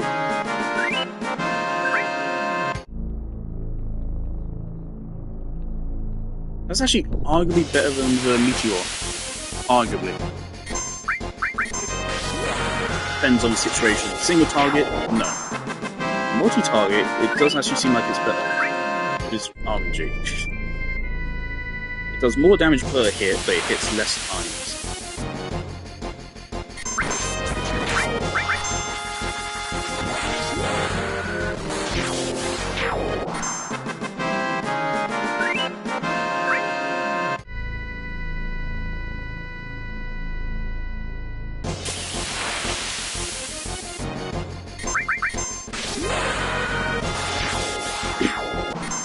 I hope we don't have to kill like hundreds of enemies or something with this. Just because that would make sense considering it's Cloud. And I know Cloud's other limit breaks I think were harder to get.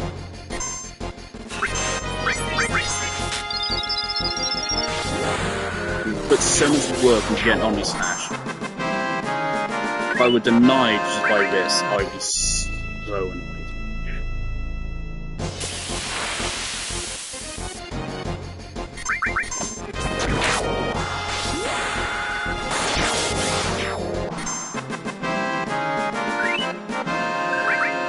Should be coming up on it.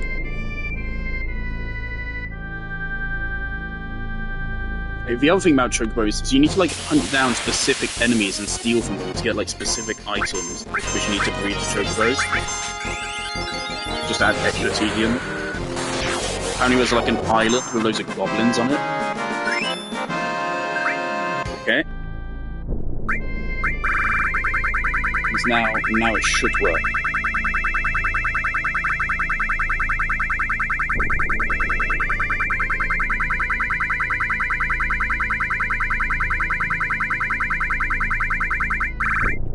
Omni slash. The slash to end all slashes. And then let's set that.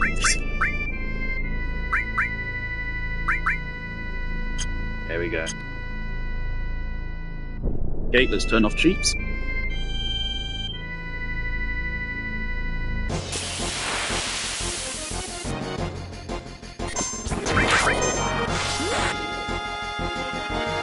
Just burning our limit breaks so we can go into a weapon fight without cheats.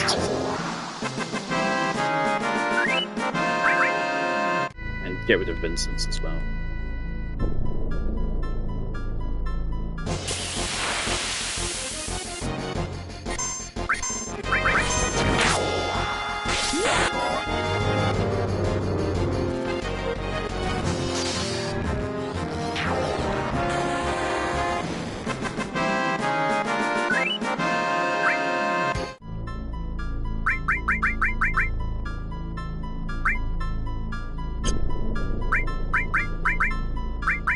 Could boost Red's speed.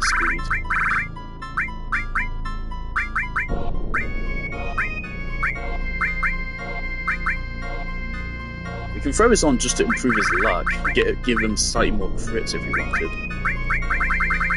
I wish we had just more stat-based materia, which don't have any downsides to putting them on.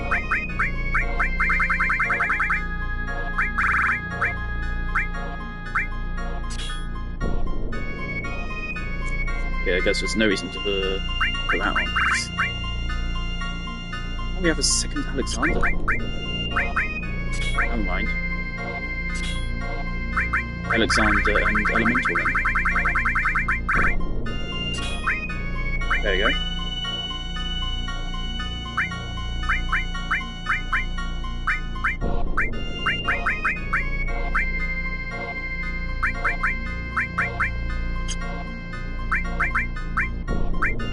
Right, Vincent.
Alright, let's go.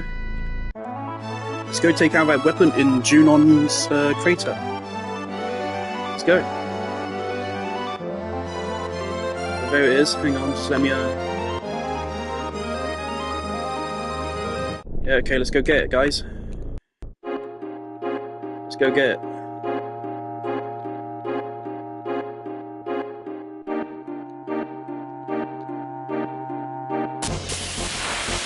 Let's go get it.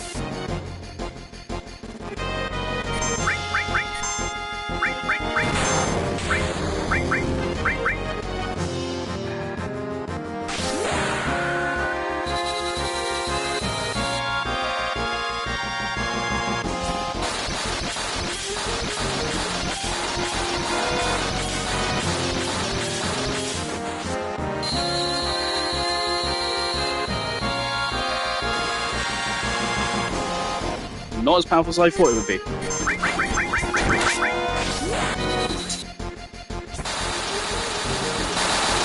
I was going to hit 9999 every hit, but it doesn't. It's for half of that, actually. How on earth can you get that to hit for twice that much damage, then? Do you just get like a massive stat boost when you hit max level or something?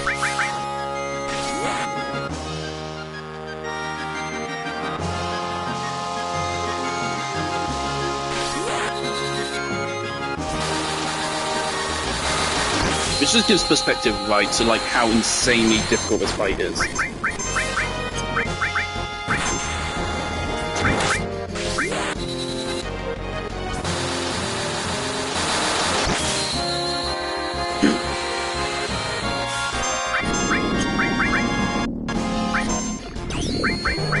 Emerald Beam.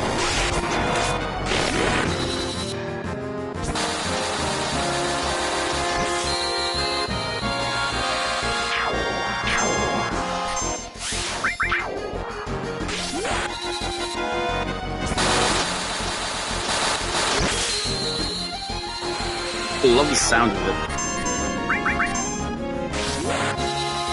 Now again, I know this is technically a spoiler, so I feel slightly bad about using this, but you can obtain it. It's right there. We could have obtained this before we even, is it before Disc 2? Well, maybe we got the tiny Bronco. Which, yeah, was Disc 1, so we could have had this since Disc 1. It's possible.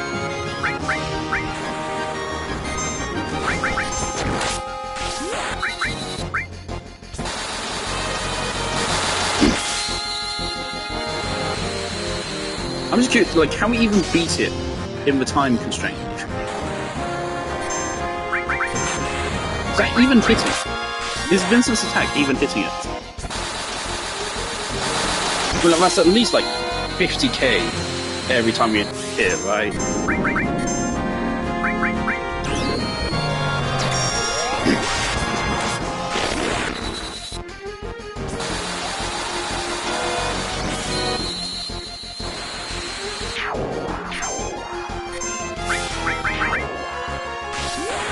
Is yet to use his instant kill attack. Maybe we've been destroying the eyes up there. Maybe we've been preventing it from using it. I am going to quit over this, by the way. I'm not going to... Maybe there's a trophy. They'll get the trophy having cheated, which will be unfortunate, but I want to see. Like, we're halfway down timer. And again, like, in normal battle, you can't get anywhere near this damage output. Well, I mean, maybe, since if you can somehow get every single basic attack to hit for 9999. There you go. What's the reward? A gold trophy, defeat the emerald weapon, legitimately. 50,000 XP, which is not a lot. That should be worth... It should instantly take you to max level. It should instantly take you to level 99. It should be like 10 million XP. And 50,000 action points also is not that much. It should be 100,000. Earth Harp. There you go. There's Emerald Weapon.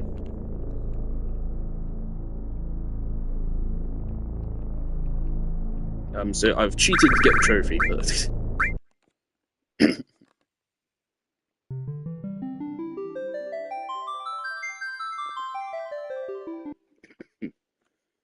right. So we're gonna do this legit now.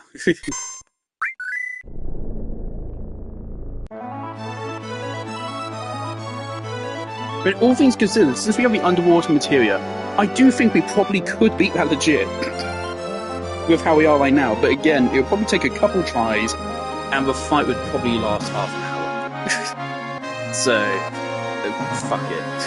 Don't care. The rewards aren't good enough. And I have a trophy now anyway, so...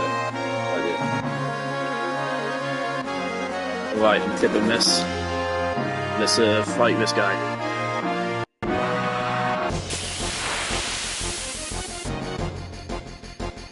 Fighting on the highway.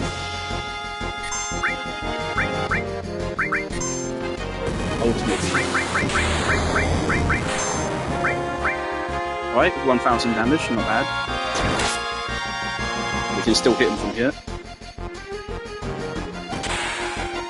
4,000, 40 MP back. Good.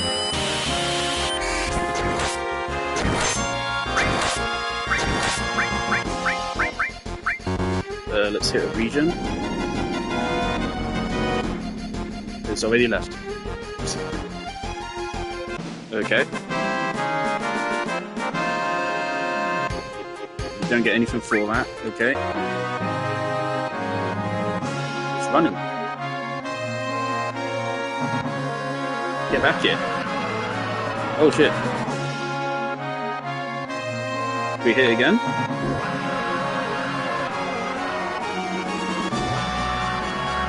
Okay, I think we should just follow it wherever it's going.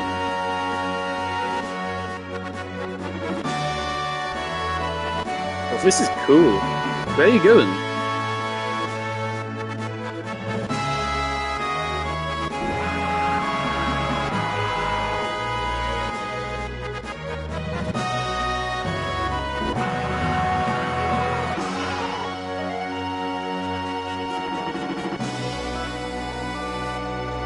Is it actually going somewhere?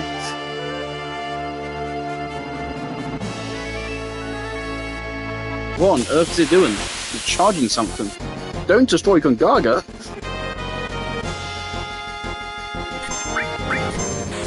Ultimate beam. Okay, guard. Regen.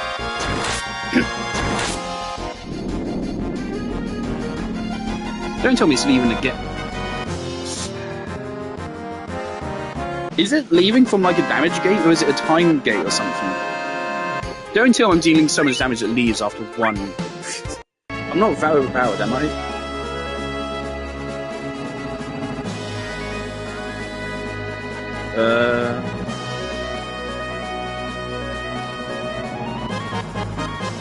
It's gone.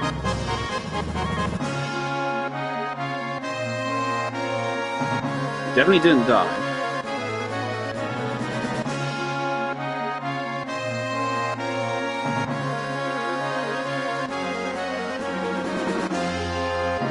Did I just hear it? I feel like I just heard something.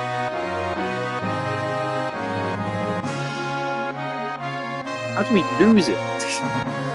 How do you lose something that big?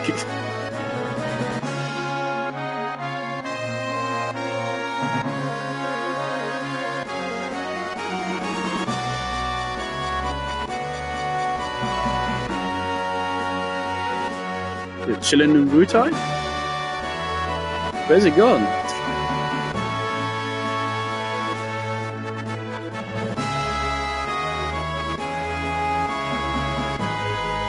I think that's another one of the Chocobo caves there. Did I just see it? I thought I saw something. I think it was gold source I saw.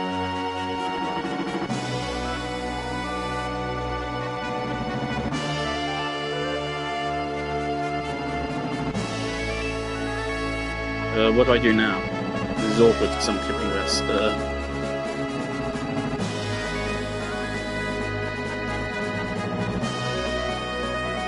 Shit, I'm gonna have to pause and Google where the fuck it went. It just teleported. Like, it wasn't even there when we finished the fight. It just went.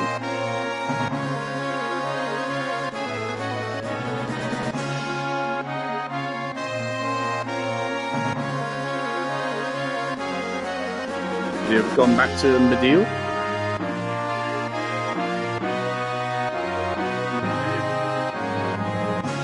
Well, alright. Let me pull up the guide for the fight. I have it.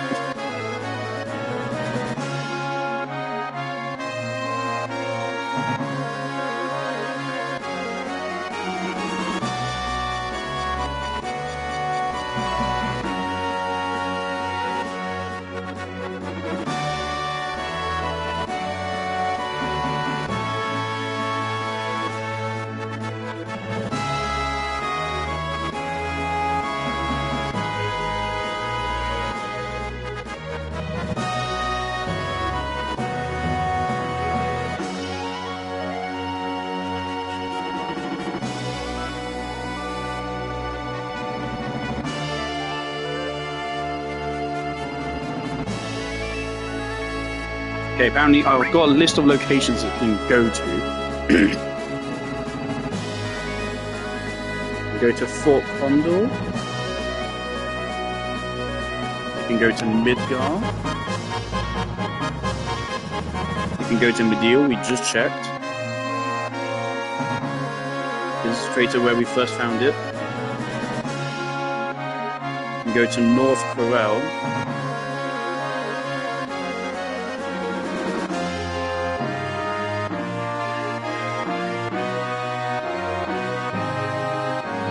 Which it hasn't. You can go to Mount Nebel, which it hasn't.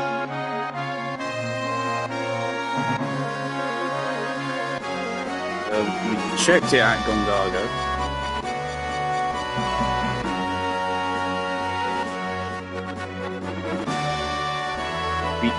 The only place I haven't checked is the Northern Crater. Apparently it can just be there. Which, I mean, I feel like I did check anyway, but...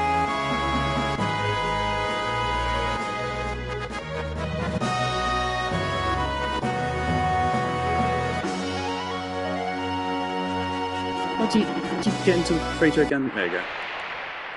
No, it's not here.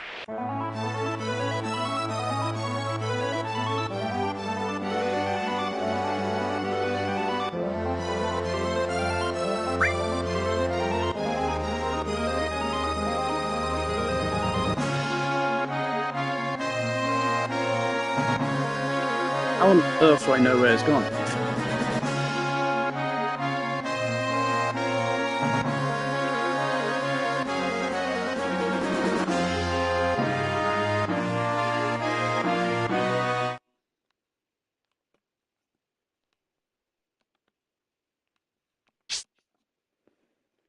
Well, I'm gonna stop clipping. That sucks. I was enjoying that. And then is it bit glitched? Did it like despawn? Quite frankly, it feels like it despawned.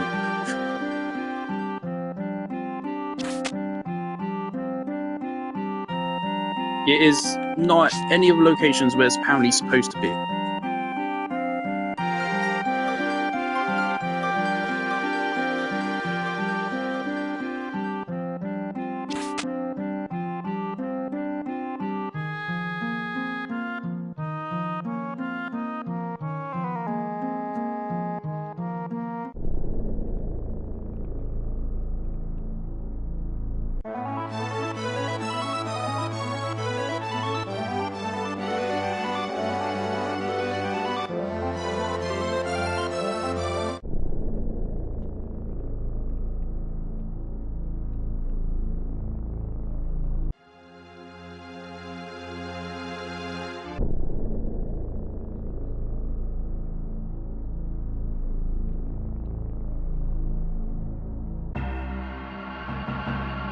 And it's not still here. It just fucking disappeared. I didn't even get a chance to actually chase it. Whilst we're here, actually, let's check in on Zach's parents. Cloud has nothing to say about it now. That's weird.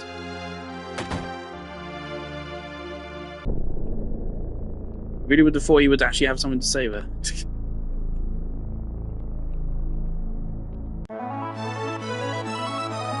It says here that when it gets to low health, it will go near Corel.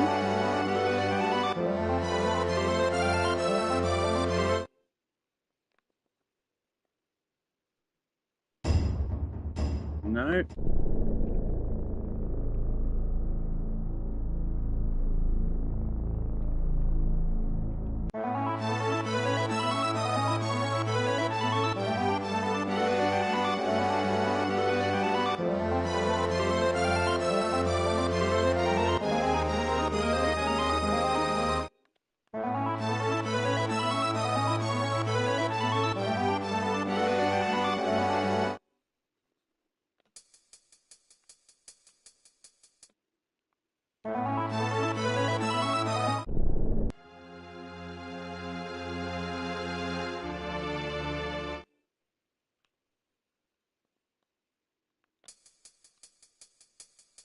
No, it's not here. I assume if it was there, you kind of just immediately start, or there'd be some kind of cue to tell you it's there. Did we just glitch it out? Just try my deal. I think I'm just gonna have to reload to save.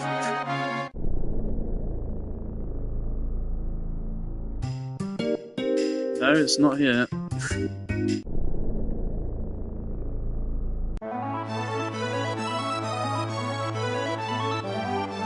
I guess it's... Let's actually try to go inside Midgar, I guess.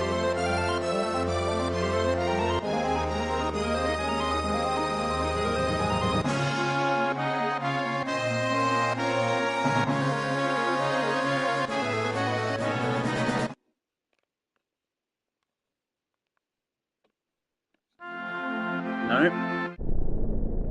Apparently this guy's named Ultimate Weapon.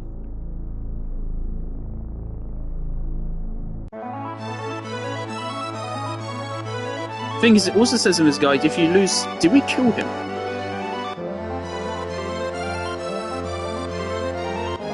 Did we kill it and I just somehow didn't even notice we killed it? That'd be hilarious. I just saw it. I just saw it. Oh my fucking god.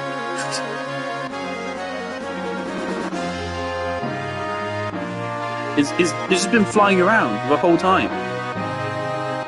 For real?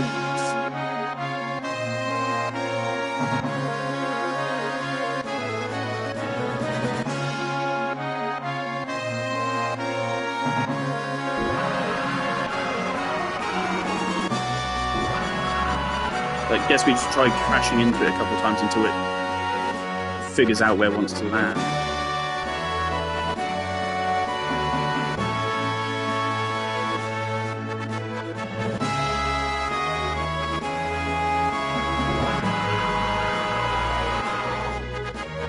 It was a cool idea, but it literally just disappeared on us, and it took us a solid like 10 minutes to find it again. Okay, now it's here. Okay.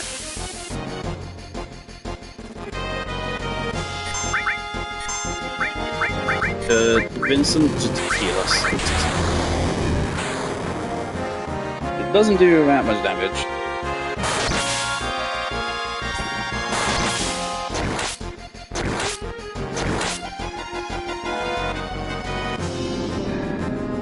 Vincent can't even get his fucking heals.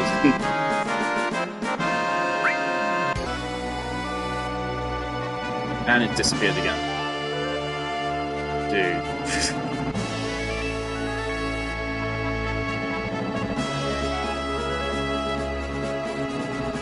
Okay, there it goes, settled over for well.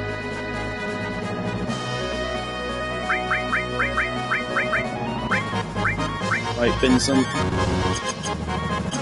I'm sorry, I don't know why I said that, I like you. Please tell me he's still there. Okay, good. Die now.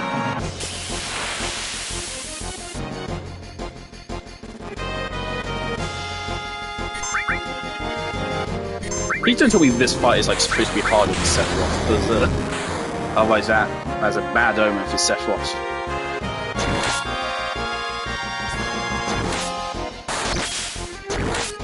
It's been shockingly easy. Don't tell me it's dead. Okay, no, it's got Shadow Flare. This attack is strong, right? It is strong. Oh, it's dead. Oh dear. That thing had 100,000 health. And we took it down that quickly. 35,000 XP, 3,500 AP. Cool. Ultimate weapon. Ooh.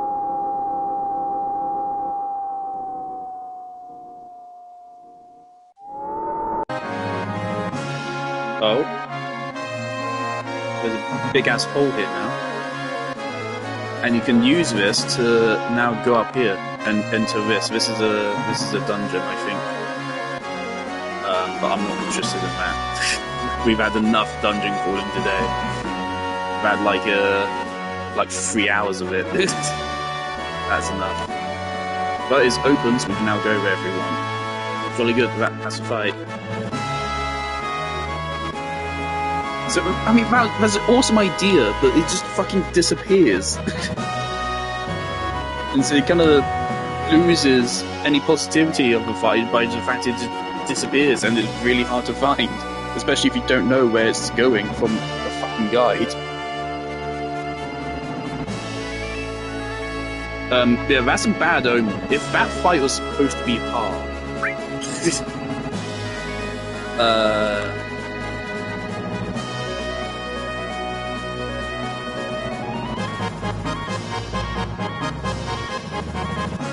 Yeah, like about the character development thing, like Kate Sith has had like 5 lines of dialogue in like the whole game.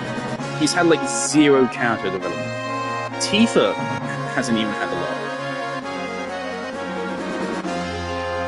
People said Sid was like a chain smoker. I don't think we saw him smoking even once. I don't remember seeing him smoking even once in this whole game, other than just his portrait. Or maybe it's some of the animations, but I just couldn't tell, because, you know... Sorry, Vincent, I completely ignored what you said.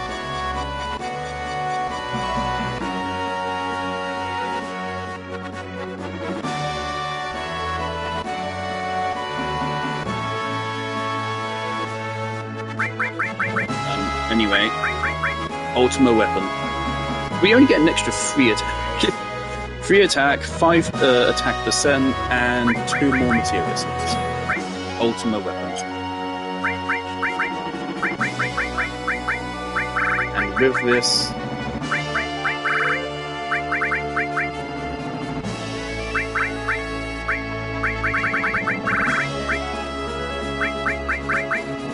Is there a summon which actually boosts HP? Because if so, that would be better than just throwing on HP plus.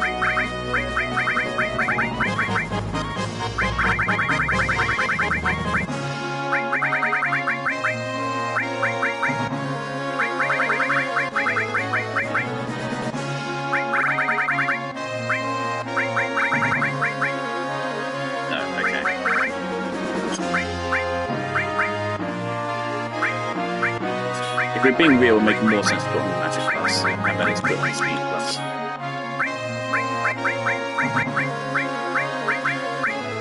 Actually, no, it would make even more sense with Magic, would actually be Luck.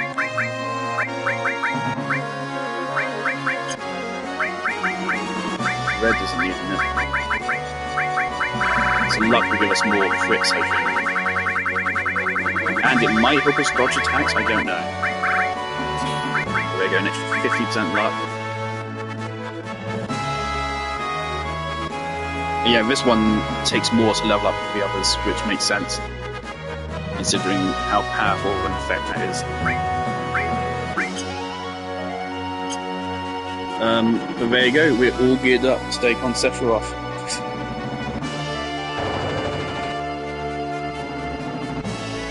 Thank you for a job well done.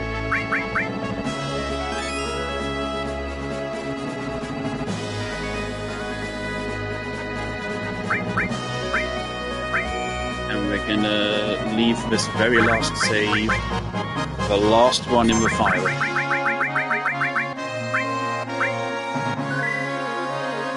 Level 93.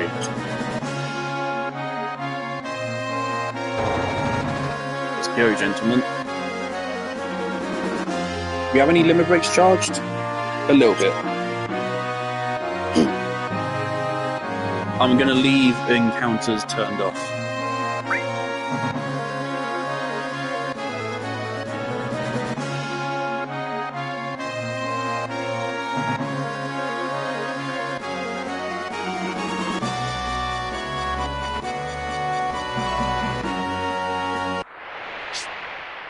That's weird.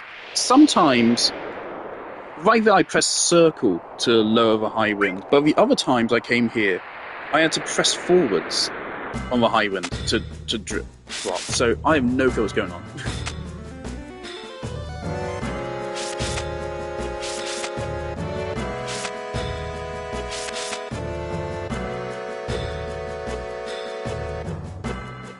I'm a little bit wary of like running out of storage space for a bit. Hang on. How much storage space does the PlayStation have right now? 102 gigabytes. That's more than enough for an hour-long clip.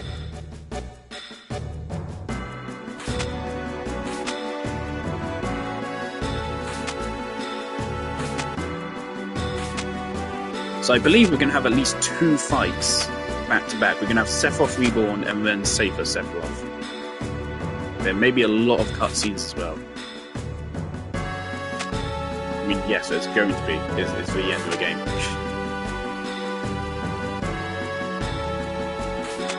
Interestingly, they haven't showed that Rufus is still alive. Which I know for a fact he is. So maybe that's actually revealed towards the end of the game here. So I know he is. I've watched Advent Children. I know he survived this. Injured heavily, but he does survive.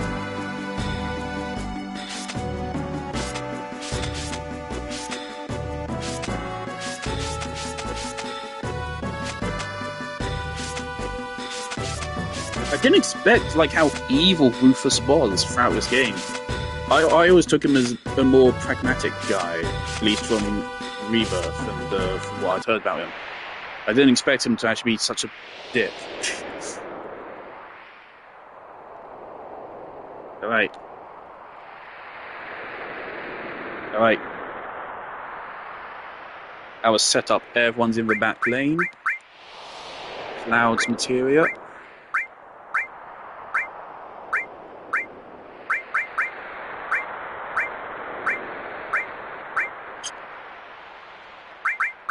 Vincent's materia.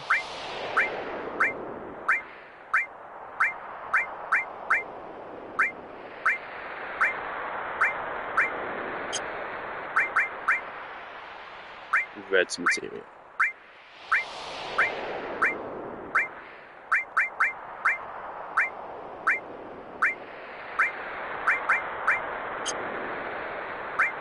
And their equipment.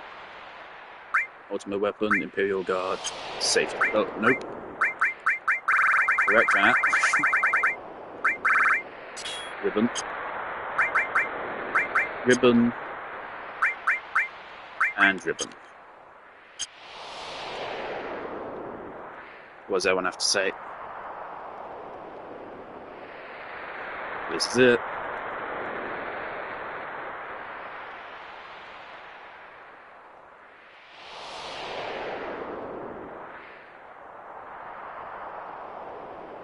Vincent's line is actually my favourite one out of everyone here.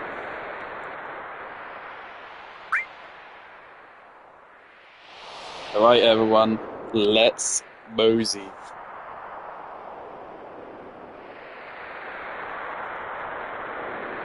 I've been waiting a long time to hear that line. Move out. Autobots, roll out.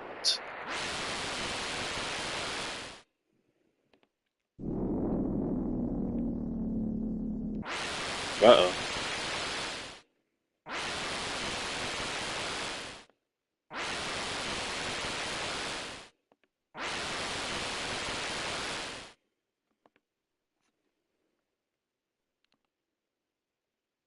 Please don't make me play with party members who don't have any materia equipped. Then we might have a problem. Yep, this is my party. Cloud, Vincent, Red. Good to go. Don't make me switch. Because no one else has anything. See ya.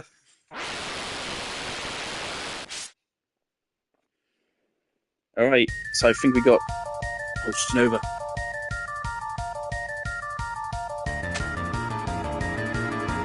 I want to avoid using 3 times speed for the rest of this. Okay, we still got some encounters. It's a zombie dragon.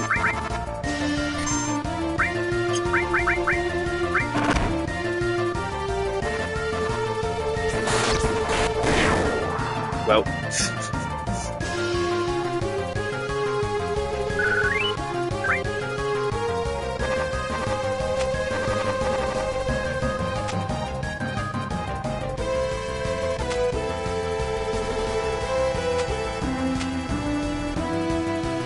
What on earth is this? What is that? Why is there just a Megazord down here? That tickled.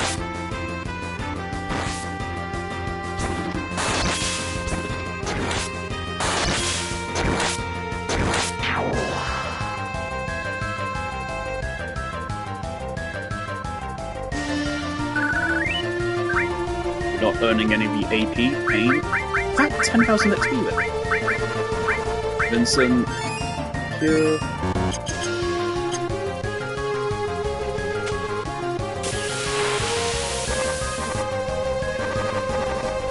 Bro, like, you're not gonna win. Do you not see the other guy? Oh no. Oh no, how difficult is Sephiroth going to be?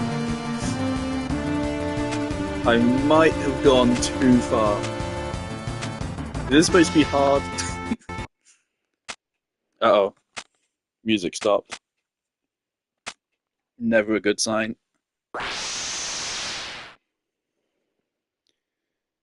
What the fuck is that?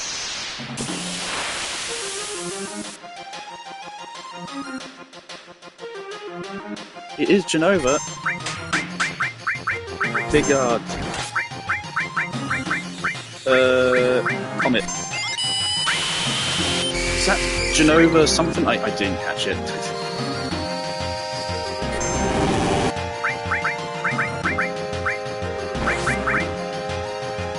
Hero Farm Route.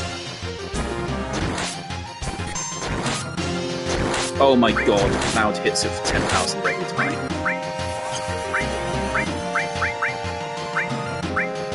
I think it has several segments there.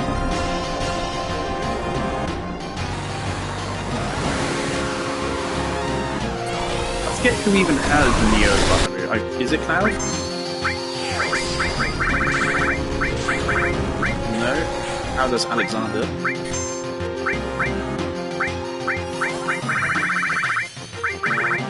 Who has Bahamut Zero?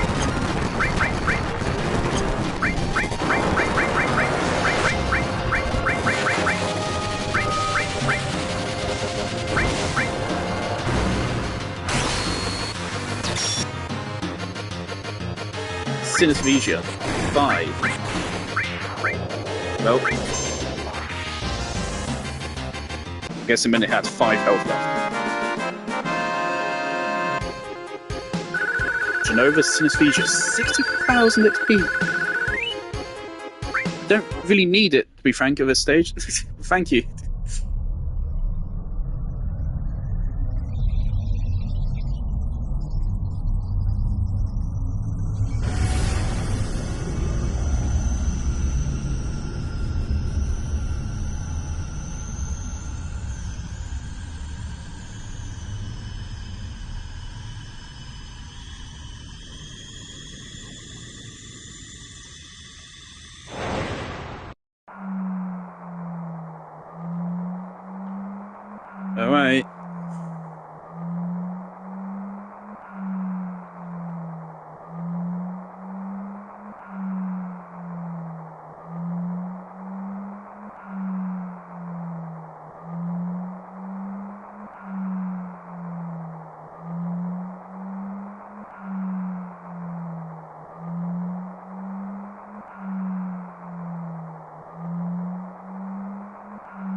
Split your allies into 3 groups. Oh no, I don't have anything on my other teams.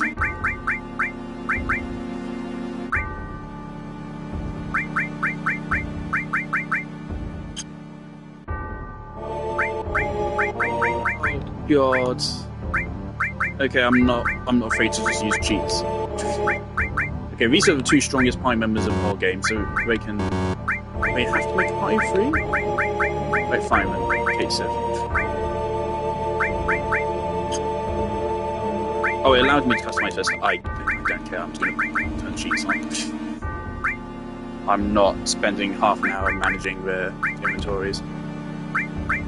I'll put something on.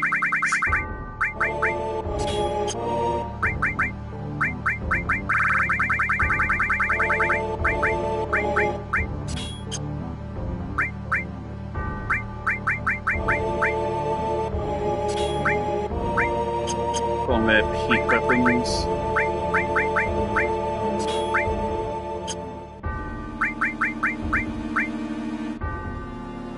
Well, we can't do anything with our limit breaks. I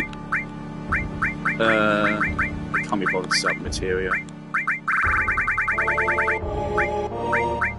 Mistile.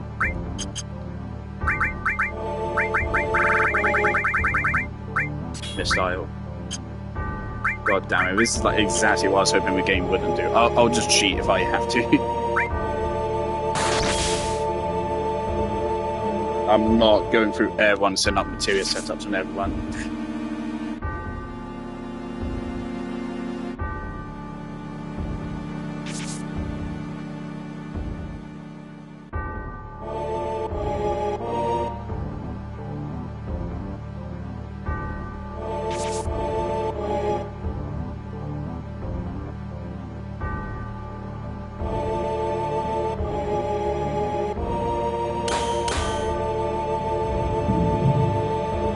The smartest plan might have been to split our 3 cores between the 3 teams. So Cloud in Team A, Vincent Team B, and then Red in Team 3 is Sephiroth Reborn.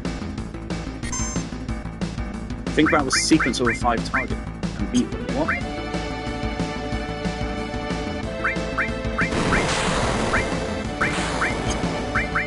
What are you? What?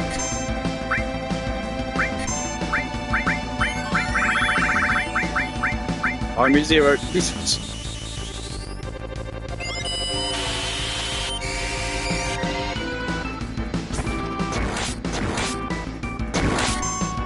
Okay, the middle is immune to physical, it appears. Sephiroth Bizarro. Oh, yay, it's Demi 3. Vincent.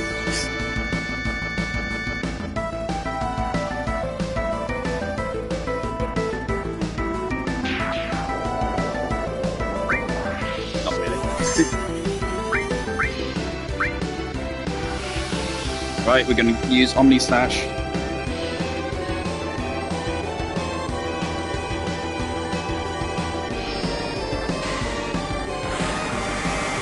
After this. We need a turn to heal Cloud. Everyone's already queued up their attacks. Well, most of their attacks doing enough.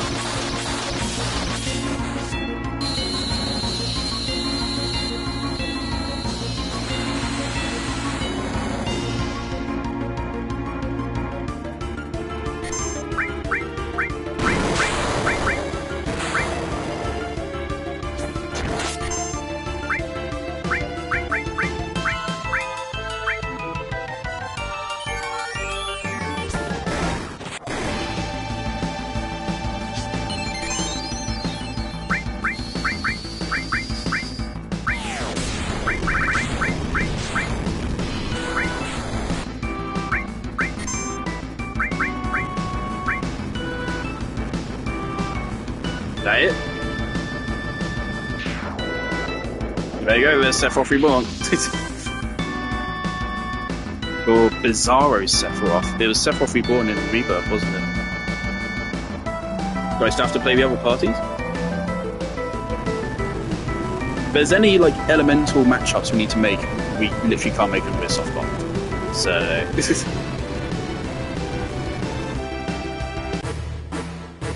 Oh shit.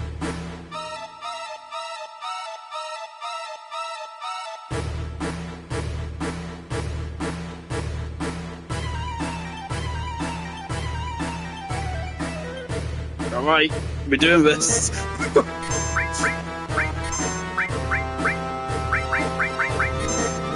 Ooh.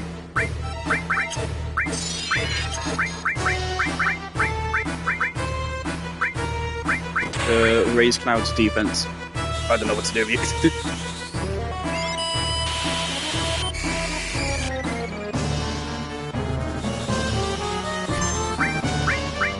Alright, Vincent. We do another Neopar move. Shadow Flare.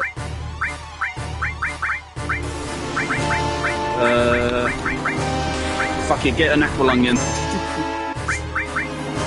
Okay, that's a third of his health, even through the barrier.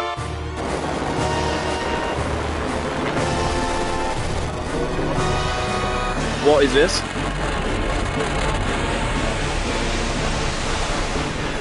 Is this something I did, or is this what Sephiroth? Okay, it's something I did.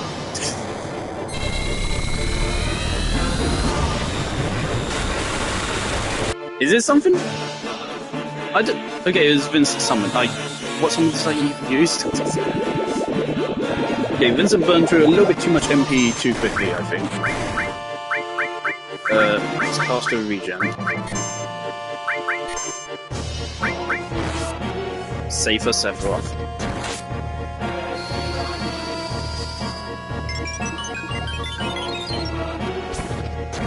Fly around, keep us alive for a while. Good shit, Cloud. Death Lord. Keep going, Cloud. Keep going, Red.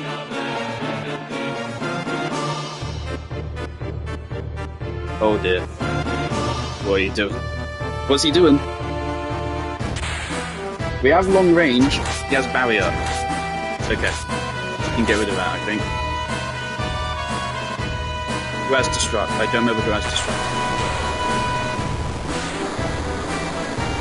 What are you doing?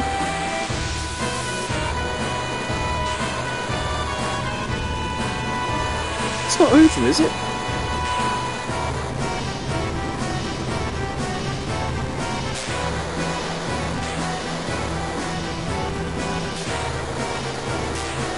No, don't tell me it's over.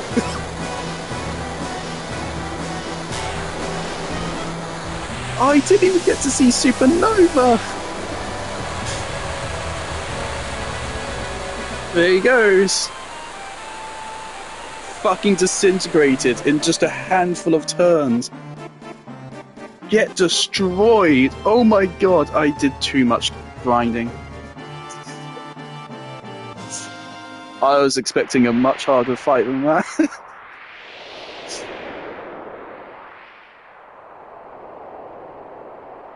We're back here.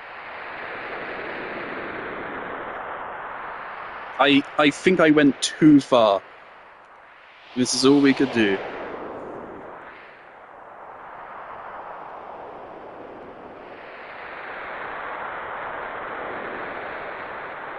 I was expecting him to put up a much bigger fight than that.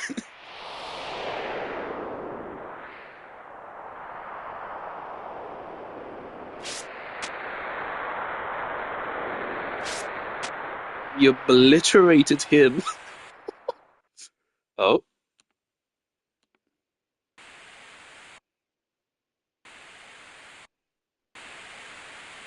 Maybe not.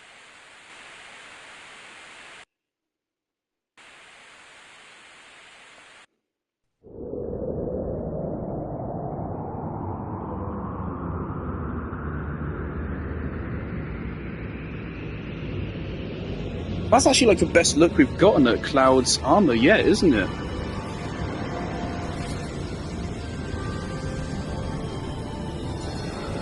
This reminds me a lot of though. This is a lot like the cutscenes towards the end of Rebirth.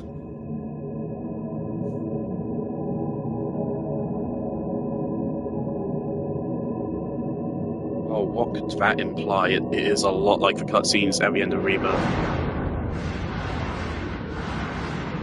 Borderline identical, it's just different colours.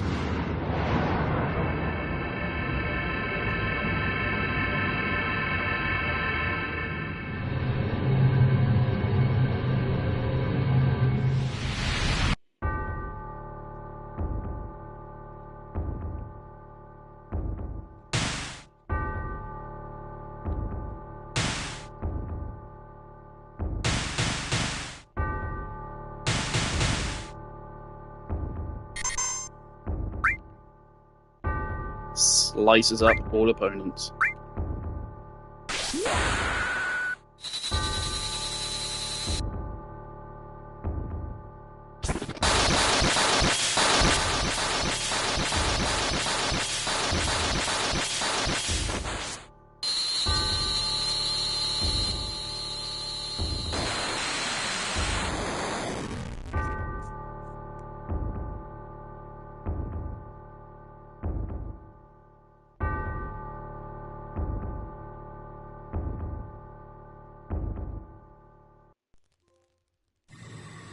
A feat of meteoric proportions. Complete Final Fantasy VII trophy. Gold trophy. There he is. He's gone.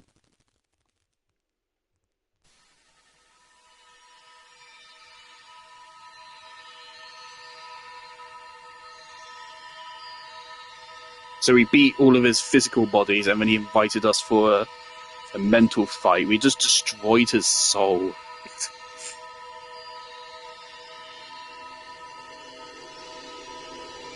This is Aerith.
She, you see how strong Cloud is to hold her with one arm and keep hold of a ledge with the other?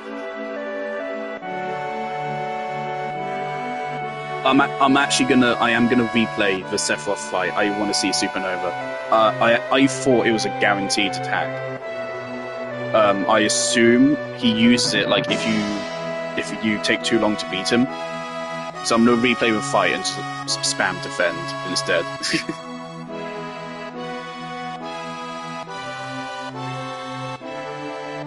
So I want to see Supernova.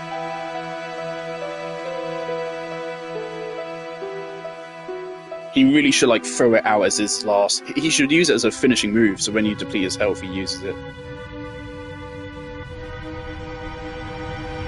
That's what I would have done. What incarnation?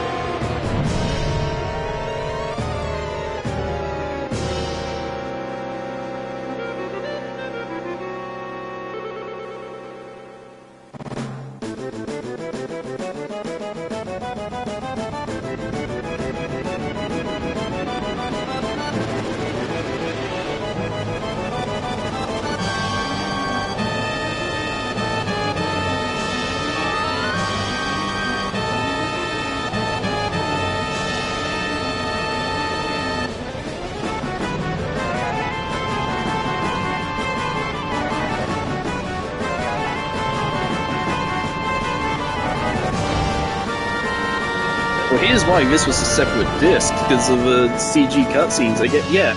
So like the actual game itself is not much of a data on the discs. The data is all just the all the dialogue and the CG cutscenes. That's why the game split into 3 discs. Also, isn't this the first cutscene to actually have dialogue in it as well?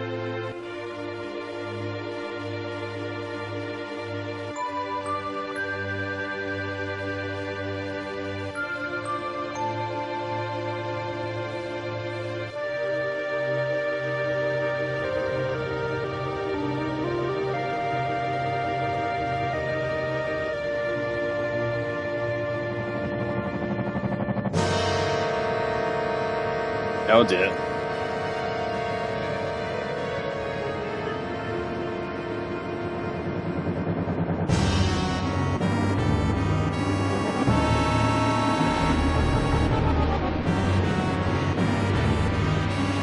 This is what happened at the start of Rebirth in the alternate timeline.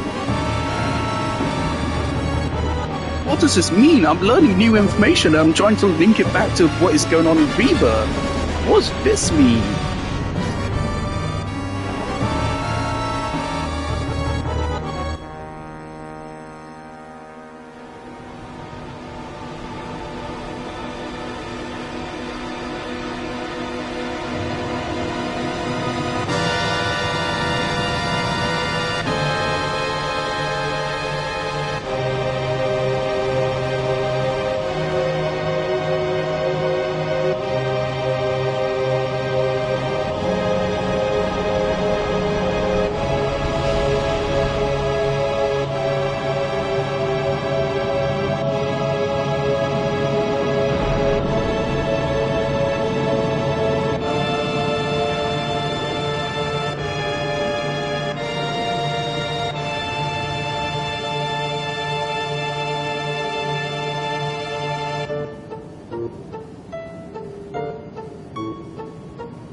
That's just it?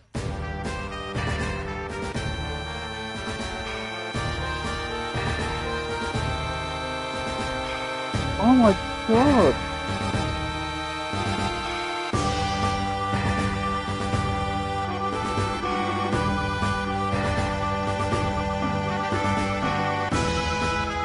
There's there's a custom push credits, right? Can't just end it there. No.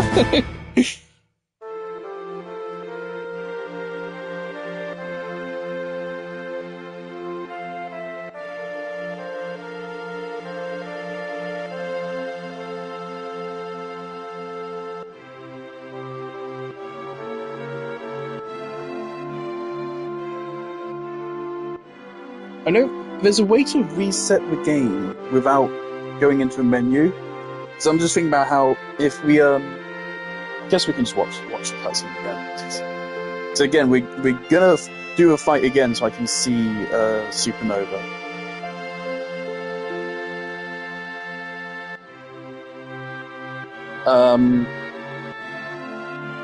I guess whilst we're waiting on credits, this game is a masterpiece. It is. For its time, this is insane how good this game is for its time. And nowadays, it still like holds up. The problems I have with the game is how a lot of characters, they do not fully develop. They do not get enough screen time. Like Kate Sith got no screen time. Sid got a good bit, but I didn't like what he got. Red had his arc in Cosmo Canyon, and that was about it. Barrett had every character gets like one little region, but it shouldn't just be that. In this, each character gets their own region, and that's basically all of their characterization. That's all of it. They get very little outside of it, other than Aerith and Tifa.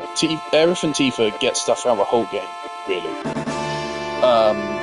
That's something they improved with remakes, where every character still has their area, which goes big on them, but they also get character moments throughout the entire game. And so that gives Remake a way bigger improvement on the characterization front, and making the characters even more compelling. Not saying that they aren't compelling here, they are still very, very compelling. But Remake made it even better.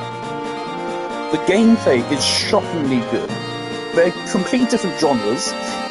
Remake is a hack and slash kind of action game with a homage to the original active time battle system. And this is an active time battle turn-based game. I prefer the gameplay of this to Remake. I find this game more fun to play than Remake. Except for the mini-games. The mini-games are better in Remake, but obviously that's just smoother. And we have a lot more dev time and money to throw at the issues. So that's a kind of an unfair comparison to make. But didn't it just say that the whole bloody... the Condor mini-game had one programmer? That's the thing about older games. Older game studios were way smaller than they are now. They're way smaller.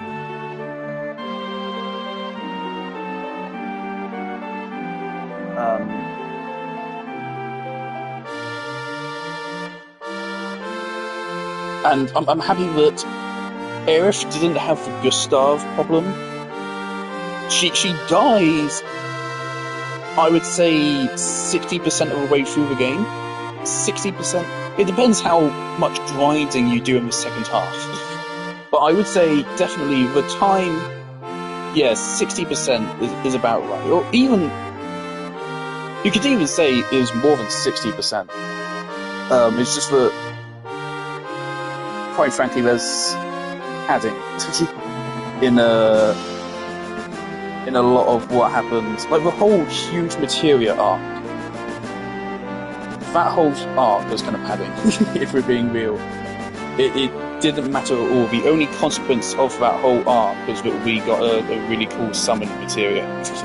But it didn't really matter much to the story. Um, so yeah, most of the story is before Aerith dies, but regardless, she still haunts the rest of the game. Her theme, from what I could tell, I'm not a musician expert, but from what I could tell, her character theme showed up in several of the themes that appeared for the rest of the game, including in the Northern Cave. And obviously, there's plenty of allusions to her. The whole mystery of what was she actually doing there. Obviously, I already knew from Remake and Rebirth what was going on. But if you didn't already have that context, then you'd have a mystery from the moment she died of what was she actually trying to do. So she still haunts the narrative, which is what you want to have. I think she could have haunted it better, which is what we're doing in Remake Rebirth. But it could always be better, and it's 97.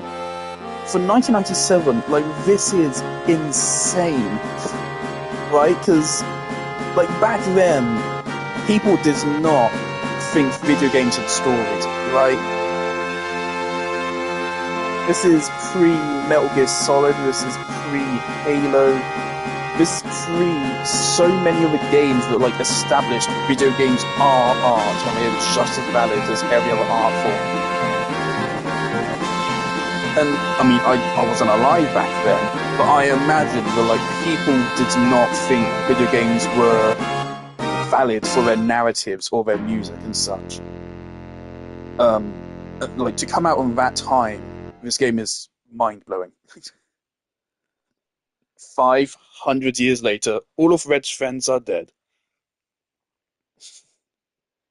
Vincent is still alive, isn't he?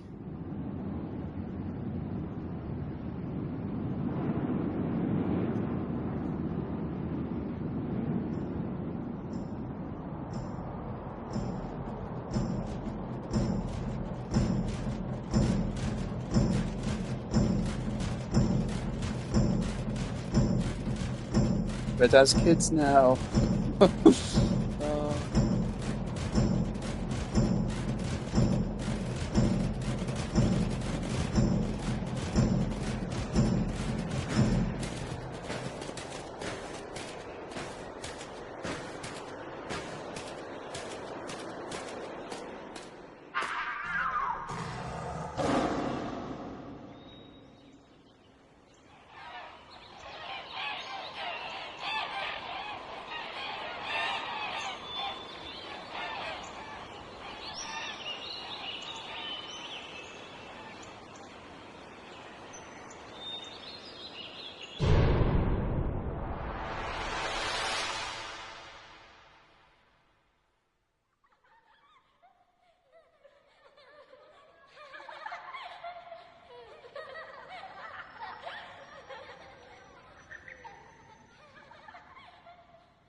What's that?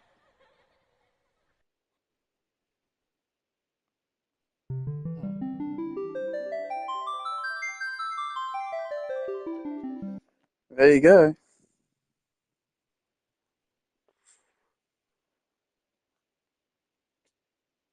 God damn.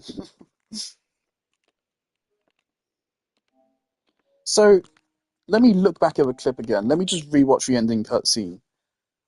I've ended the clip now. I want to say they left it as ambiguous as to what even happened. And they did not show Rufus was still alive. So those would have actually been reveals in Advent Children. I did not realize that. I thought, oh my god. Or maybe we missed something. Maybe there's a way to find out.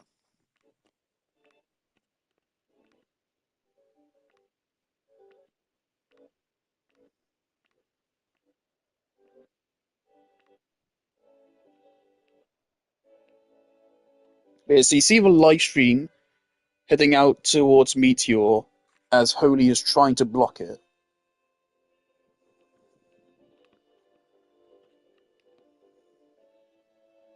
They all converge on it. Big flash of light. We see Aerith and the live stream theme, and then it just fucking cuts to credits.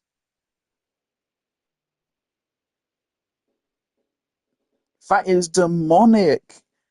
So they really do leave it, especially with Red Scene at the end. They make it clear the planet survived, but the implication is potentially that yeah, humanity is dead potentially.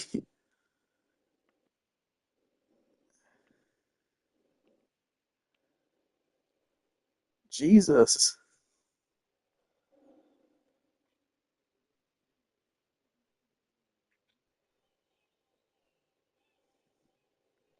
we really are the problem, aren't we? Jesus, oh dear.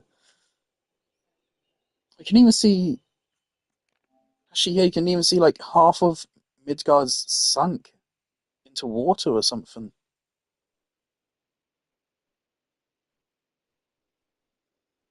I might need to rewatch Advent Children just to piece together some of this. So they do not tell you Rufus is still alive. They do not tell you the immediate consequences of Meteor. So Advent Children is actually what revealed that. Or did the spin-offs detail that? Maybe. And where is it that they established that Vincent is immortal? Because I don't think they really established it at any point in this actual game. But I know it is true. Vincent doesn't age because of what they did to him.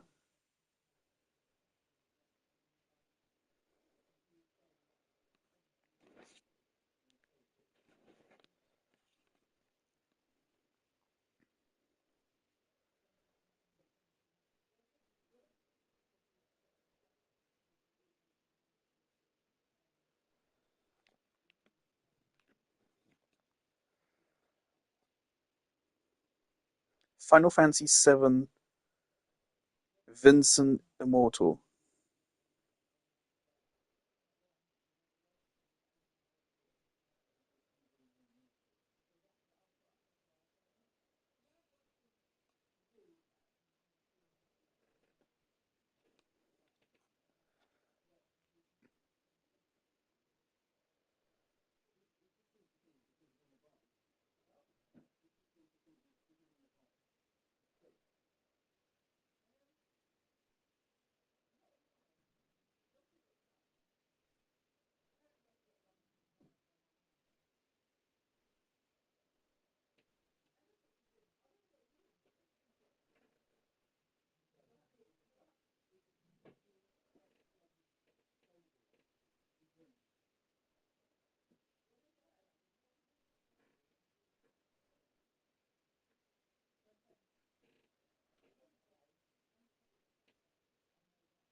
Again, people are saying apparently he was immortal, but because of what happened in Dirge of Cerberus, he's no longer immortal. So apparently Vincent would be dead. So that's fucking sucks. Everyone is dead. Congratulations, you beat the game. Everyone is dead. Oh dear. Okay. Let me Google before we do this. Let me Google how does Sephiroth even actually use? How does he use Supernova and Fantasy VII? Let me just Google Safer Sephiroth, like a guide for a fight, and it'll probably explain it.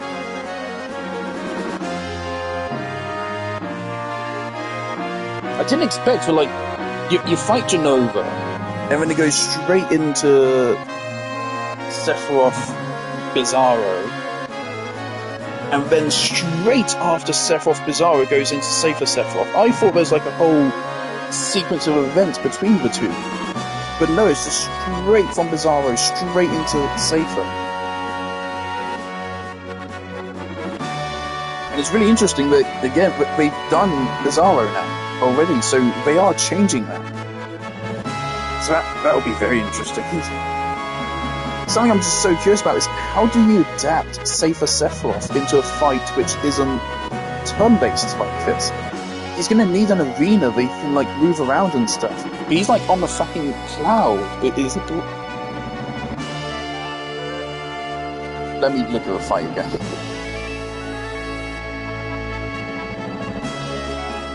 He's not on a cloud, he has wings. Idiot. What was wrong there? But no, kind of. The thing he has above the wings does kind of look like a cloud.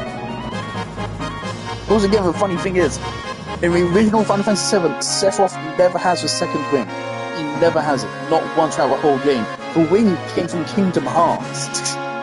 Which is so hilarious. He only gets in Safer Sephiroth form, and Kingdom Hearts are like, why don't we make it so he always has a wing? It'll look really cool. And it fucking stuck. And when we brought into Advent Children and made it canon. It's kind of fucking hilarious. Yeah, so how does the fight work mechanically?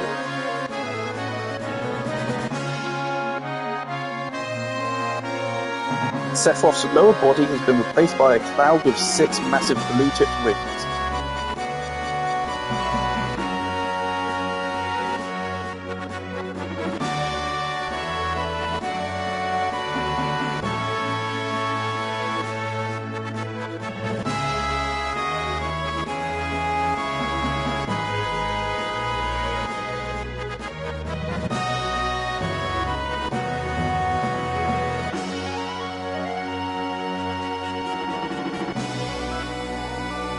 His base HP is 80,000, which is less than the weapon before, which was 100,000. But for every character at level 99, he gets 30,000 maximum HP, 2 attack, 20 defense, 5 magic attack, and 16 magic defense. So if we actually leveled all the way to 99, I think the fight would have been harder. If Knights of the Round was cast on Genova's Symphysis... Oh, it wasn't Synesthesia's Symphysis. See, I'm too scared in the fights. I'm panicking, trying to act quickly so I can't read properly. Genova's Symphysis, Safer Sephiroth gains an extra 80,000 HP, so it just doubles his HP if you have Knights of the Round, basically. For every time Bizarro Sephiroth's head was killed during the previous fight, Safer Sephiroth's maximum HP is reduced by 100, up to a maximum reduction of 24,900. We didn't even get to, like, strategize. Everything just died in, like, a couple hits, man. Oh, no. Safer Sephiroth's attack follow an 8-turn cycle, allowing the player to predict his next attack accordingly.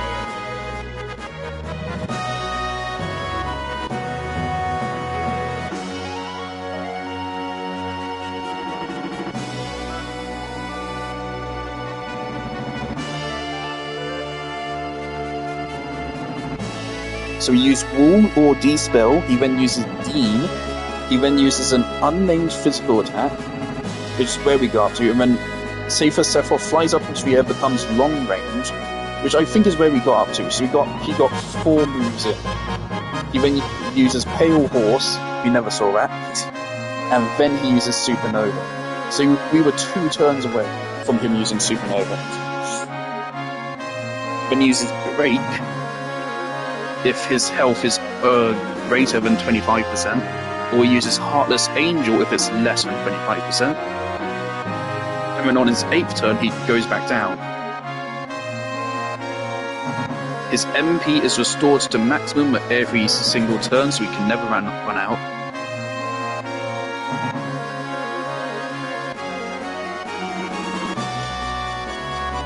Yeah, and I didn't even notice I didn't know what Wall meant.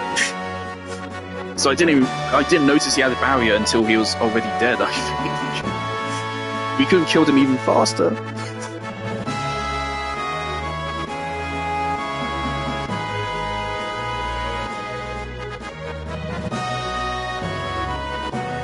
And yes, so some of his attacks do inflict status effects, but we cancel that out.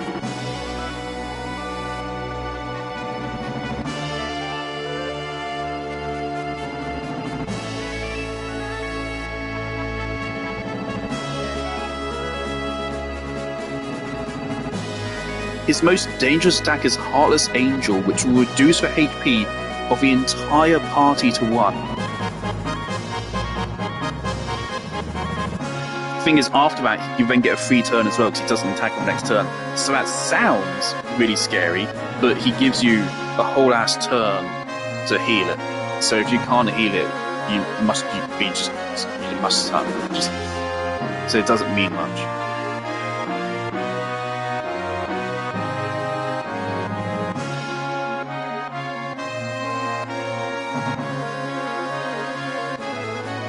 Also, it can't kill the party, so you can use it to heal from Supernova.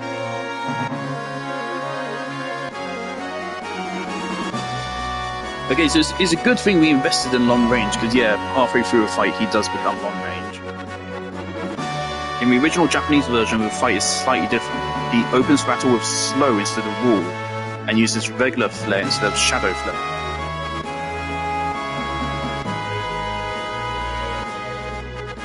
Supernova, which has a different animation, does not deal percentage-based damage and can thus kill the party. He'll cast Doom in space of Heartless Angel.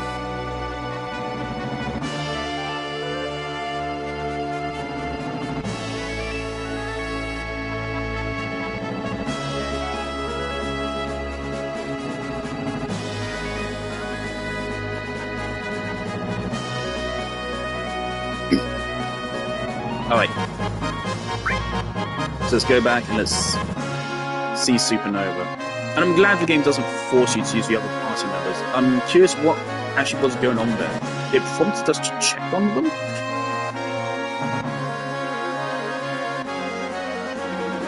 But yeah, I'm not a big fan of being forced to use party members which you haven't leveled, you don't know their limit breaks or anything. See, if you don't get their limit breaks, then they are objectively weaker than your other characters. They're lower leveled, you don't have material setups on them, you don't have a limit breaks, so they are a significant downgrade.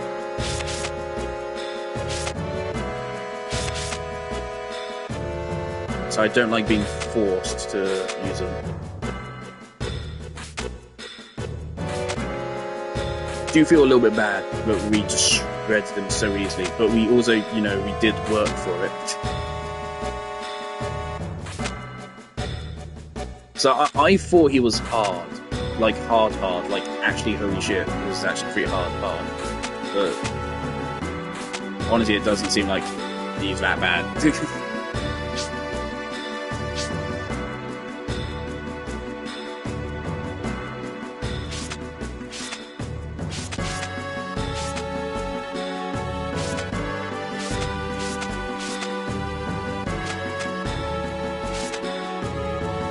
Hang on, I'm gonna go message Matt and tell him Sephiroth is killed.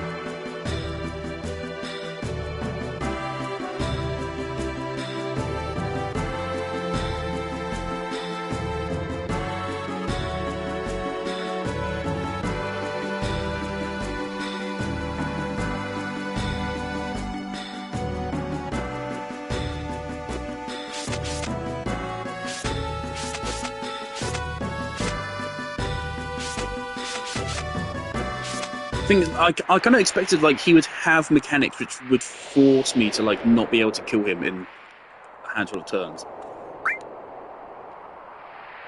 Alright, let's speedrun Genova.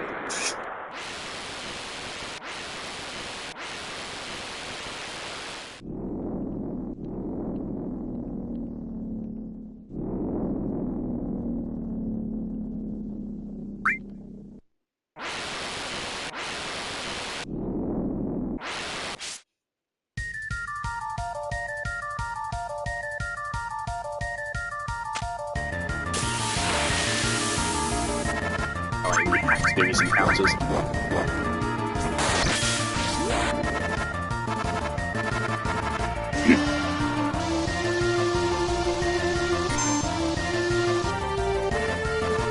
If that is the first zombie dragon you encounter, which is entirely possible, they will use Pandora's box and deal quite a lot of damage to you.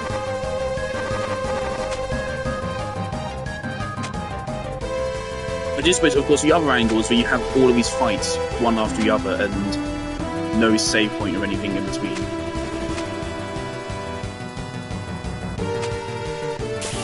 So if you're a conserve your MP, like, imagine if you spent all of your MP on Genova, and you had to actually use a fucking item, like, imagine that. Man, we stocked up on 99 Phoenix Downs.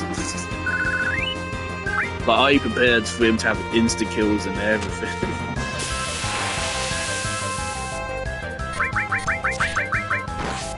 I wouldn't want him to be too hard. I think he should probably scale more party. Like, they added in the whole, if a character's level 99, then he scales his health. I feel like it, you know, it should probably just be not so binary. It should probably be for every level total across the whole party, he gains a little bit of HP. Rather than just if, are you level 99? Unless if 99 gives you like a massive stat boost or something. But maybe it does. Maybe it does.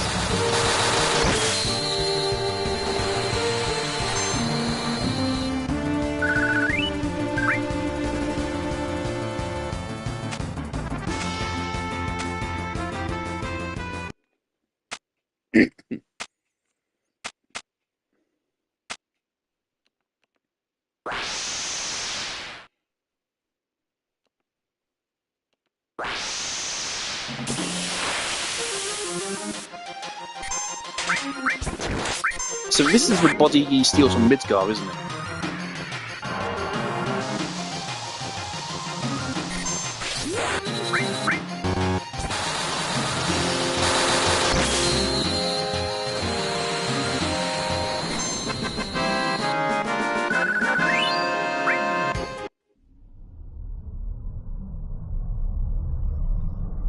Look, honestly, maybe we shouldn't allow you to get Omni Slash. To preserve the special moment of using it to finish off Sephiroth. Maybe they should make it so that when you beat the game, it then sends you back in to the world, but it gives you Omni Slash, so you can use it in post-game.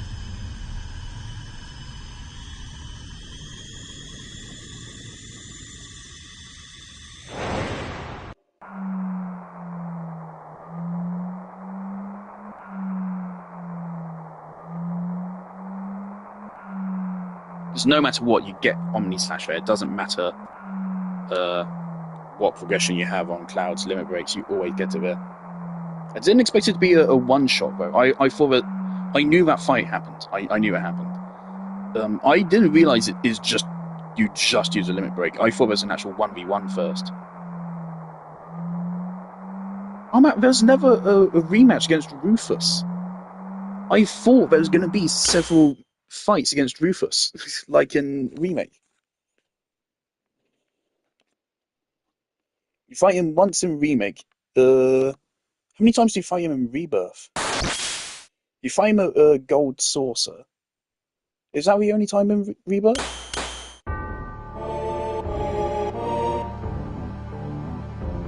And again, definitely, they do make Sephiroth kind of a dumbass. Because from the moment Cloud gave him the black materia, he literally just sits here AFKing, doing nothing, waiting for us to come. And him doing that allows us to grow strong enough to beat him. So it does kind of make him an idiot. That's something else which Remake does better, is that Sephiroth is a persistent threat. He never backs off the party, he is always in Cloud's head, and he is always around.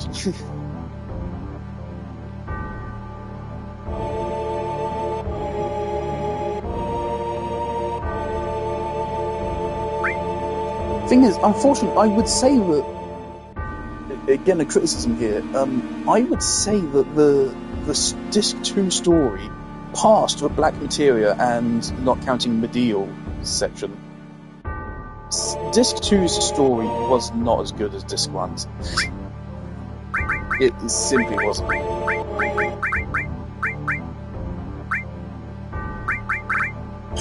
It's a good thing I didn't allow us to pressurize me into making a suboptimal party.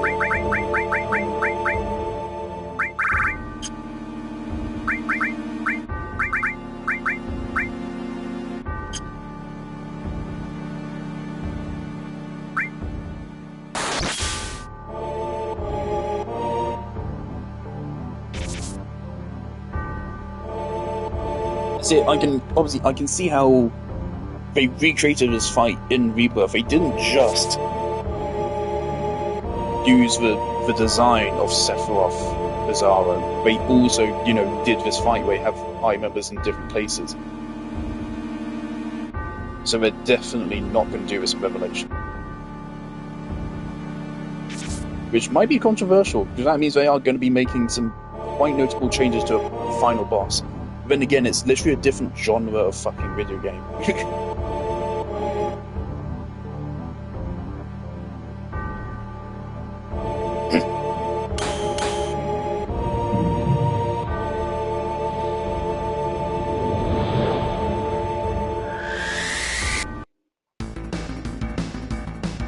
I love this feeling.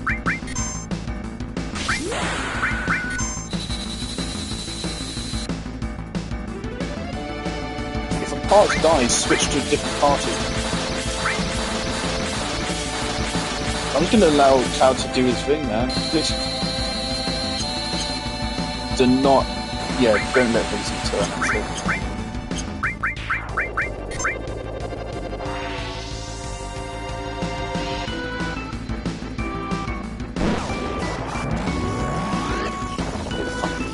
Head portion B, dead.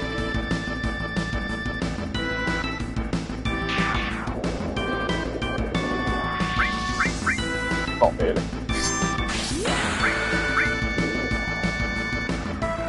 So why would you switch parties? Why would you? I guess you can just maybe it conserves MP? If a boss has the same health bar for each party, and you don't have to switch to kill it, maybe it's just you can use your whole party's MP pool.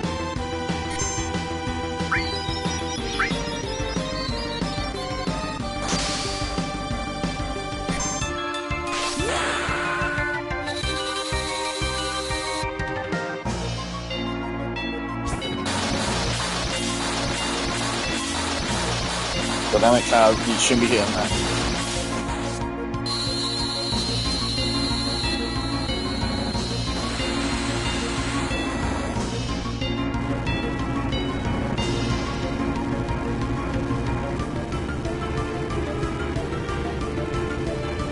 He doesn't seem to particularly have that much health.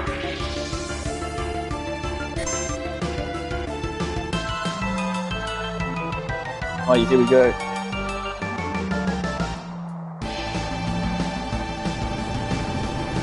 But in fact, it just goes black screen, give us a second to load the fight, and then boom, you're just in. I was not expecting that. But I was thinking you kill Reborn, and then it goes into a cutscene or something. And then a minute later, but no, just straight in.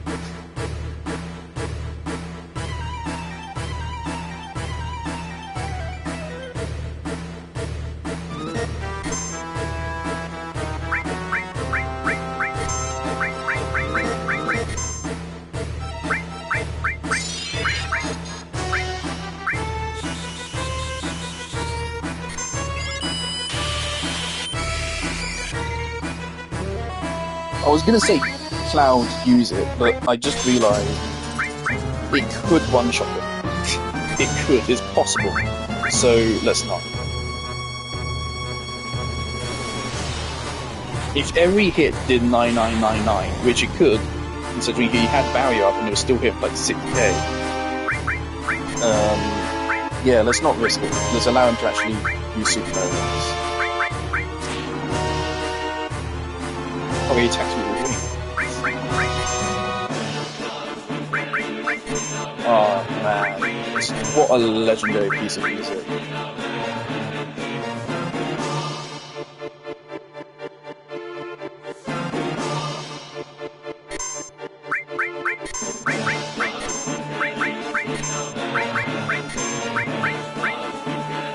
Gale Force. Damn. That tickled. Oh, it silenced Cloud. Supernova.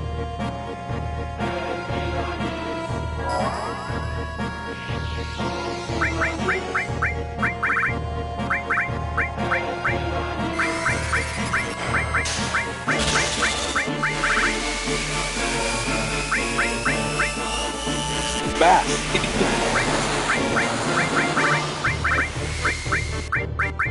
Hang on, let me just queue up a... Oh my god.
Oh shit, so it's almost a straight up instant KO, I think.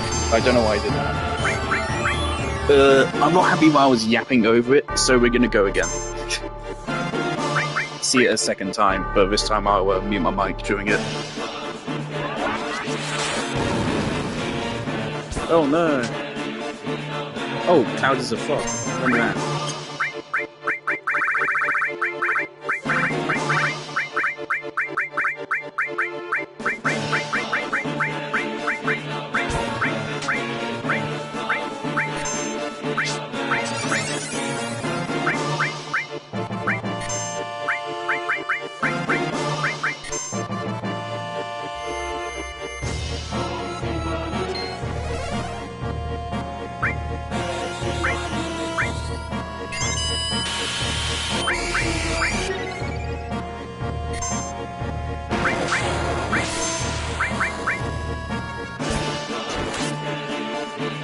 Oh no, Cloud could kill him on accident.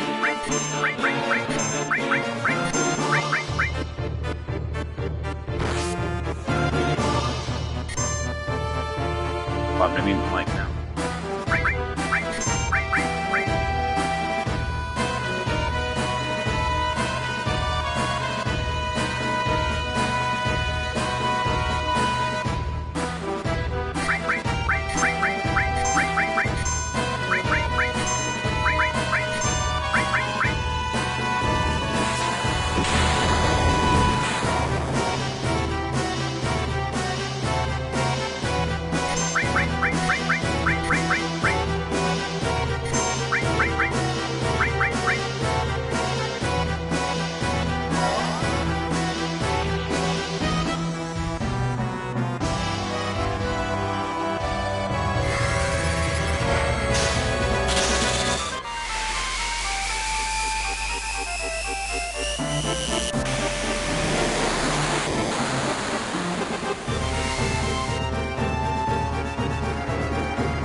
But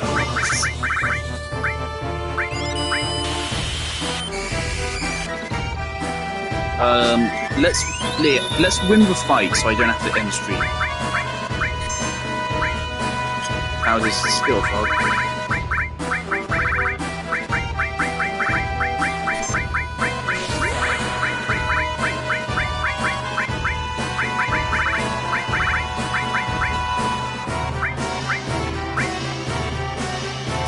Bet you can get on with it.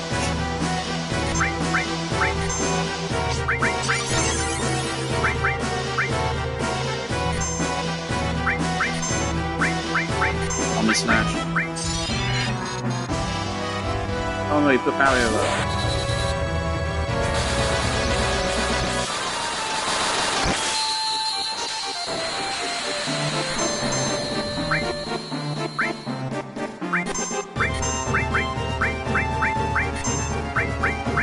Right, so how many damage does it do without flare? Or without barrier up? Never mind, the Cloud gets his turn first.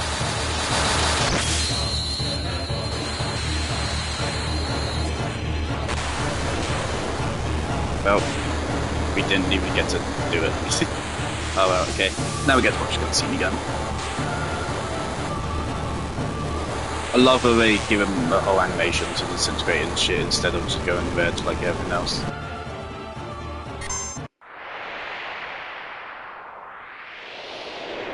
So is this canonically Earth?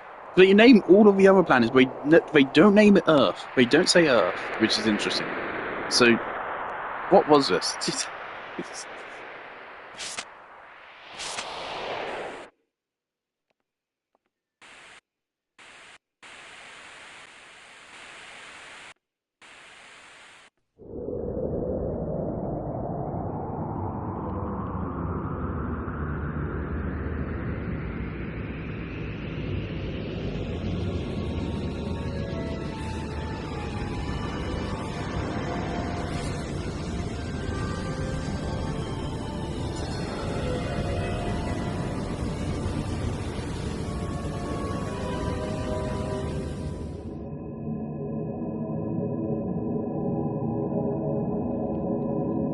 You know, whilst this cutscene is going, let me just cut down the.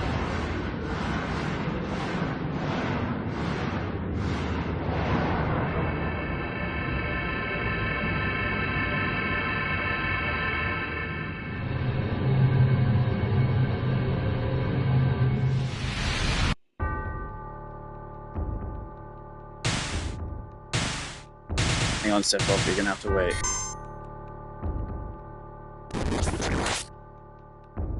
Oh, did he actually attack?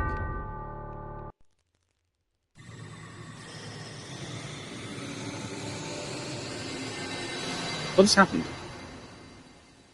I can't see the screen. What just happened? What just happened? Did Cloud do it automatically? Wait! No! Oh my god! No! Sephiroth attacked and counter-attack triggered. I wasn't even looking at the screen. That's fucking hilarious. That's so funny. So he didn't even program him to have like 100,000 health there. He has like 1 health. They don't expect you to have counter-attack. That's hilarious.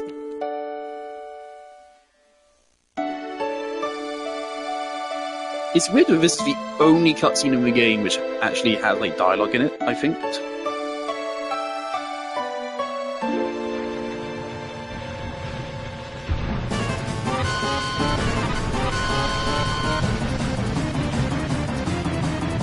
And also, I want to say, from playing this game, to me it is very clear these cutscenes are not altered based on like your choices in the game. They do not change based on if you romance Tifa or Aerith.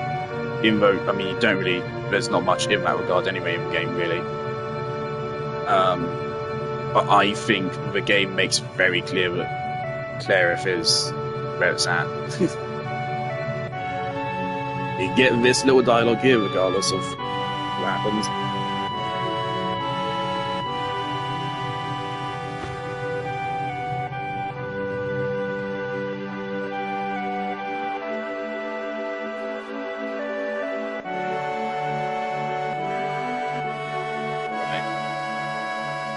It's a full, like, 2.5 minutes.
Now a thumbnail for the boss fight upload. Let's get a good screenshot of Sephiroth.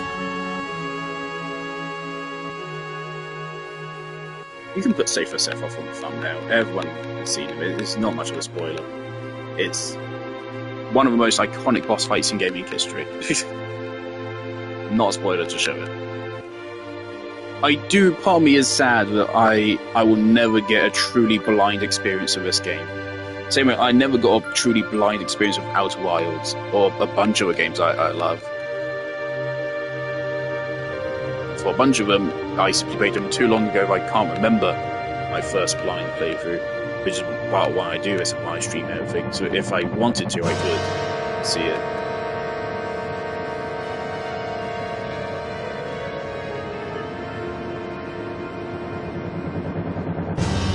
Let's go to the opening animation of the fight.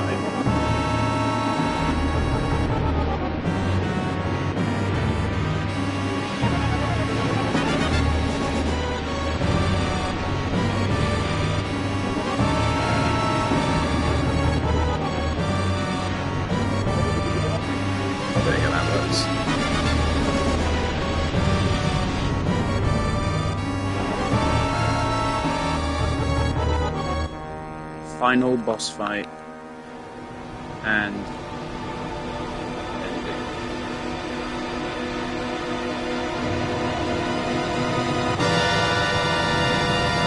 Yeah, it's so interesting that in Rebirth we see these tornadoes. That is so interesting. I don't really know what to infer about what any of this could mean, other than the fact that Cloud going to fight Sephiroth either in the livestream or in Cloud's mind there. It could be either or. But the fact that it looks visually identical to what was going on towards the end of Rebirth could imply, it could be taken to imply that they're not multiverses, they're worlds in the livestream, which is what some people have suggested, which I think would be really stupid. And I really hope that is not the case.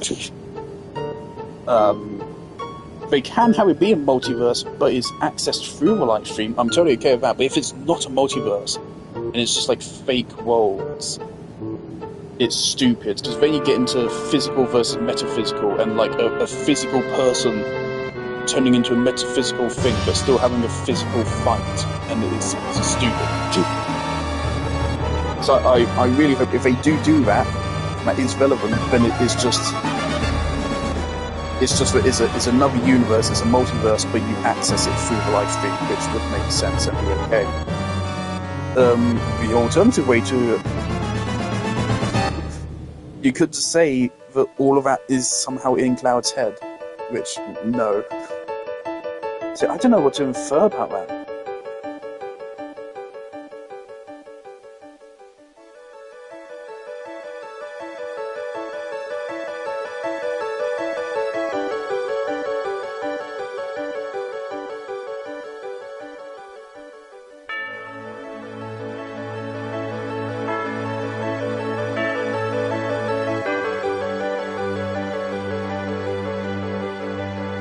It is so brutal that after all of this game, after all of this story, they leave you on this it is, I would call it a cliffhanger. I would call it a cliffhanger, and a fucking mean one at that. But I think that might be part of the point.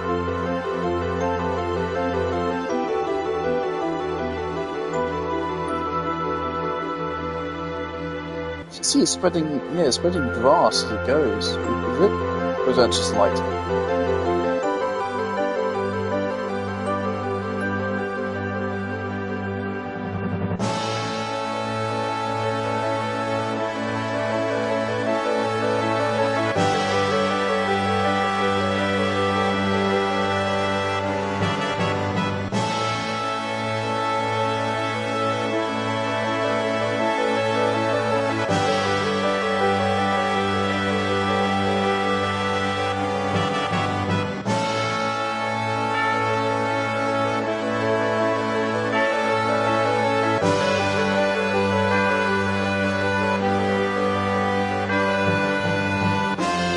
There's no shot they're going to leave Revelation on like a similar cliffhanger. There's no shot.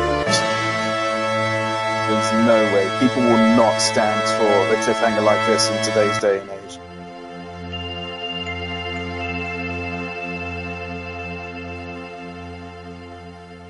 Also, I just clocked it. The game begins and ends with Aerith. The opening shot is Aerith inspecting the fucking pipe or whatever, and the final shot is that, which also, interestingly, is the same shot, I think. And that could have been used to infer something. Because, again, the current theory is a kind of time loop.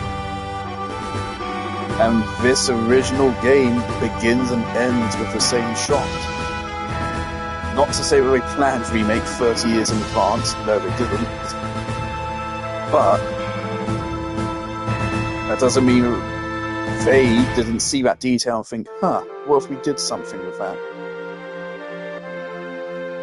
I'm so glad I played this, because it will... Now I have full context for Revelation. And I am so excited to see how we translate a lot of this. And I'm also worried, because, like, what do we have to do in Revelation, right? What did we do in Disc 2? We have Rocket Town first visit to do. We have Bone Town, which, quite frankly, will probably be cut completely.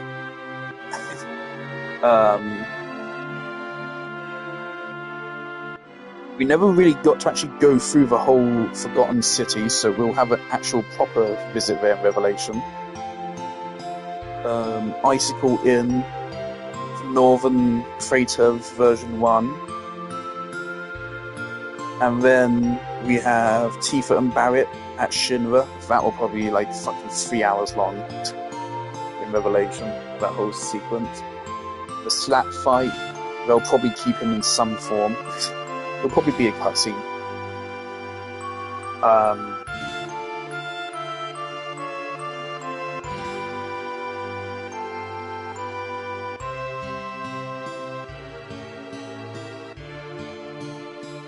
The problem is that, like, the whole huge material arc was so forgettable.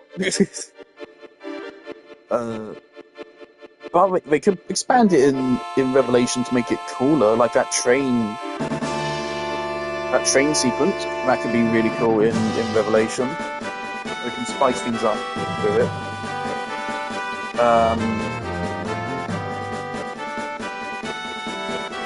It'd be really interesting to see how they handle the Emerald fight with it being underwater. That may just be like completely changed, or they'll come up with some bullshit excuse for you being underwater for its amount. Something interesting is in all the marketing material they've shown off a Highwind. I don't think they've shown off a submarine. I did not know a submarine existed. I genuinely had no clue. I did not know there's an actual playable submarine. To be fair, it's only in the game for about 5 minutes. So, it's possible they're completely cutting the submarine, which I don't think they should do. I don't think they should do that. So I think that was really cool. Um,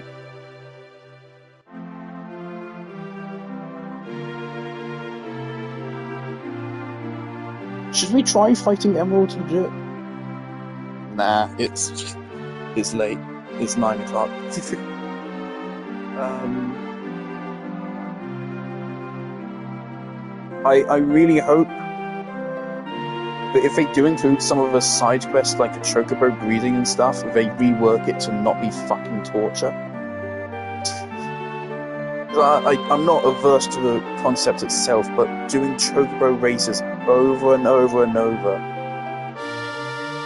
and hunting chocobos and going to specific corners of a map to look for chocobo tracks, to then find a rare chocobo, and then go back and have them tell you, yep, it's the right type of chocobo that you need, but you don't know that unless you googled it. And then you need to find a male and make sure you then get a female and make sure you know they can actually fuck. And we need to breed them, you need to put them in races, and oh god. Like, it's torture. Just rework it. Just get rid of a race part, get rid of a part of you having to go down to... We can keep, like, hunting from specific places, but you shouldn't have to Google shit. It is a thing in older games where they put so many secrets in. And to an extent, I like that. To an extent, because it creates a mythology. You can't have that in the modern days of the internet, because people will be able to tell you, no. People will be able to say, oh, I decompiled the code, and no, it's not there. Herobrine isn't real, sorry. You can't really have myths in modern day. You could, like, 10 years ago, evident with, like, that wasn't 10 years ago. Herobrine wasn't 10 years ago. Herobrine was 16 years ago. Oh no. Mentally, I'm still in 2019. I'm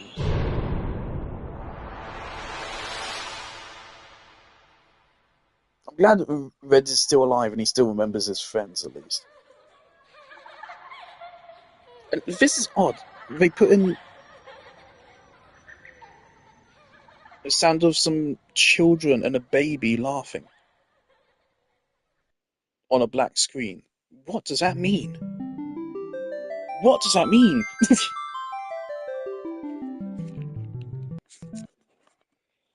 What does it mean? Oh man.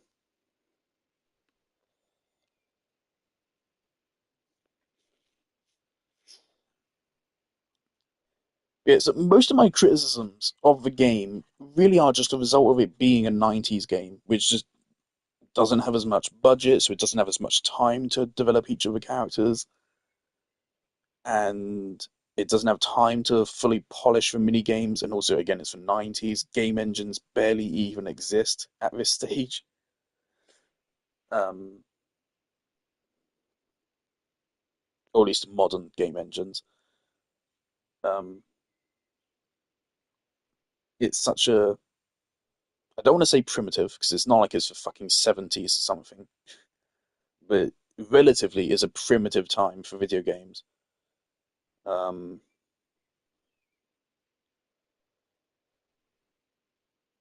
there's a lot of... Yeah, the content Revelation has to cover, I think, is like the worst content of the story, unfortunately, for the most part. But it also has a lot of the strongest beats as well. It has the weakest beats and it has the strongest beats. If it can improve the weakest bits and keep the strongest bits at least as strong as they are, then Revelation will be amazing. It's just a lot of Disc 2 definitely was padding.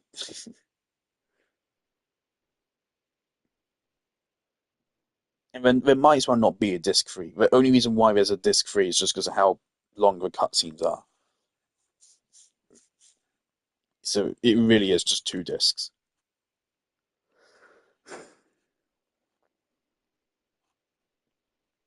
It does irk me they don't let you carry your save data between the remake games, because you can do that.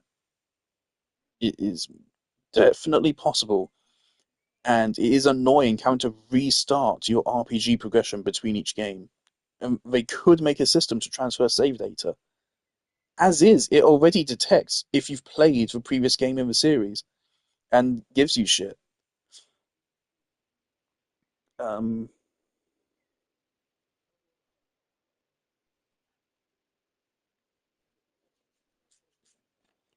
I really wish they programmed a system to allow you to carry over your stuff between each of the games.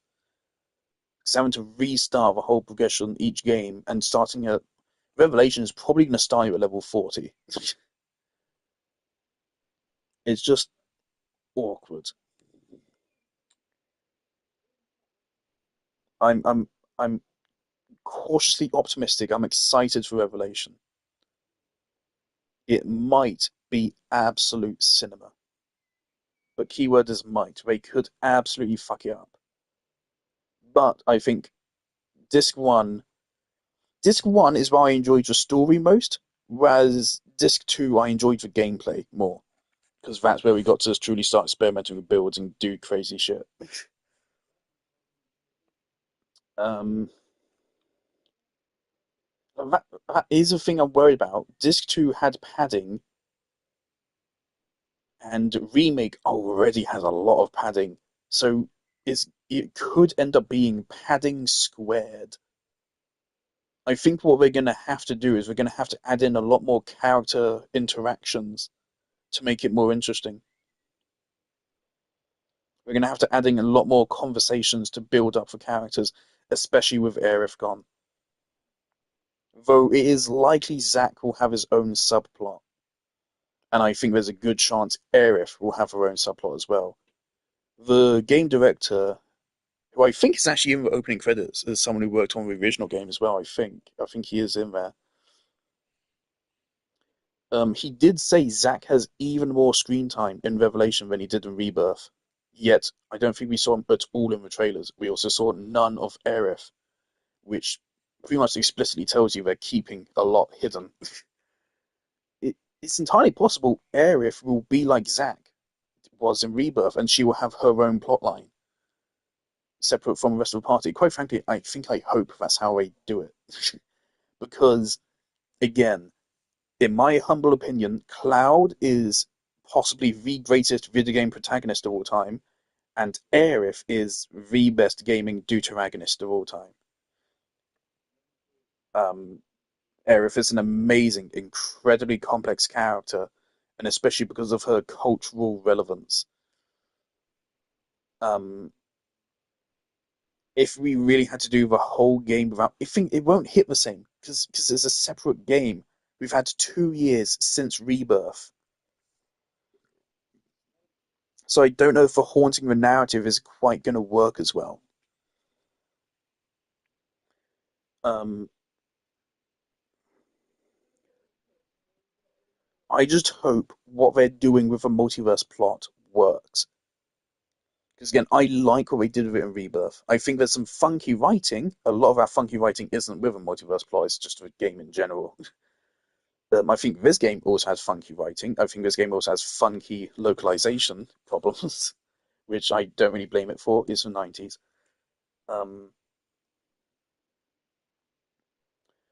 I just hope they know what they're doing. I hope they have a plan, and I hope they're planning to blow our fucking minds. And I also think, I hope that after this, after Revelation, that's it. If they continue, Final Fantasy VII is its own franchise, right? I hope they don't do even more afterwards, unless it's really, really good. But it needs to stop, right?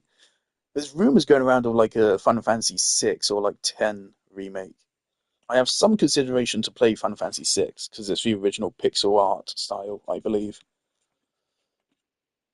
But I don't think I want to play another Final Fantasy. I know I'm a LARPer. I'm not a real fan of Final Fantasy, but I've said why. To me, like the games are going to be mechanically very similar. Mechanically very similar and narratively they're going to have a lot of similarities as well.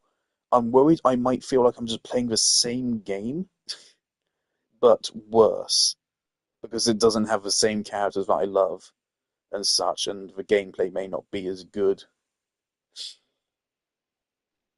Um, so I don't know if I'm interested. And I don't want to play the more modern Final Fantasies, like, which one has Clive? Is it Final Fantasy 16? Clive Rosfield. The one where he says Ifrit, bah, and then it's like big fights, and it's quick time events, and it's cool, and it's got good music. And then you look up the actual like dialogue scenes, and it's fucking terribly written. I don't want to play the modern ones because they do not seem like they have good writing at all. It seems genuinely terrible. So I do not want to play those. If I was to play another Final Fantasy game, it would probably be Final Fantasy X or Final Fantasy VI, I think. Because I think I hear those are the other two best ones. I think I have some spoilers though. I think I already have some spoilers for some of them. I'm pretty sure. I think the protagonist of Final Fantasy X, potential spoilers here. I think he doesn't exist or something. He's like imagined. He's a ghost or something. I don't remember. I'm pretty sure I've heard about some of the twists before. Oh God, can we get a new fucking Nier game? God, we're gonna end up having the entire Final Fantasy remake series before we got another fucking Nier game. God damn it, Yoko Taro, can you get the fuck on with it? Please, man. I need another Nier game. Part of the reason why I tried Final Fantasy VII Remake in the first place is, I said this before, because it reminded me of Nier, and because it's made, well, it's not made by the same people, but it's under Square Enix, which is why Final Fantasy XIV had a Nier crossover event. Um, I have considered playing Final Fantasy XIV, but probably not. Um,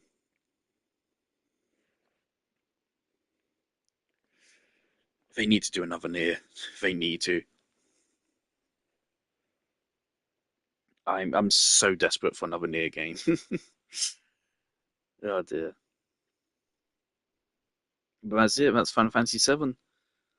So that's it. 9 months from now ish, if I'm still alive, I'll be playing Final Fantasy Revelation. I might rewatch Advent Children just to refresh my mind. And also, now I've played this game, I can now fully understand Advent Children. Um, it is a bizarre journey. Remake, having heard of the culture before I played, fine. It was not that long before I played Remake where I found out that Tifa was from Final Fantasy VII. I always knew, obviously, I've known for my whole. I couldn't tell you when I learned, right? But I've always known, I've always heard the name Tifa Lockhart since the early 2010s, since I was on the internet. I've known the names Tifa Lockhart, Aerith Gainsborough, Cloud Strife, Sephiroth. I've always known those names. But it was only when I got Smash Bros. It was only when I got Smash Bros. That I knew Cloud was from Final Fantasy VII. I always knew Sephiroth was Final Fantasy VII. I didn't know Cloud was Final Fantasy VII. Until I got into Smash Bros. Ultimate, maybe. I don't know. I don't know, but there was definitely a period of time where I didn't know Cloud was from Final Fantasy VII. I always knew Aerith and Sephiroth were from Final Fantasy VII, and it was probably like maybe 6 months before I played Remake that I actually found out Tifa was also from Final Fantasy VII. So yeah, I had a little cultural knowledge. I knew Aerith died. I knew who Sephiroth was. I didn't know any of the ancillary cast. I just knew the main four characters. I didn't know what to expect. I knew the cactus guy. I know that guy from because they're iconic, I guess. So I had a tiny bit of context going in, tiny bit of cultural context. I'd seen Safer Sephiroth before. I'd seen Supernova before. Um, and then playing Remake, and then playing Rebirth, and then watching Advent Children, and then only 2 years later, then playing the original. It's just such a weird way to go about things. But it does create a unique experience. No other game series can have this experience because Final Fantasy is entirely singular in how it's influenced culture. No other game can offer an experience of this, of trying to put together what we think is going to happen in Revelation and playing detective and such. It creates a wholly unique experience, and I think that's brilliant, and I really respect it. They could have just done a one-to-one remake, just improve the graphics, improve the characterization, make it more cinematic.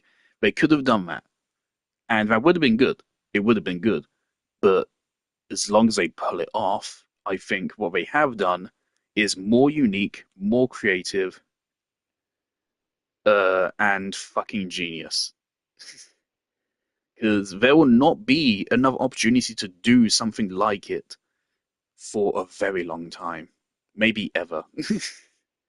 There will never be another Final Fantasy VII and then 25-ish.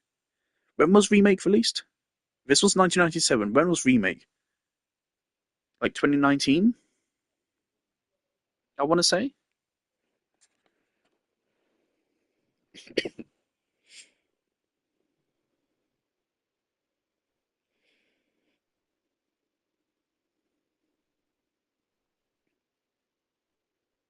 Hold on, wait, do they have a whole...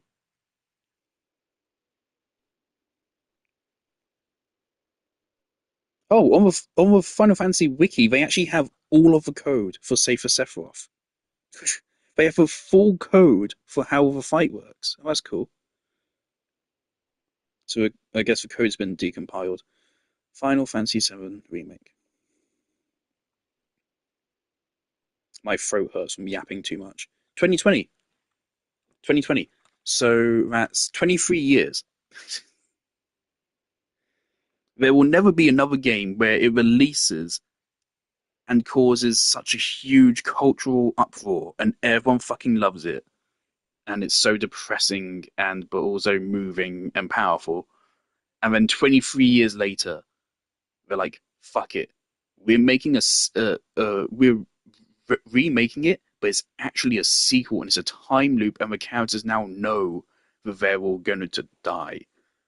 And can they now prevent it and prevent the dark ending of the original?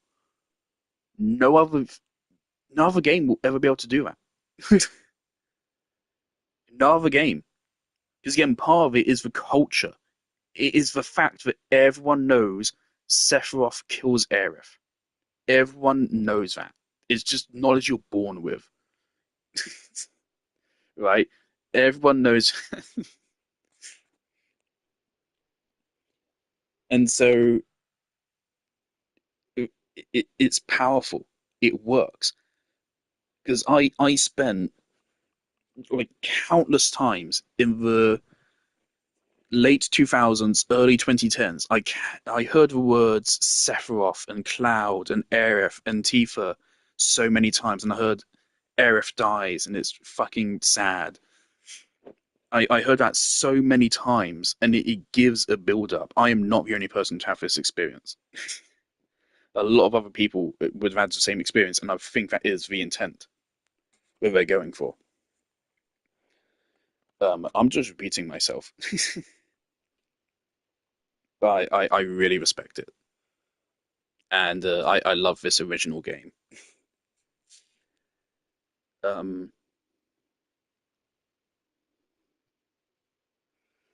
I don't think I have anything more to say. Actually, I do have something more to say. I do. Let's go on the Square Enix store. Square Enix shop. How expensive is the Final Fantasy VII merch right now? Because obviously I have a Cloud figure, I have an Aerith figure, and I have a Sephiroth figure. Um, is that all? I think it is. Yeah, I don't think I got anything else. I also have my Aerith plushie. Yeah, I have my Aerith plushie. um,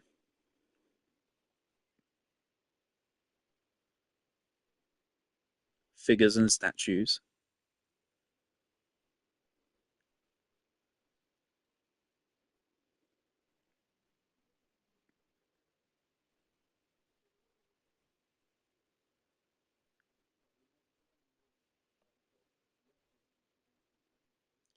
Do a search Final Fantasy VII. 690 results for Final Fantasy VII. For fuck's sake. Can I go to a home page and search by Final Fantasy?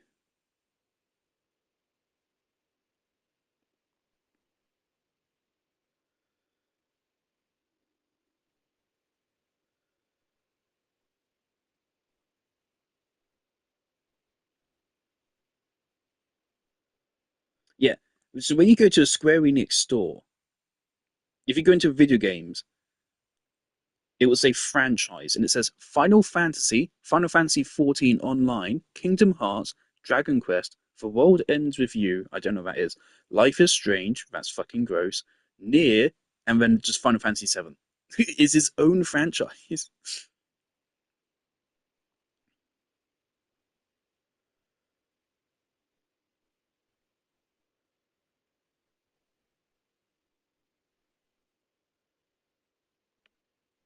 Crisis Core only costs 20 quid.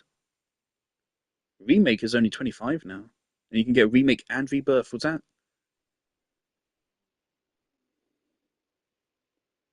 You can get a Remake and Rebirth for 60 quid, which I think is a fair deal.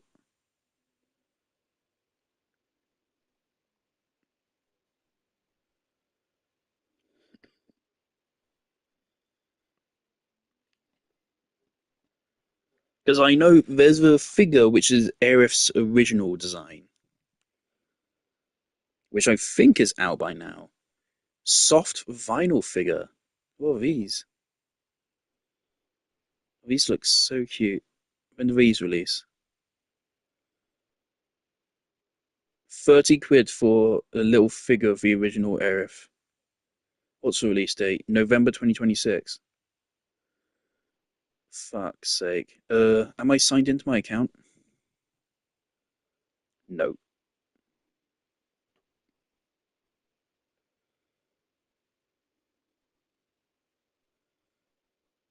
Select all images with bicycles.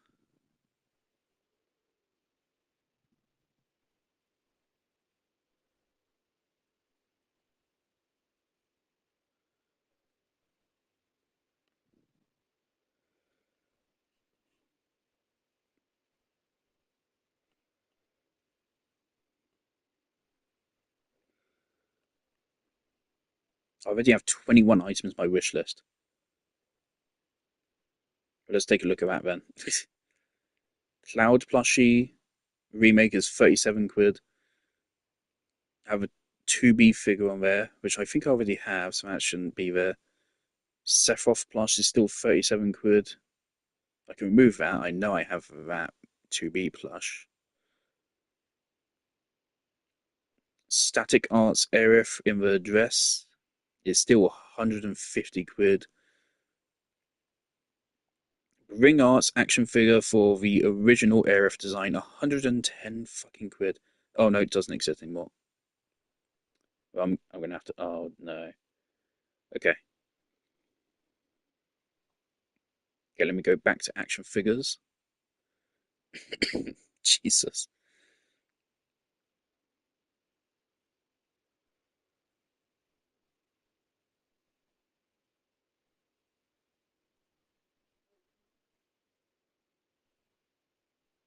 This wish list system is so shit.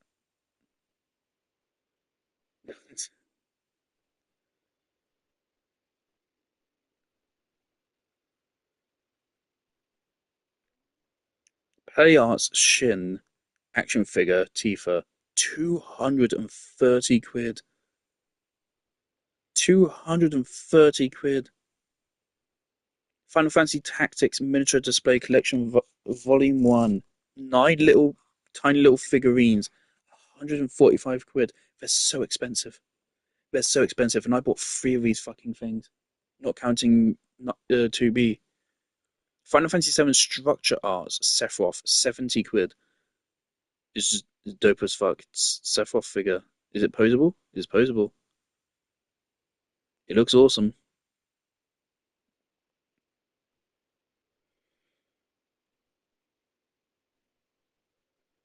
You guys gotta make your website better. It's a bit rough. Retro Red, Retro Barret,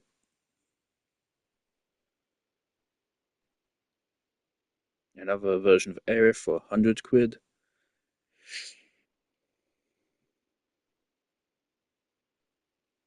Oh, the Magic Pot. They have a figure for Magic Pot. I guess that must be an iconic enemy across the series then. Oh, for fuck's sake.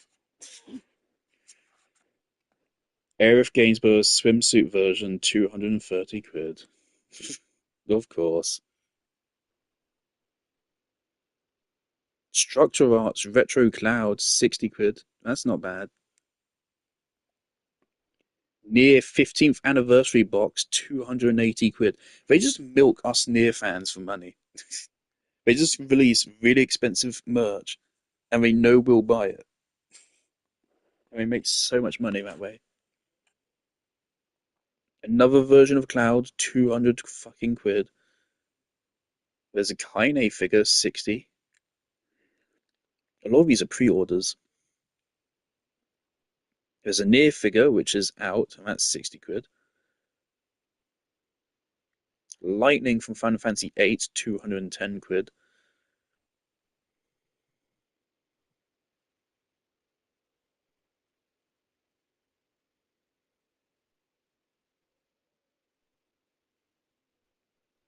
Noctis from Final Fantasy 15. What? Square Enix Master Line Final Fantasy VII Rebirth 1/4 scale Zack Fair 1,800 quid. There's a deluxe version which is just 2 grand.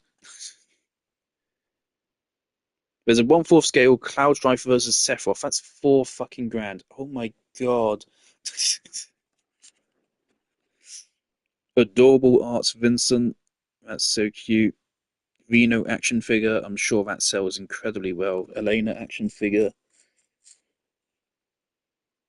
Sung. Oh yeah, Matt, the last time we saw Sung was the Temple of the Ancients. He never made another appearance. He never showed up again. Does he show up in Advent Children? I don't remember. I don't think he does. I think in Advent Children it's just Rude and Reno. I don't think even Elena makes an appearance.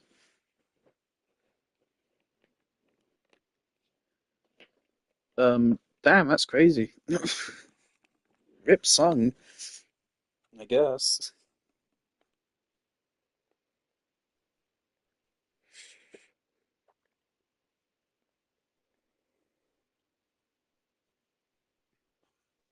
Cloud on a motorcycle, 200 quid. Why is there a 150 quid version of Elena? Why? A 100 quid version of Zack Fair, 40 quid version of A2, 150 quid Yuffie, 150 quid Cloud. That's one I have. They got Sid, they got Vincent, another Yuffie, all of those 100 quid. They have a 240 quid version of 2B, which isn't even posable. Why? Adorable Arts, Sephiroth.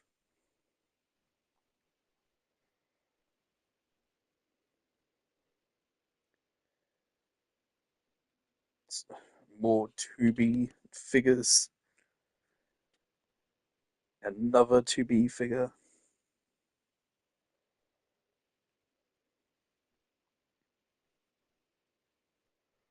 Rufus figure, 120. Another Rude for 130.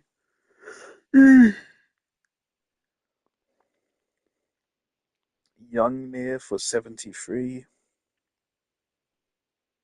Roche, that's his name. The guy on a motorbike in Remake and Rebirth. 130 quid. There's another Cloud for 150. Cloud in a dress for 140. Tifa in a dress for 170. Kaine for 176. Zack for 140. Tifa in another dress 170. Another dress 140. They have a 350 quid one, which is literally just a motorcycle and a Shinra soldier, which is ridiculous. Got A2 doing a, a pose there for 160 quid. Another one of A2 doing a pose. 300 quid, 350 quid for Roche with a motorcycle. At least that makes a little bit more sense. 350 quid for Cloud and Jesse on a motorcycle. That makes a lot more sense. Aerith in a dress for 121. Or 22, even. Fucking Sonon. If you actually liked Sonon in Remake Intergrade, there you go. He exists.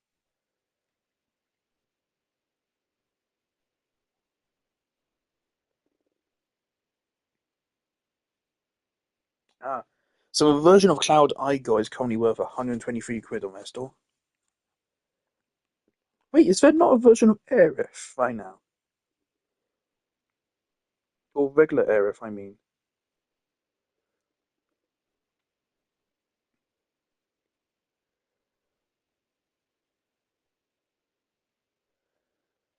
Aerith. 13 results. They have an acrylic stand. They got a diorama. They got a swimsuit. They got retro. They got a mouse pad.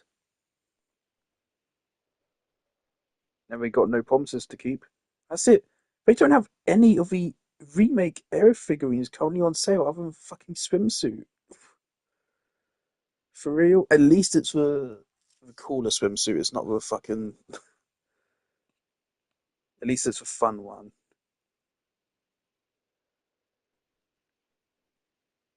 Alright. So it's definitely something so I'd consider getting, but I probably shouldn't spend more money on this fucking game franchise. Remake cost me. Well, technically, I got remake for Christmas. technically, so technically, it didn't cost me anything, but it would have cost my dad probably 40 quid at the time, maybe 50. Let's go at 50. Rebirth cost me 60, so that's 110.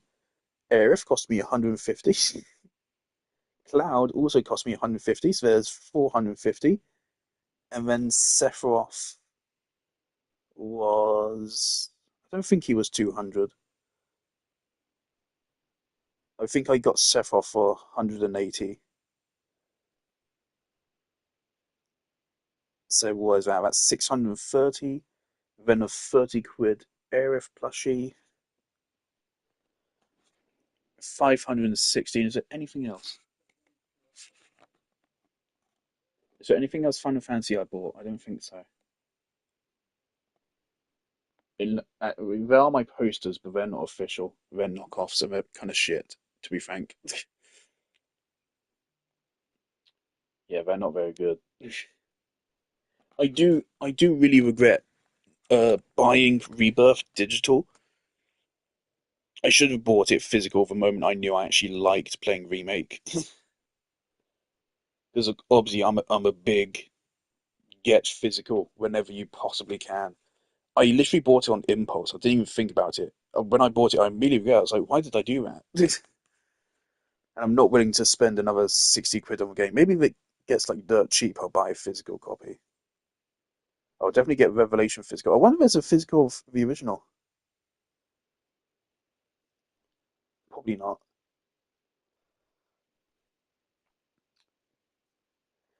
My games display is already full. There's no more space for anything. I'd have to get another shelf. I keep the display up of like all of my not necessarily my favorite games. A lot of these games I wouldn't put in my favorites anymore. I wouldn't. I put important games, games which I consider like my life would be different if I hadn't played these. Um, and I also limited myself to. No, I didn't. I was gonna say I limited myself to one game per franchise, but I didn't. Halo 2 for the original Xbox, Final Fantasy VII Remake, Resident Evil 2 Remake, Amori for Nintendo Switch, Persona 5 Royal for Nintendo Switch, Steelbook, even, so it's fancy, Pokemon Legends Arceus, Terraria, both for Nintendo Switch, Super Mario Galaxy 2 for Wii, Destiny for Xbox 360, Celeste for Nintendo Switch. I actually have a Switch Special Edition. Where is that actually? Fuck, where is that? There it is. Okay, found it. Death Stranding 2, uh, Darksiders, which maybe I'm a little bit embellishing. My life wouldn't be different if it weren't for Death Stranding 2, but it is a game I very much value. It's kind of there as a stand-in for all of Kojima. Darksiders 2, probably the single biggest influence on my life out of every game I have played. Near Replicant, Outer Wilds, Resident Evil 4, and Nier Automata. So Resident Evil and Nier break the rule of one per franchise.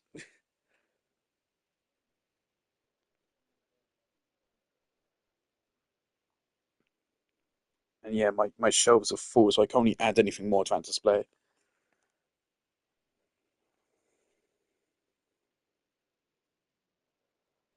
But right, we're done. I don't think I'm gonna go back and do Emeralds, especially since I already got the trophy now. And I'm definitely not doing Ruby. Fuck that. Could I beat them? Yeah. Would it probably take a couple attempts and probably ultimately be annoying? Also, yes. Especially since to access Ruby, we would have to do some chocobo breeding, I think. So I'm not willing to do that. No, no fucking way.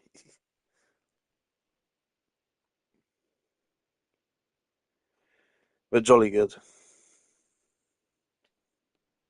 That's all.